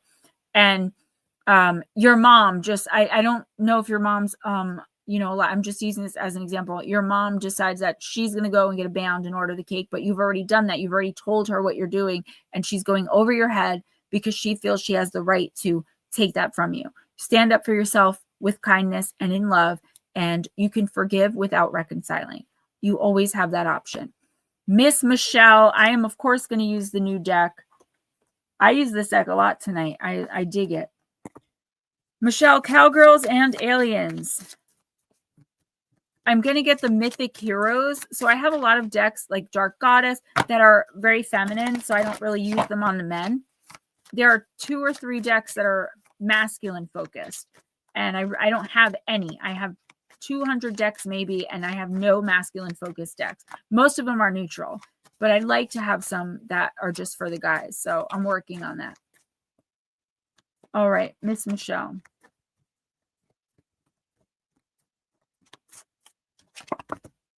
Oh, the Mutant. Sorry, it shocked me. I didn't expect it to look like this. I will take care of myself. Card number 27. This is another overall theme, guys. Guys, please don't forget the book. It's usually like $10 on Amazon. If you want a signed copy, it's $20 because I have to mail it. I have to buy it and mail it. Michelle, after a hard day's work on the starship, she heads to her quarters to unwind. It was an especially stressful shift where things didn't go to plan, but it's going to be okay. She did her best and will try again tomorrow. She turns off her communicator, washes away the grime, and settles in for a night just to herself. Looking in the mirror, she unbraids her hair, admiring everything that makes her so unique. The mutant is comfortable with herself, flaws and all. When she makes mistakes, she forgives herself and moves on. She respects the person she has grown to be. Her mind is a safe and nurturing place. She knows the only approval she needs is her own. The mutant encourages you to be there for yourself, no matter what. When you need self-care or some encouraging words, do it for yourself. No one can do it better than you. You are unique and beautiful, alien or human, no matter what society tells you. The mutant's advice is this: give yourself a break, go to your favorite place in the galaxy, do what gives you joy, and be kind to yourself. Too often, we're our own harshest critics. It can take time and practice to start being more kind to yourself. Try monitoring your internal dialogue. What do you say to yourself? What do you say to others? What makes you unique? It would be so boring if we all looked like social media models. Embrace your special qualities. They are beautiful too. Michelle, I feel like you could be getting some pushback somewhere. This is weird to say, but not really, because I deal with it every day, multiple times a day. I feel like you're being like bullied. I don't know what this is. Or there's something, maybe it's not that, but there's something that's causing you a lot of doubt. And I feel like the universe is saying, like, stop listening to the background noise. You do need to take some time for your wellness, so you don't end up taking time for an illness, right? I've been burnt out. I haven't been caring for myself. And look at me. I randomly contracted a respiratory infection. Nobody else is sick. I'm like so confused. Don't let anyone else dictate what you're doing. Your choices, Michelle, are yours. And I do feel some pushback somewhere, but it's like, this would be your family connected, and this is like random person. And I'm feeling pushback from here. And it's like, why are you letting that get to you? Do something special for yourself. Do something kind for yourself, and respond, just like I said to KC, in kindness and love to the other person. If they push you too far and you feel like you can't do that, delete the comment and ignore it, or block them, or you don't owe anyone closure, explanations, or drama. Guys, I have got to go. I love you all so very much, and I'll talk to you guys. Monday, we're doing the mysterious disappearances as a pre-recorded at 11 a.m. Eastern, and then, Ghost Dragon streams next Friday. I'll see you guys right here. Merry, Merry, Merry Christmas. I love you all so much. Yeah, bless you.